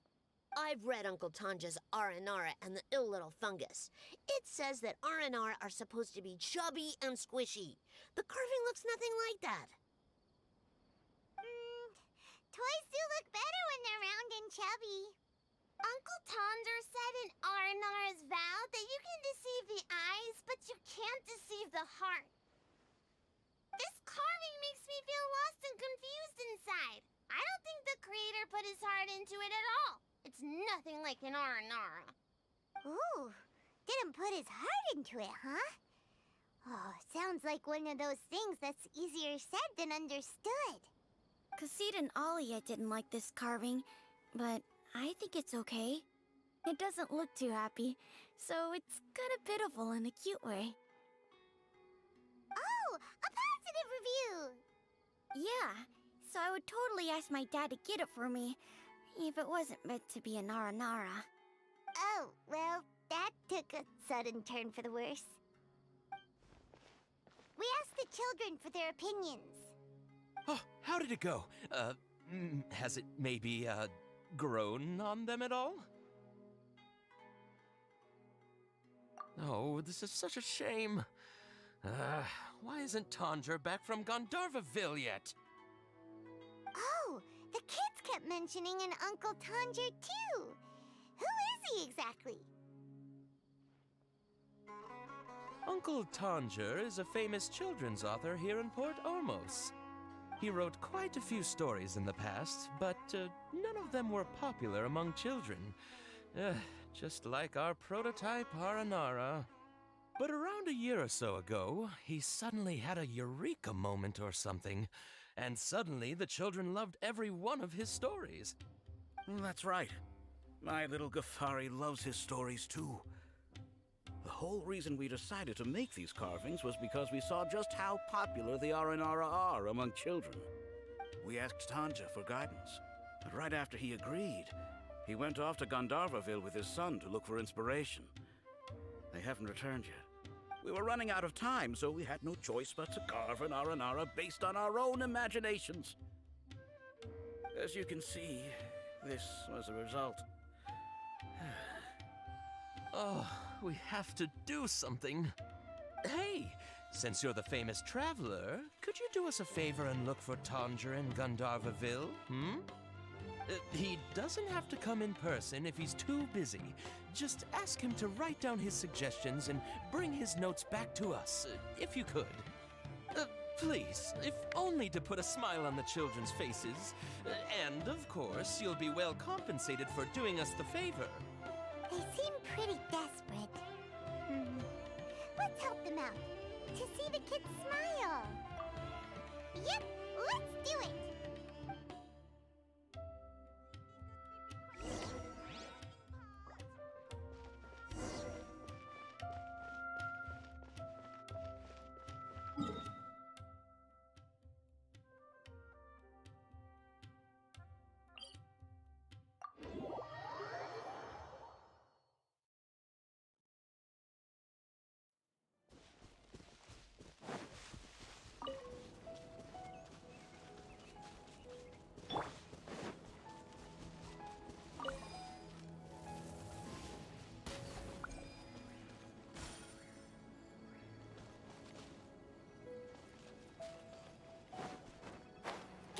For the gliding champion of Mondstadt.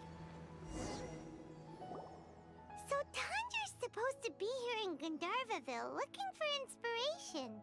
But how do we find him? Should we yell his name at the top of our lungs? Hey, buddy. What's your name? What are you doing here all alone? Do you live in Gandharvaville? Regardless, don't worry. As a trainee forest ranger, I'll do everything I can to help you. Hi, Miss Forest Ranger. I'm Rozzy. Don't mind me. I know the way back to Gandharvaville. When people say, don't mind me, what they really mean is don't worry about me. That's all the more reason not to leave you alone.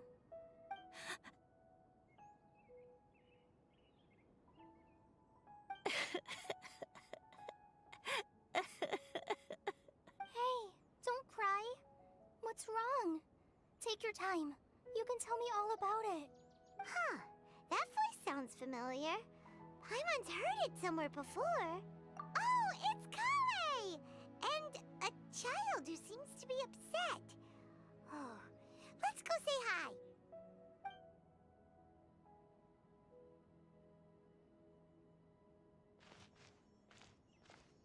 Hi, Kale. How have you been? Paimon and Traveler. I've been doing pretty well. Thanks for asking. I'm helping Master Tighnari patrol the forest. What brings you here? We're here on an errand. We heard your voice, so we thought we'd come ask you for help. You seem kinda busy, though. I'll be fine. You go help them first, Miss Forest Ranger. I'm okay, really. The sand got into my eyes, that's all. What a well-mannered child.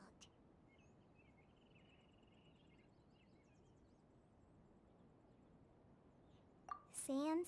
There's not a lot of sand in a forest. You keep saying you're okay because you don't want us to know what you're upset about, right? Maybe. That's exactly why you have to get it off your chest. Here's a trick. If you're keeping a secret that bothers you, you can try telling it all to a tree hollow. A tree hollow? Yeah, a tree hollow. Do you know Tanja's stories? The Aranara living in the forest will patiently listen to every word children say. Maybe there really are Aranara living in the tree hollows that will listen to you. You like the R&R stories too? Of course! I love them! Oh, people who like R&R are the best. Okay, I'll try telling my secrets to a tree hollow. Thanks, Miss Forest Ranger. You know everything. Aw, you're just exaggerating. Anyway, I'm trying to be like my friend, who always does her best to cheer people up when they seem sad. So, how are you doing? Feeling any better now? The forest is very dangerous, so how about we stick together? Sure.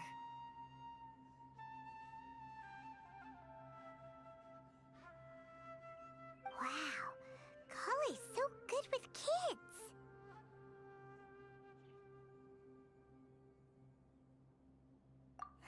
Well, helping children who are lost in the rainforest is all part of a forest ranger's duty. So, what was it you wanted help with? You're not lost too, are you? Okay, so you're looking for a children's author from Port Ormos called Tanja. And he's here in Gandharville, looking for inspiration. Wait, when you say Tanja, do you mean the Tanja? That's right, Uncle Tanja.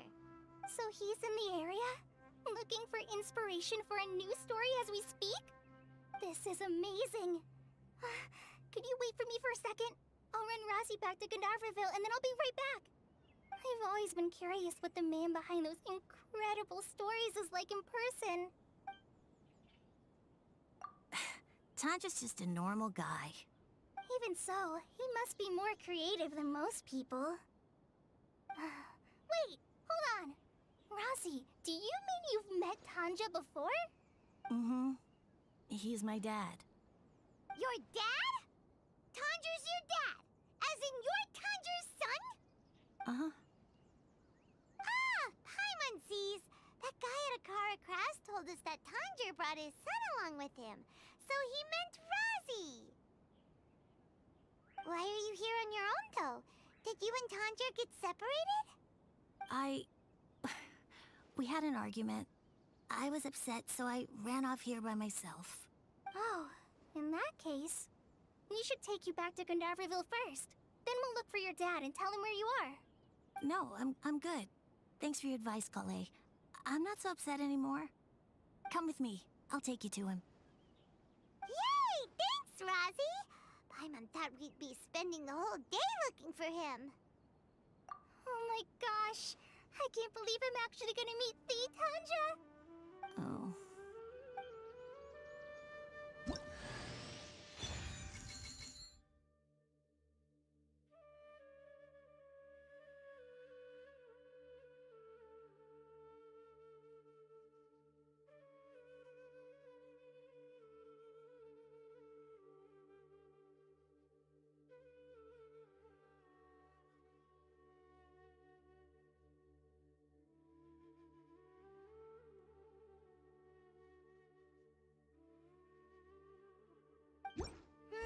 So Tanja headed this way. I know this place pretty well. Follow me.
Bet you can't keep up with me! Scatter!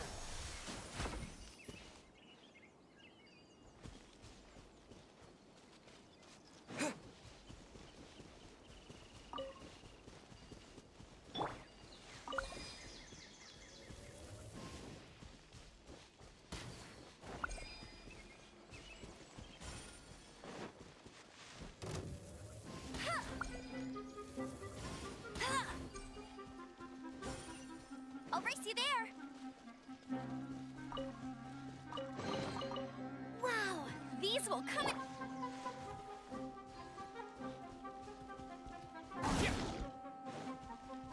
Germinate! Ha!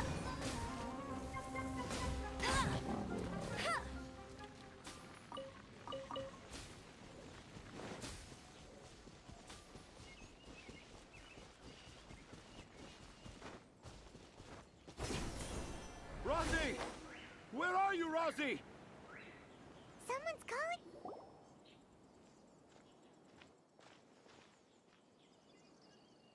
Oh, Rosie!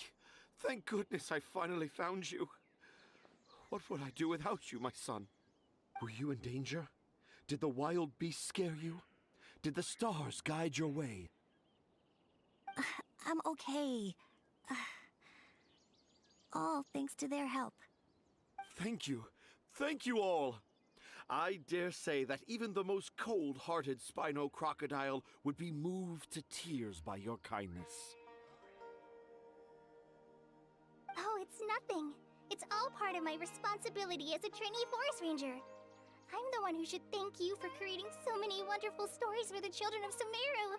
I love them too. Really? I didn't know anyone read my stories apart from young children. That must mean you're still in touch with your inner child.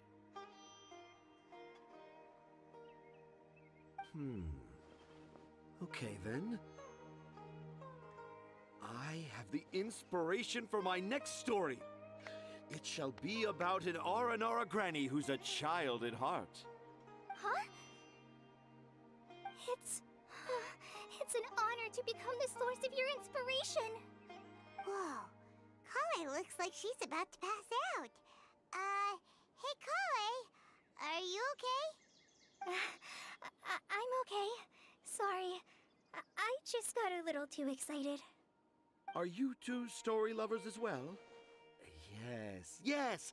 The moment I saw you, the image of an Aura giant and an Aura finch traveling together popped into my mind. Oh? Who asked for my help? My sincerest apologies, but I have fans all over Sumeru. Trying to remember every last one is like trying to identify each grain of sand in the desert. Seems like Tanja has a slightly exaggerated view of what it means to be a children's author. Also, Paimon's not a finch. That's nothing to get excited about.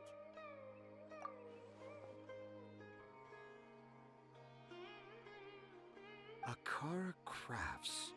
Akara Crafts. Oh! Oh, right. I remember now. That small boat once sailed into the sea of my memory, but before long it floated away over the horizon, never to be seen again. Perhaps for the best. After all, a wild tempest was a-raging in Tanger Harbor. What? Paimon has no idea what he's saying. What should we do? Do you think we should get Tainari to take a look at him? Dad's saying he forgot about helping the people at Akara Crafts learn more about Aranara because right now he has something more important to do. Oh, that's what he meant! Well, there it is! All the proof you needed that this kid is definitely Tanger's son. Wait, no, this isn't the time for all that. Tanger, your help is pretty vital to the toy makers. You gotta do something! But the garden that blooms before my eyes is of greater importance, for therein lies the beautiful Patisara that all the children of Sumeru dream of. I, Tanger, have found evidence of Aranara activity right here in the Avidia Forest, conclusively proving that Aranara not only exist in stories, but in real life too. If I manage to document the first real-life Aranara sighting, the petty problems that perplex Akara Crafts will be untangled in no time. Meanwhile, I may well be able to leverage this to assume leadership of the academia. Then all across Sumeru will know of the great Tanger living in humble Port Ormos.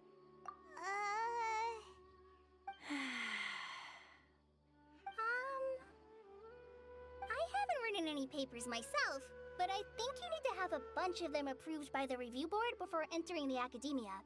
You also need a detailed and objective experiment record. Anyway, Tanja, what did you mean by evidence of Aranara activity?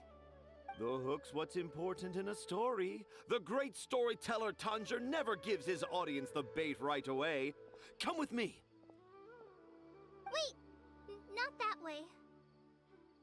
Kale, what's wrong? Nothing, but that way leads us deeper into the Avidia Forest. I'm just concerned for Tanja's safety. And I think I'm starting to understand why Razi and Tanja were fighting.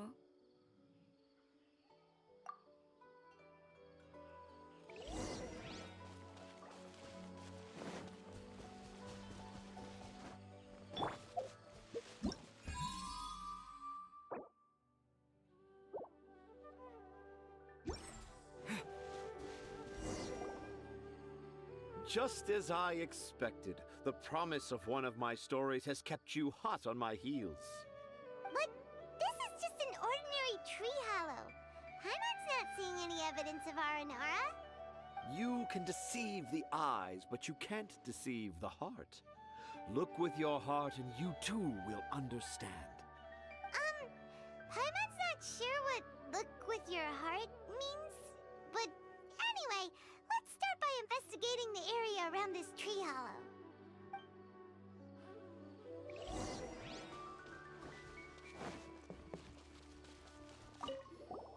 Hey, look! There's a note here! Could this be the evidence that Tanja was talking about? The handwriting's so hard to read. It's too hard. I can't remember the names of all these mushrooms. Do Aranara need to learn about mushroom classification?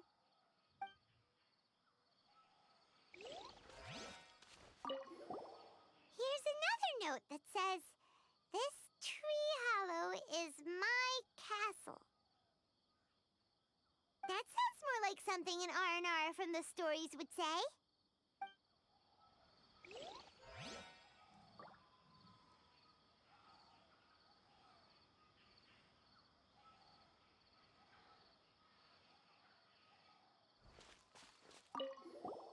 There's another one here! If only I were a clever Aranara. A clever Aranara. Is the emphasis on clever or Aranara?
How does it feel to bear witness to a groundbreaking discovery? Exciting, isn't it? The crude handwriting may look like a child's, but don't forget, we're in the middle of a rainforest. I doubt that a child would be able to reach this deep into the forest, and I doubt even more that they would think of this lowly tree hollow as some sort of impenetrable castle.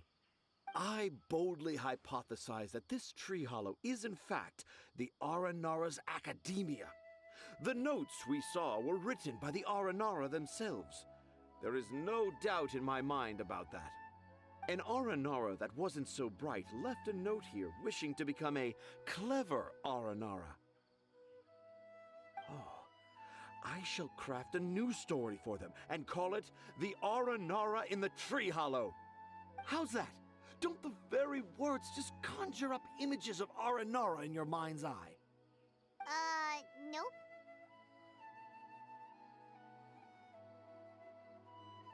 Well, many an adventurer knows how to take to the skies with their easily visible wind gliders, yet they do not possess the invisible wings of imagination, making it hard for them to keep up with my train of thought. How about you, Miss Forest Ranger? Do you soar into the atmosphere on the wings of imagination? Huh? Me? I don't know.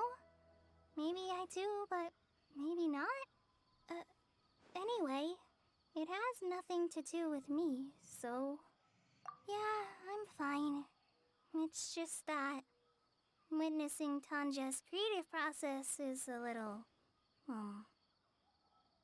Overwhelming. Oh, yes. Yes. Overwhelming. For now, I've decided to stay here with Razi until we witness the legendary moment when the Aranara appear in this hollow. Don't worry, I won't let the Akara Crafts toymakers down. When a real Aranara appears, their little troubles will be resolved in an instant. He seems pretty stubborn. Looks like we'll have to stay here and wait a little longer. No, I think we should return to our camp first. Tanja, in Aranara and the Three Little Fungus, it says that Aranara are very sensitive creatures. I don't think they'll show up if we stay here. Oh? Was that in the story? Ah, yes, I remember now. Miss Forest Ranger, you sure know your stuff. In that case, let's go back to camp and call it a day. We'll continue our search for evidence first thing in the morning.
Traveler, wake up!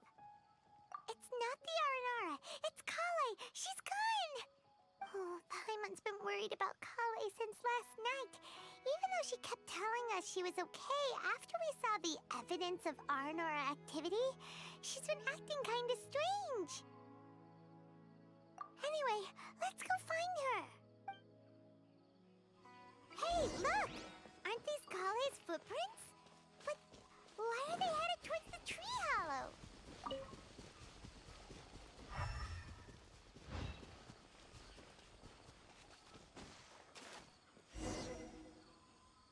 So Kale came back here alone. Is she waiting for the Aranara to show up? And I thought this was a place nobody knew about. I never thought Tanja would find it, or that I would run into the Traveler and Paimon. If I'd known, I would have just told the tree hollow instead of writing it down. There must be another way to practice my handwriting. Now I've created a whole new problem for myself. What do I do now? Dress up as an Aranara? Oh, no, that won't work. I should be writing something that an Aranara would never say, so that Tanja won't mistake me for one of them. But what should I write? What should I write? Oh, I've got it! There's no way Tanja could see this as the work of an Aranara. So the evidence of Aranara activity we saw during the day was actually evidence of Kale's activity. But why didn't she just tell Tanja? Oh, right! Kale told Razi that he could tell any secret to a tree hollow. Must be because that's what she does, and now she even writes it down. Yeah, you're right. We'll keep her secret for her. Oh, looks like she's almost done writing. Let's head back.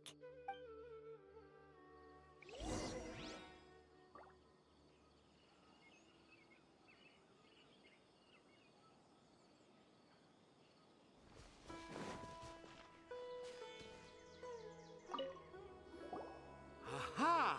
There's a new note just as I expected. Yes, yes! It's the same handwriting, which means it must have been written by the same Aranara. Let's see what it says. Ooh, what could it be? I want to visit Mondstadt during the Ludi Harpastum again? No, that's impossible. This must be some kind of mistake. How could an Aranara go to Mondstadt for the Ludi Harpastum? Even I would never write that into a fairy tale. So, in other words, the notes can't have been left by an Aranara.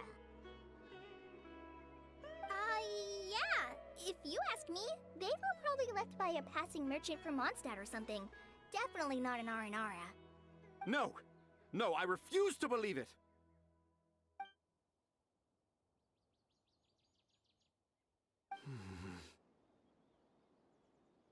I can't. What do you mean you can't? It's not like it'll take you a huge amount of effort. You've written so many stories beloved by the children. I'm sure you can help create carvings that are just as successful. No! I can't do it. I thought that if I could find an Aranara, I'd be able to help Akara Crafts.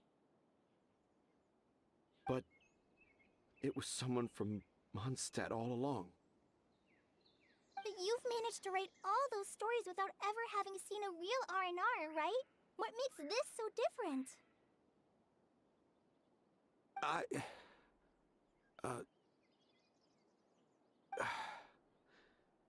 Razi, you tell them. Really? Can I? Yes, it's fine. Tell them. I know this is the moment you've been waiting for. Okay. Kale, Traveler, Paimon, do you remember when I said that there was a secret I didn't want to tell anyone? I didn't want to tell anyone the secret, but it made me feel very sad and also turned Dad into a completely different person. So, I think I should tell you. Dad isn't the one who came up with all those Aranara stories. What? Hold on. So if Uncle Tanja wasn't the author, then who was it? Wait. You don't mean... It was me. Dad's been telling stories in Port Ormos for as long as I can remember. I always got to listen to all his new stories. Every night, Dad would give me a Zaytun peach for dinner, and I'd eat it while he told his stories. The Zaytun peaches were delicious, but Dad's stories were really bad. He always uses sentences that are really hard to understand and strange, metaphors, I think they're called. But Dad kept on going, telling his stories again and again. Oh, one time, he even borrowed a camera from Lord Sangema Bey's shop and got me to take pictures of him in action. Dad showed me the picture and said that it shall become the precious record of Sumeru's best storyteller early in his career. Even though I only had Zaytun peaches to eat and not so great stories to listen to, I was happy. Then one day, I tried telling Dad a story I came up with. Dad seemed really excited from the very beginning. He looked really happy. He lifted me up high into the air and told me to continue. He lifted me up so high that I was looking down at him. As I continued with my story, I saw his expression gradually change. And when I got to my favorite part, Dad started crying. I guess he must have been moved by my story. When Dad put me back down, I looked up at him again, but now he had a scary look in his eyes. You remember it so vividly. It's not only Razi. I too remember every detail of what happened that day. After that, I gradually grew in fame and started making money. I became Sumeru's best storyteller, just as I always dreamed. Finally, we could afford more than just Zaytun peaches for dinner. I thought it would make Razi happy. I was really happy at first, but then everyone started calling me Tanja's son instead of Razi. I kinda guessed why, but I also didn't want to believe it. Dad got busier with things that had nothing to do with storytelling, like that request from Akara Crafts. So I made up my mind that this time, I just want to be good old Razi so that Dad will become good old Dad again. Instead of Dad the way he is now, starting every story with, "Dedicated to my dearest Razi." I prefer my dad how he used to be, stumbling over words and not knowing how to end the story. That's why I decided to keep how I imagine Aranara to look like a secret. Wait, Paimon gets it now. To sum up, all of Uncle Tanja's fairy tales were actually stories written by Razi. And because Razi didn't want Tanja to keep living a lie, he refused to help him with the Kara Crafts commission. Yes. That's why I tried looking for possible evidence of Aranara. But it turned out that I was just being a clown, as always. And not even a funny one. I'm a terrible father. I'm sorry, Razi. I'm so sorry. And I owe you all an apology, too, for wasting your time. Razi's the only one who can help Akara Crafts. If you can manage to persuade him, that is. Right now, I think I just want to find a tree hollow and be quiet for a while. Are we gonna let this happen? You want me to help Akara Crafts with their carving? Well, I did mention what the Aranara look like in my stories, but to make a carving, we might need more details. Kale, Traveler, and Paimon, I might need your help on this one. I've never really left Port Ormos before. This is my first time in Gandharvaville.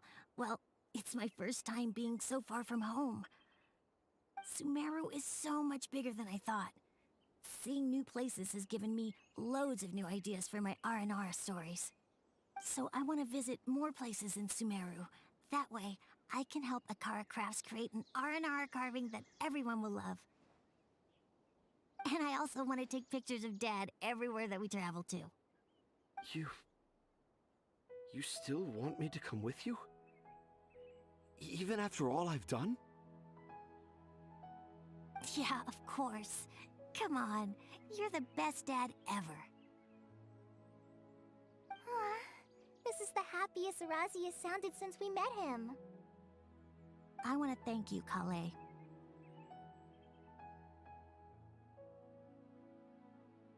Huh? Me? I didn't do anything to help. You told me about telling my secrets to a tree hollow. Even though I didn't have the time to find a tree hollow, telling everyone my secret made me feel so much better. Yeah, it's hard to keep too many secrets. And there's no need to hide our mistakes from others all the time.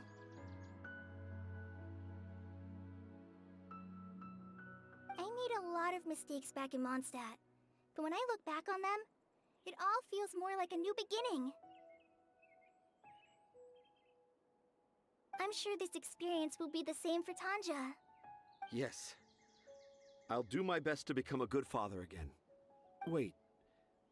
Did you just say you've been to Mondstadt?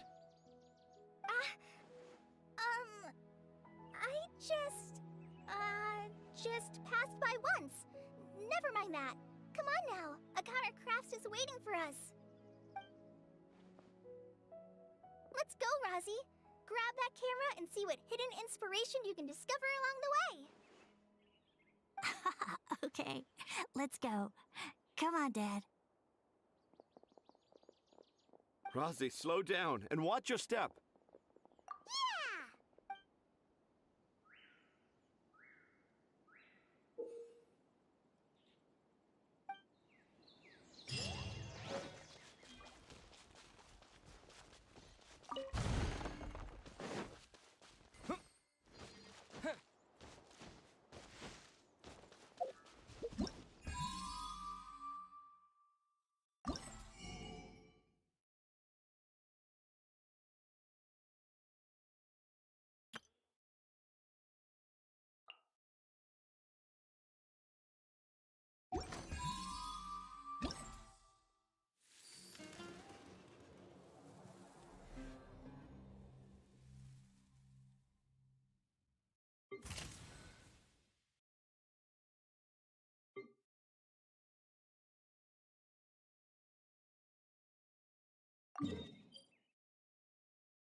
Propagate!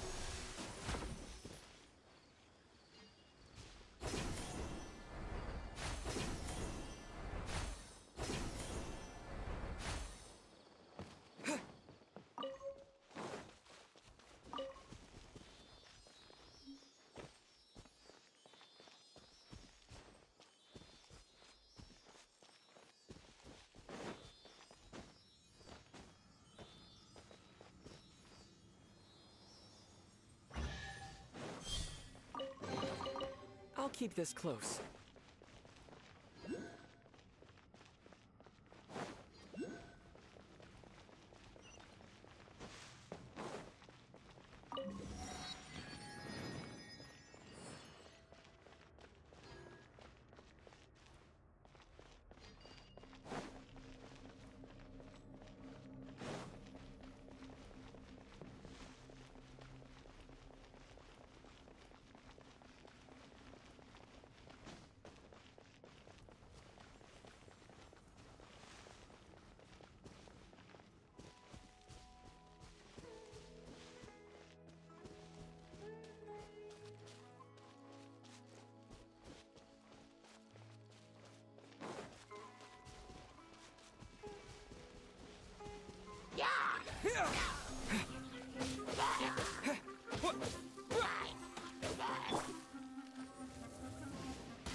Propagate!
I see through you.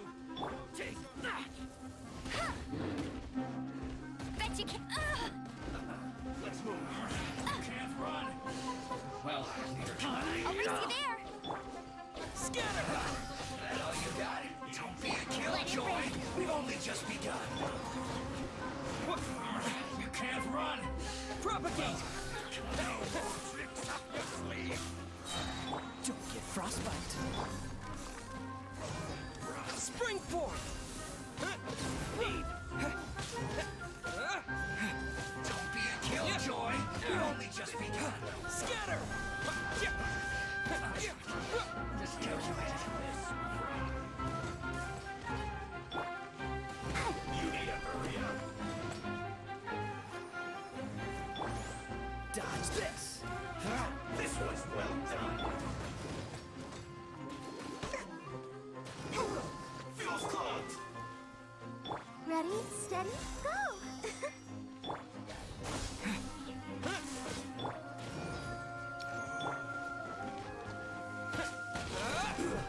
Shouldn't get careless.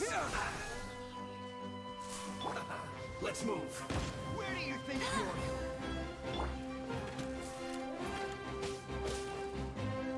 Propagate! Hey!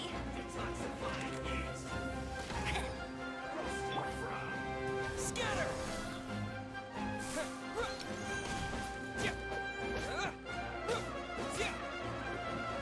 I'll be back.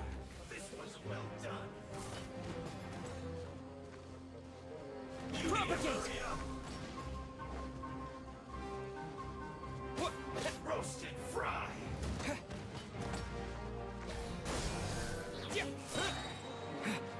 Germinate! You need to hurry up. Let's dance. This was well done.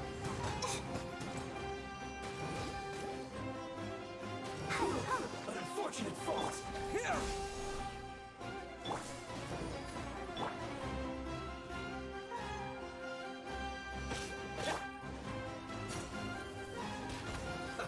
Let's move.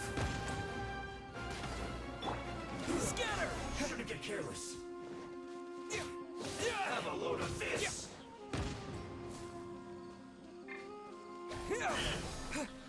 No one escapes my sights. Goodness through.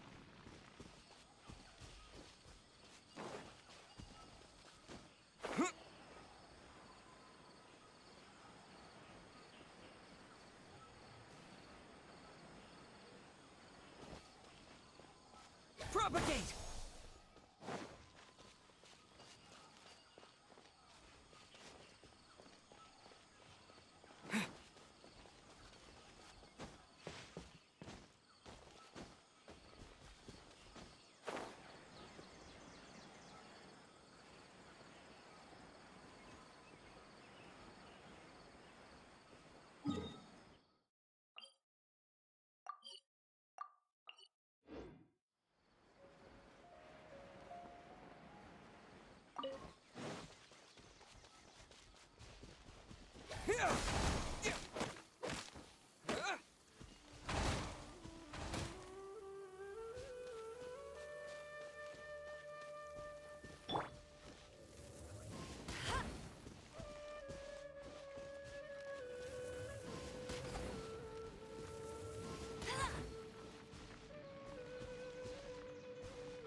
Wow, these will come in handy.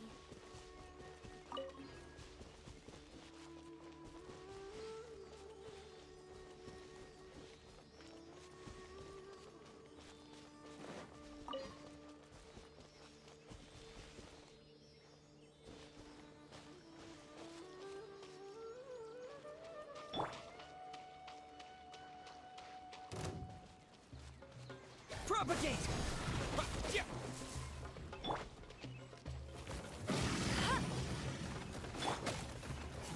Freeze! Ah! Oh, so sorry. Hey? Scatter!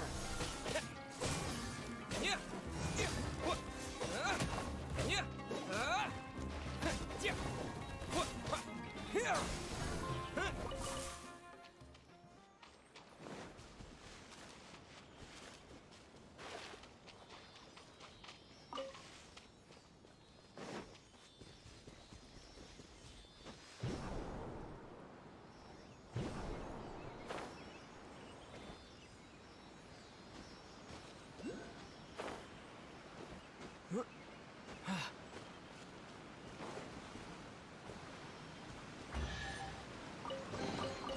reward on the road.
Propagate! Don't be a killjoy! We've only just begun! You can't scatter! Well...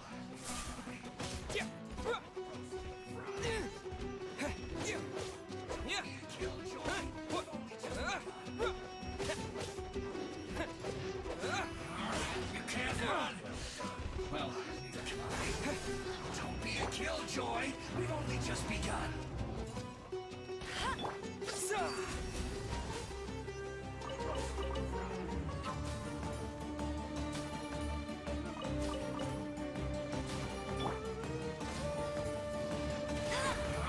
You can't run! Well, cool it! Don't be a killjoy! We've only just begun! You need to hurry up!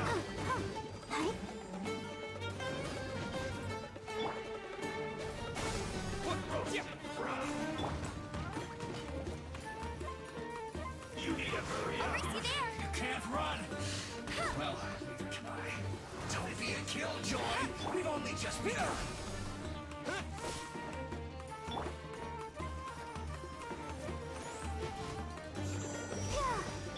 Propagate. I miscalculated. Scatter.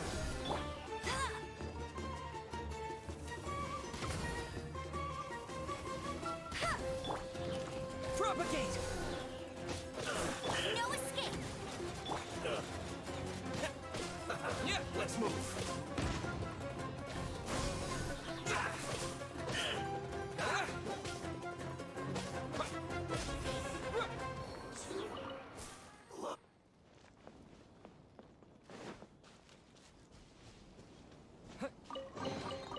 I'll keep this close.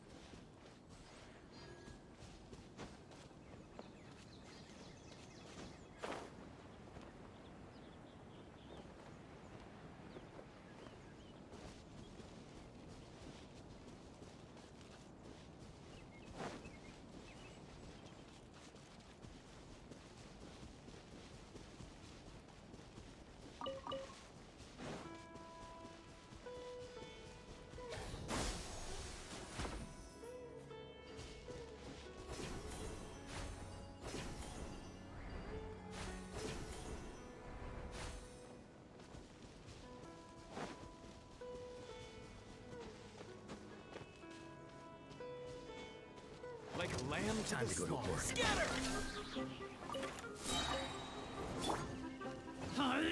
That's cheating!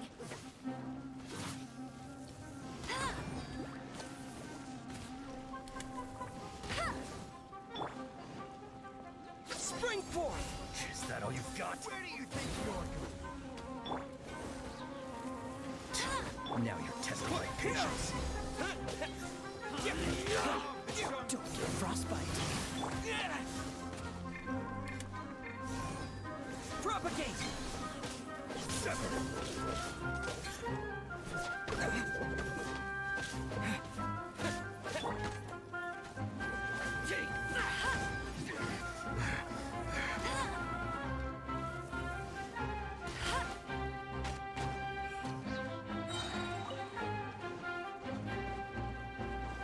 Is that all you've got? We'll meet again.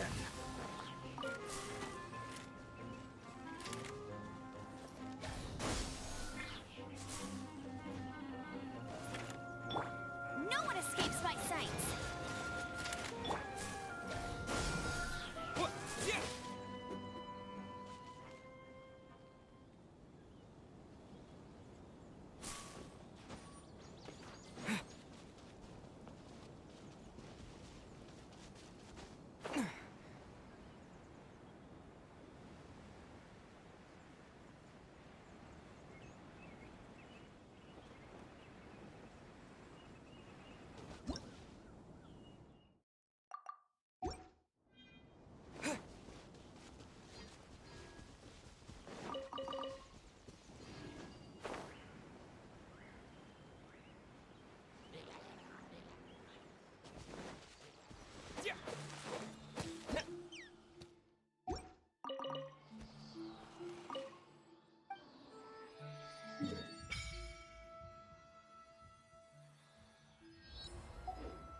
Before I retrieve your products, I need to confirm a few things.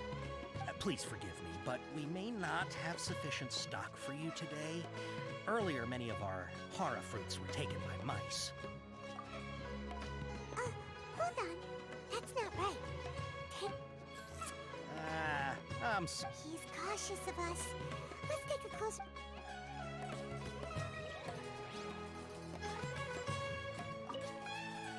Before I retrieve your... please forgive me, but we may not have sufficient stock for you today. Earlier, many of our hara fruits were taken by mice. Thanks. If better goods come in, you'll be the first to know. You look like you have some skill. Why don't I pick out some fruits that'll make you dizzy?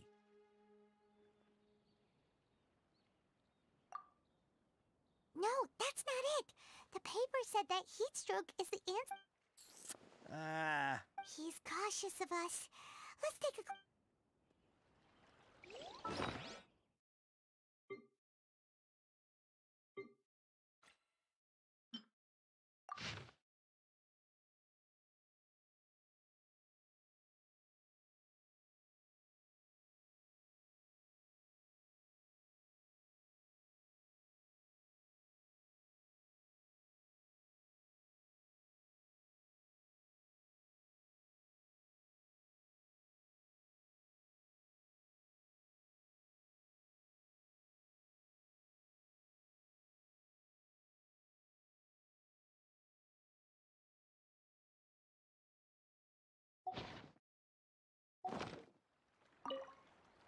Before I retrieve your... please forgive me, but we may not have sufficient stock for you today. Earlier, many of our hara fruits were taken by mice. Thanks. If better goods come in, you'll be the... You look like you have some skill. Why don't I pick out some fruits that'll make you dizzy?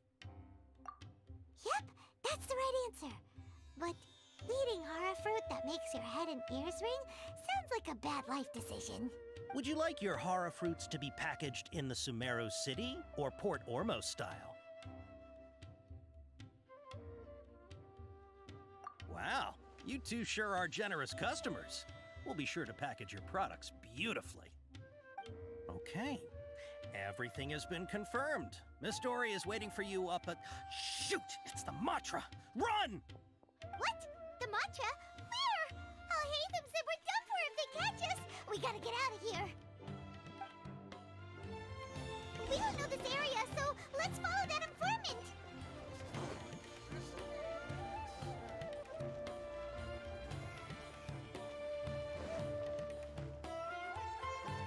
He ran that way.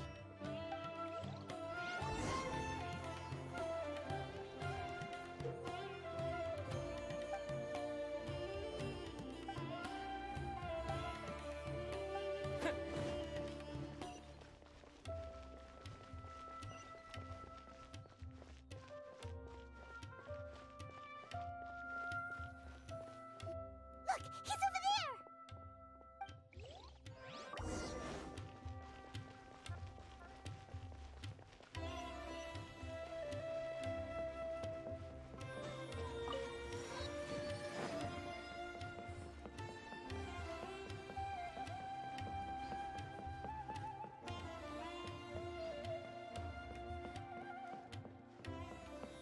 Hey! If you're hiding from the Rishbaland tiger, come this way! Another password! Huh? Oh, that voice came from behind the building! Here, over here. You can stop running now.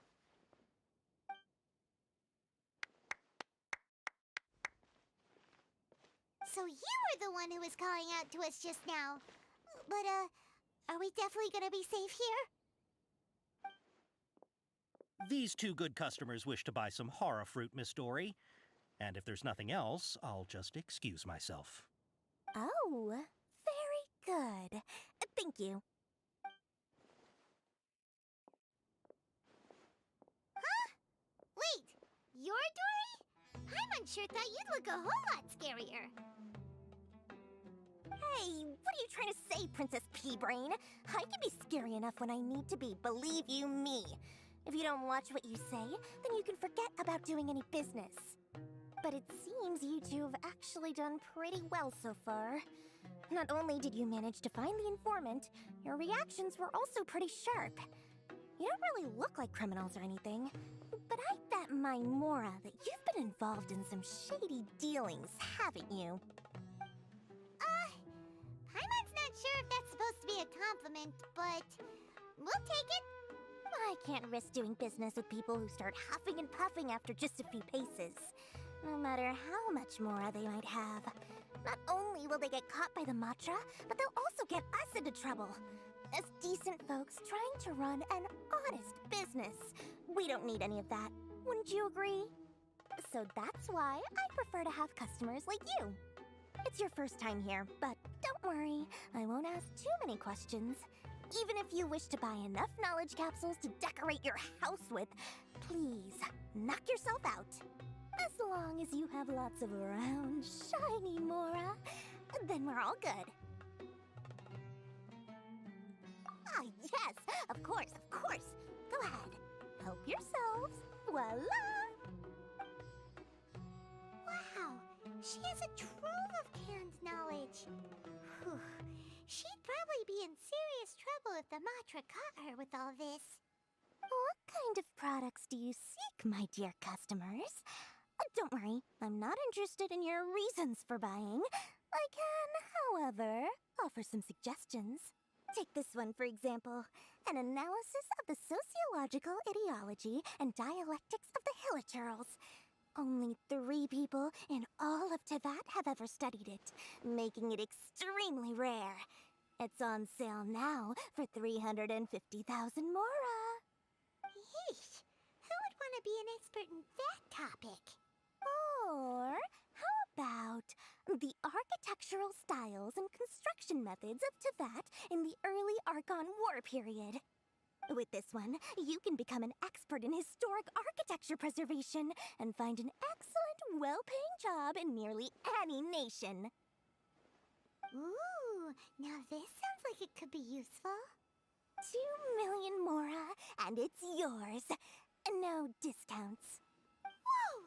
That's a lot of Mora! Of course, you are free to pick whatever your heart's desire. The contents and price of each knowledge capsule are indicated in small text on the body of each one, down at the bottom. Alright, let's try the method that Alhaitham mentioned.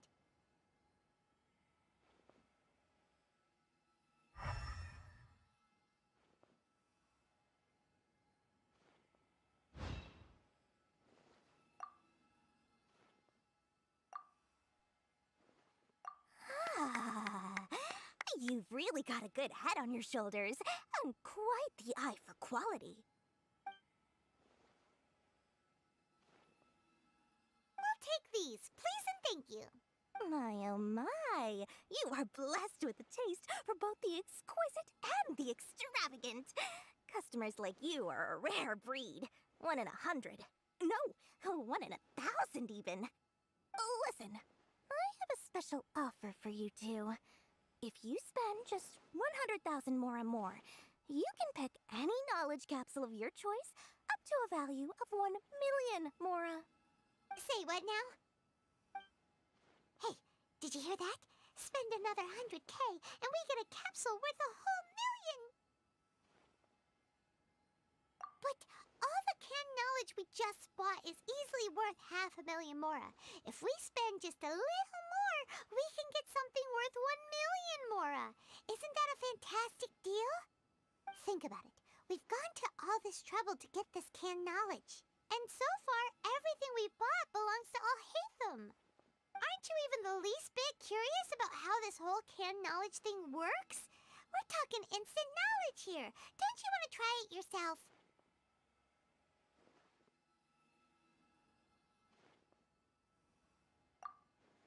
Come on, come on! We still have around 100,000 of Alhaitham's Mora left, so let's put it to good use by finding something useful for you. Ahem, you've got a deal, Dory! We'd like to spend an extra 100,000 Mora. Excellent! Then please, select from this fine collection of canned knowledge over here. Hold on a second. Paimon thought we could choose whatever we wanted. Why can't we choose the ones from over there? Oh, but my dear customer, the knowledge capsules over here are worth 1 million mora each. I'm sure discerning customers like yourselves will be able to find something to your liking. Please, take your time. Oh, Paimon has a bad feeling about this. Let's use Elemental Sight again to check these.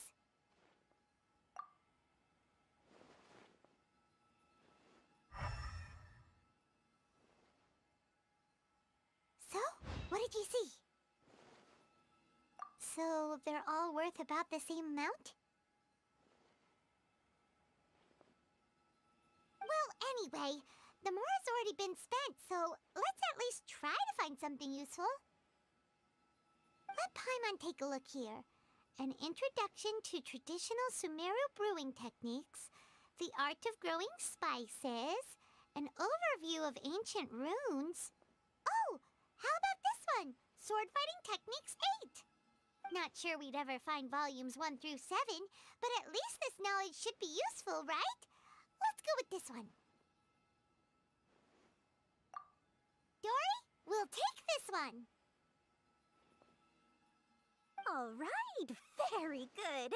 I'm expecting some new goods in the next couple days, so be sure to check back again soon.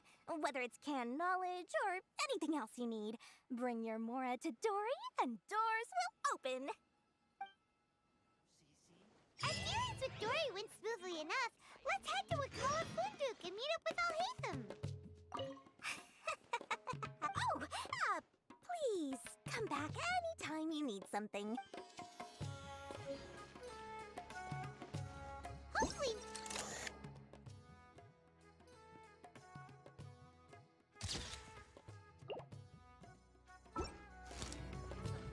More exciting than legend.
Thank you so much.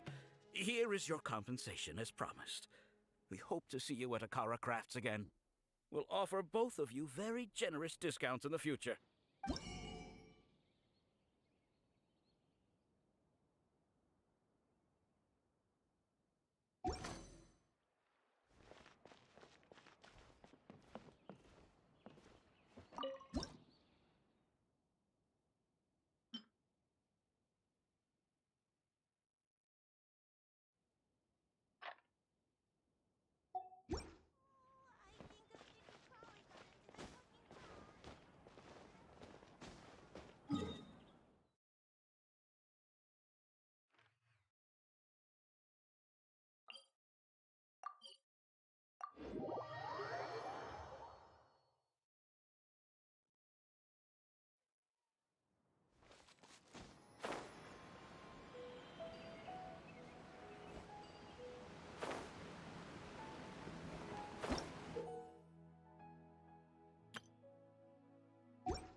enough for a great feast this time.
Ha, you two made it.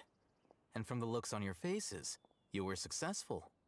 Whoa, there's so many people from the academia here. Why would you pick this place as our meetup spot? Well, Wikela Funduk is under the Academia's control, so naturally the Academia has people working here. I came to Port Ormos under the pretense of conducting official business. You're a pretty daring guy. Relax. No one here is interested in anything we say, and the Matcher won't come here. Okay now, tell me how your encounter with Dory went. Okay, we did what you asked. So, can you tell us about the knowledge capsule that the Academia lost Before that, I have to ask, why are you two so intent on tracking it down? You don't have to answer, of course. Yeah, he just wants to meet the God of Wisdom and ask her about something important. We've been in Sumeru for a while now, but we still haven't found a way. When we heard that the Academia had lost something that might be related to the gods, we came here in case it turned out to be our lucky break. In that case, you're on the right track. A short while ago, the Academia lost a knowledge capsule in the desert. It's supposedly a divine knowledge capsule. Use it, and you'll gain the wisdom of the gods. Wow, there's really such a thing as that? Hey, if we find it, do you think we can learn how to meet the Dendro Archon? Ooh, or how to find your sister? I highly doubt it has any mystical properties, but it does indeed exist. And it's right here, in Port Ormos. So, where exactly? That's what we need to find out next. I won't deny that. I am investigating because I'm curious as to what the divine knowledge capsule truly is. As you know, the Eremites in Port Ormos also have their eyes on it. It is an extremely precious item. The knowledge contained within may bring great power or wealth to whoever has it in their possession. Several brigades have been vying for ownership of it as of late, but there is still no victor. My personal finances and connections cannot compete with those of the Eremites. After attempting various methods, I finally managed to reach a tentative agreement with several brigades. I agreed to forego ownership of the divine knowledge capsule in exchange for the opportunity to study it. After all, there's no harm in understanding what it is.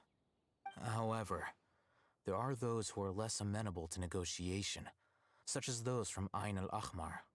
They adamantly believe that the divine knowledge capsule contains the Scarlet King's power, and that he will return to this world when they obtain it. They refuse to let anyone from the Academia tarnish their deity's soul. So you kept hounding them because they refused to cooperate with you? Yes. Ain al-Ahmar isn't exactly wealthy, but its members are determined to get that capsule by any means necessary. To that end, they've resorted to many methods more foul than fair in order to amass sufficient funds. So, I've been sabotaging their business to force them into negotiating with me. The divine knowledge capsule should be up for a secret auction within the next few days. Each brigade will place their own bid, and the prize will be covertly given to the winner. To ensure the capsule's security and to evade the Matra's notice, the winning brigade will not publicly disclose their victory. Unless I know whose hands the divine knowledge capsule ends up in, my agreements with them will fall through. Dory is the most reliable source of information, but that avenue was previously closed to me. With you on board now, the situation is different. In other words, you wanted us to befriend Dory so you could find out where the divine knowledge capsule is. Yes, you can say that. But this arrangement harms none of us. The day after tomorrow, go back to Dory and try to purchase information on the divine knowledge capsule's whereabouts. If she has no information, wait 2 days and approach her again. If I get the opportunity to study the divine knowledge capsule, I will relay my findings to you. Will that suffice as compensation? Okay, then we'll meet up in 2 days. Haytham, before you go, we actually bought a knowledge capsule for ourselves, but we're not sure how to use it. You two want to try using a knowledge capsule? Sure, I can teach you. Doing so right under the Academia's nose is a bit problematic, though. What do you say we head to the outskirts of town?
All right.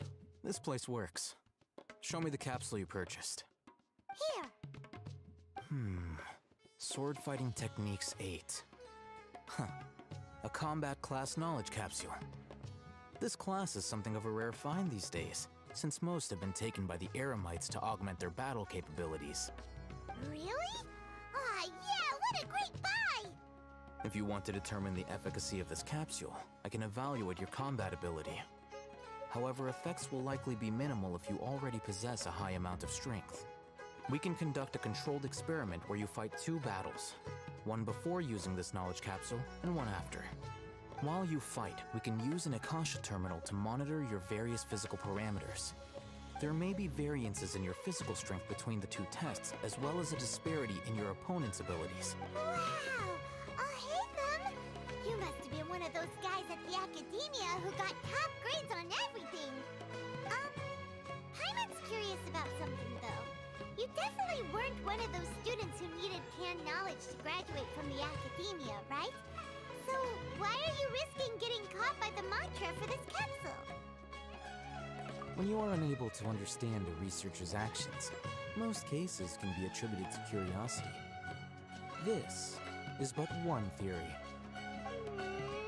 Sounds like you're trying to avoid the question. All right, let's begin the test. Just fight as you normally do.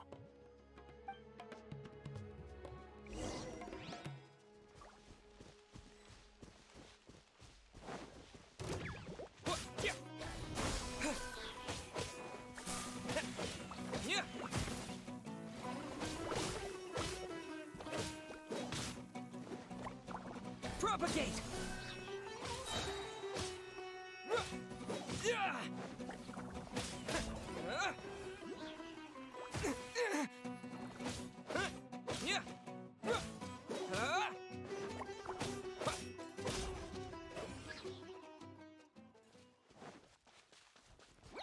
Scatter!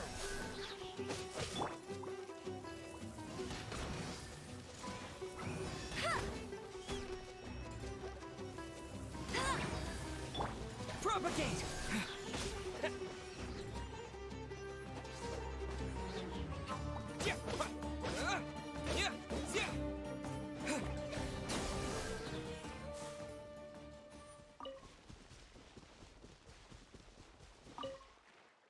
All right. I'll link your Akasha terminal to record data. The next step is to use this knowledge capsule. Hold it in your hand. I'll help you establish a connection with it so you can activate its power.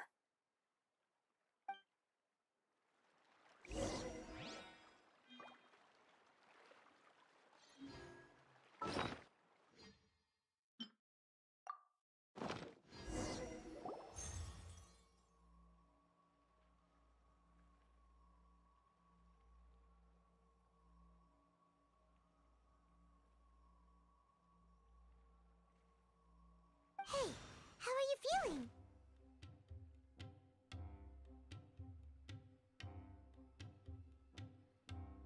You mean that it worked? All right. Time for round 2. Fight with the same composure as before.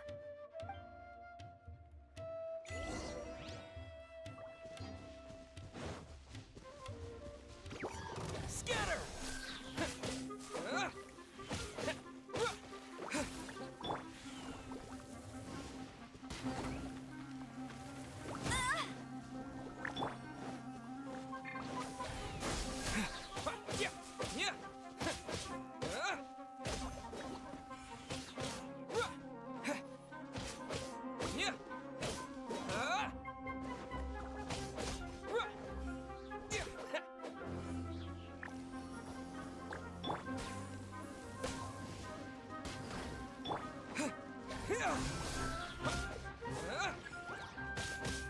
Germinate!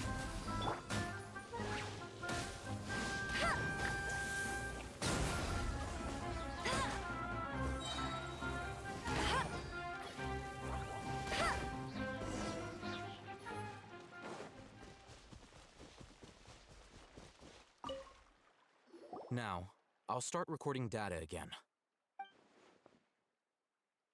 Oh, hey, Thumb. How's it going?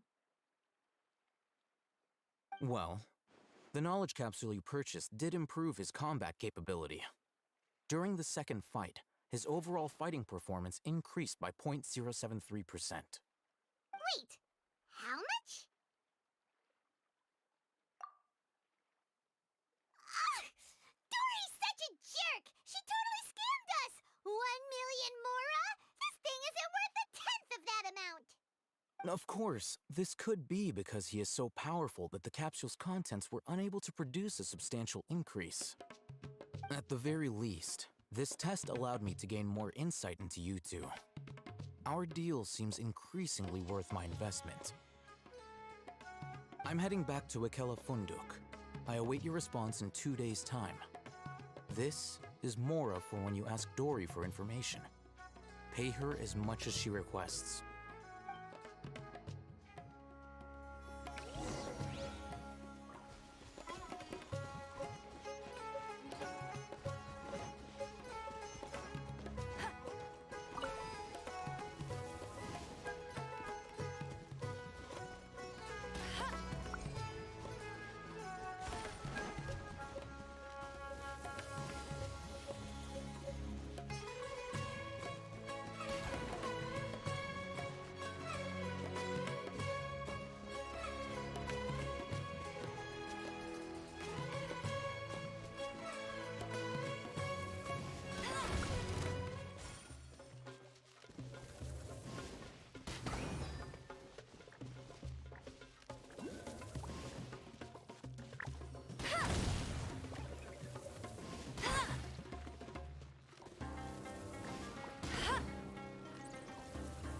Bet you can't keep up with me!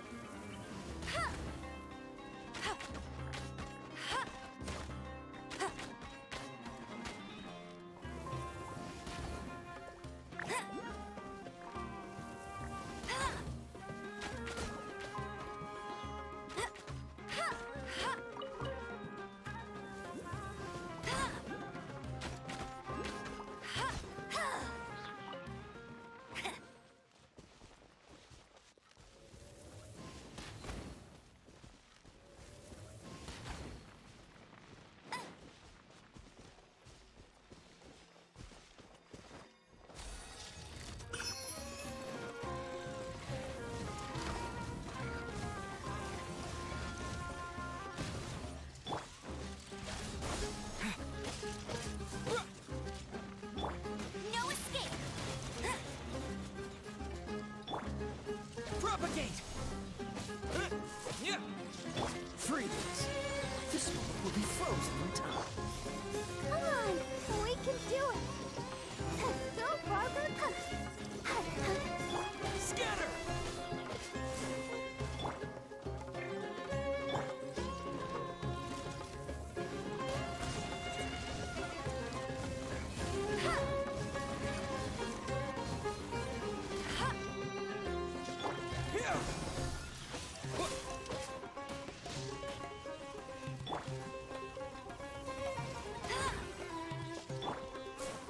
Propagate!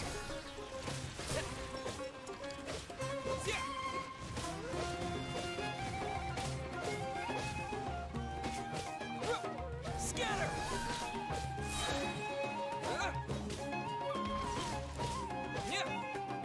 Spring forth!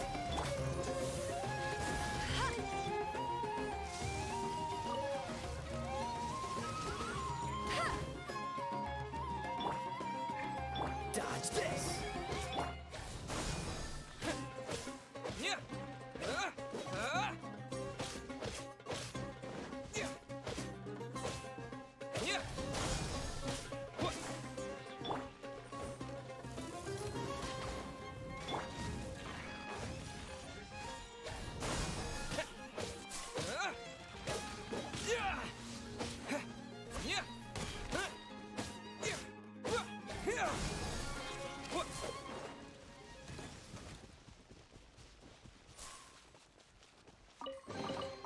A reward on the road.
Target tracked down by Outrider Amber.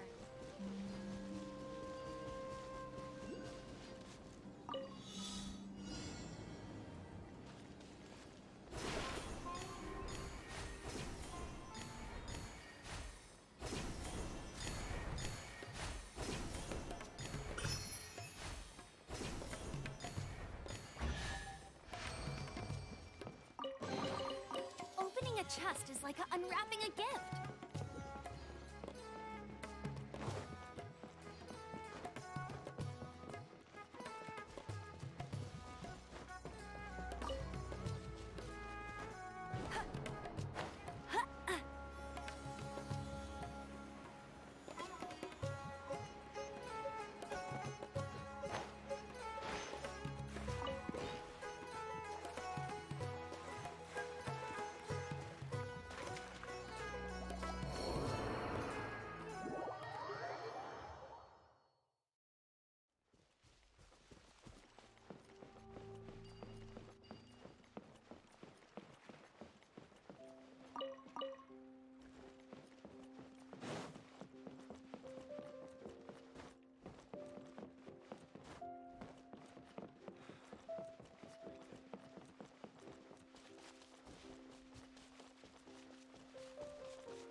Bet you can't keep up with me!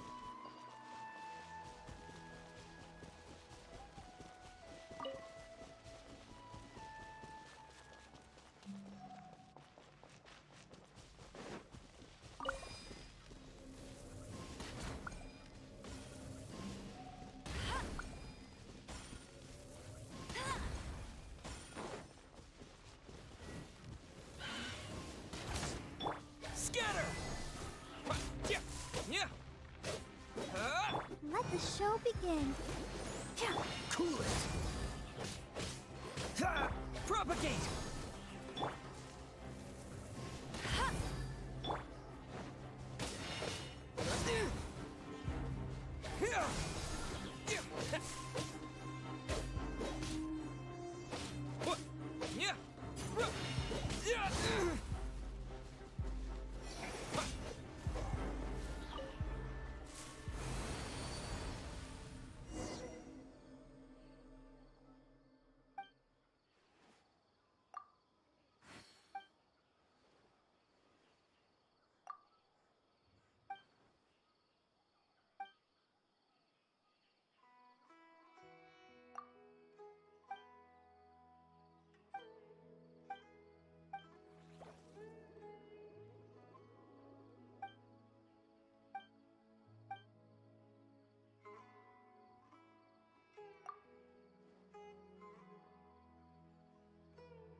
Propagate!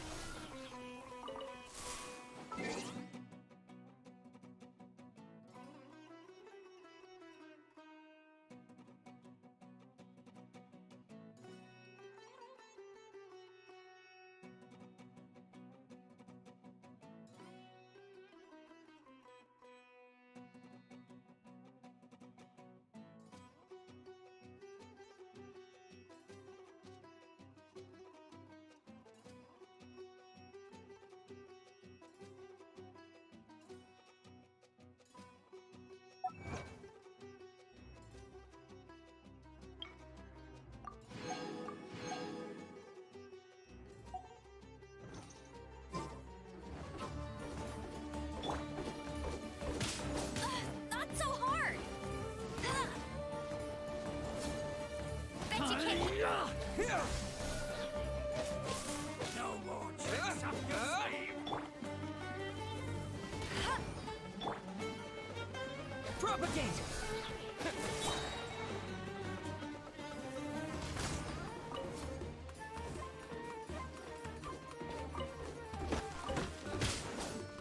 Take that!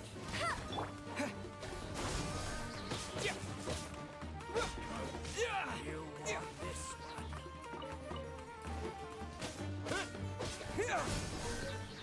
one? Need more.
can't keep up with me.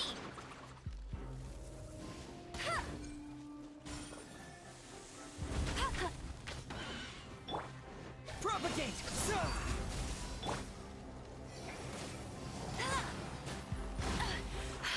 You'll pay for that.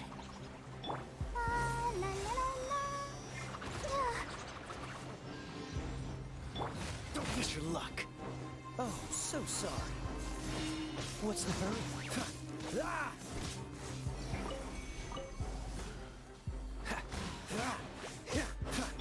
Scatter! Yeah.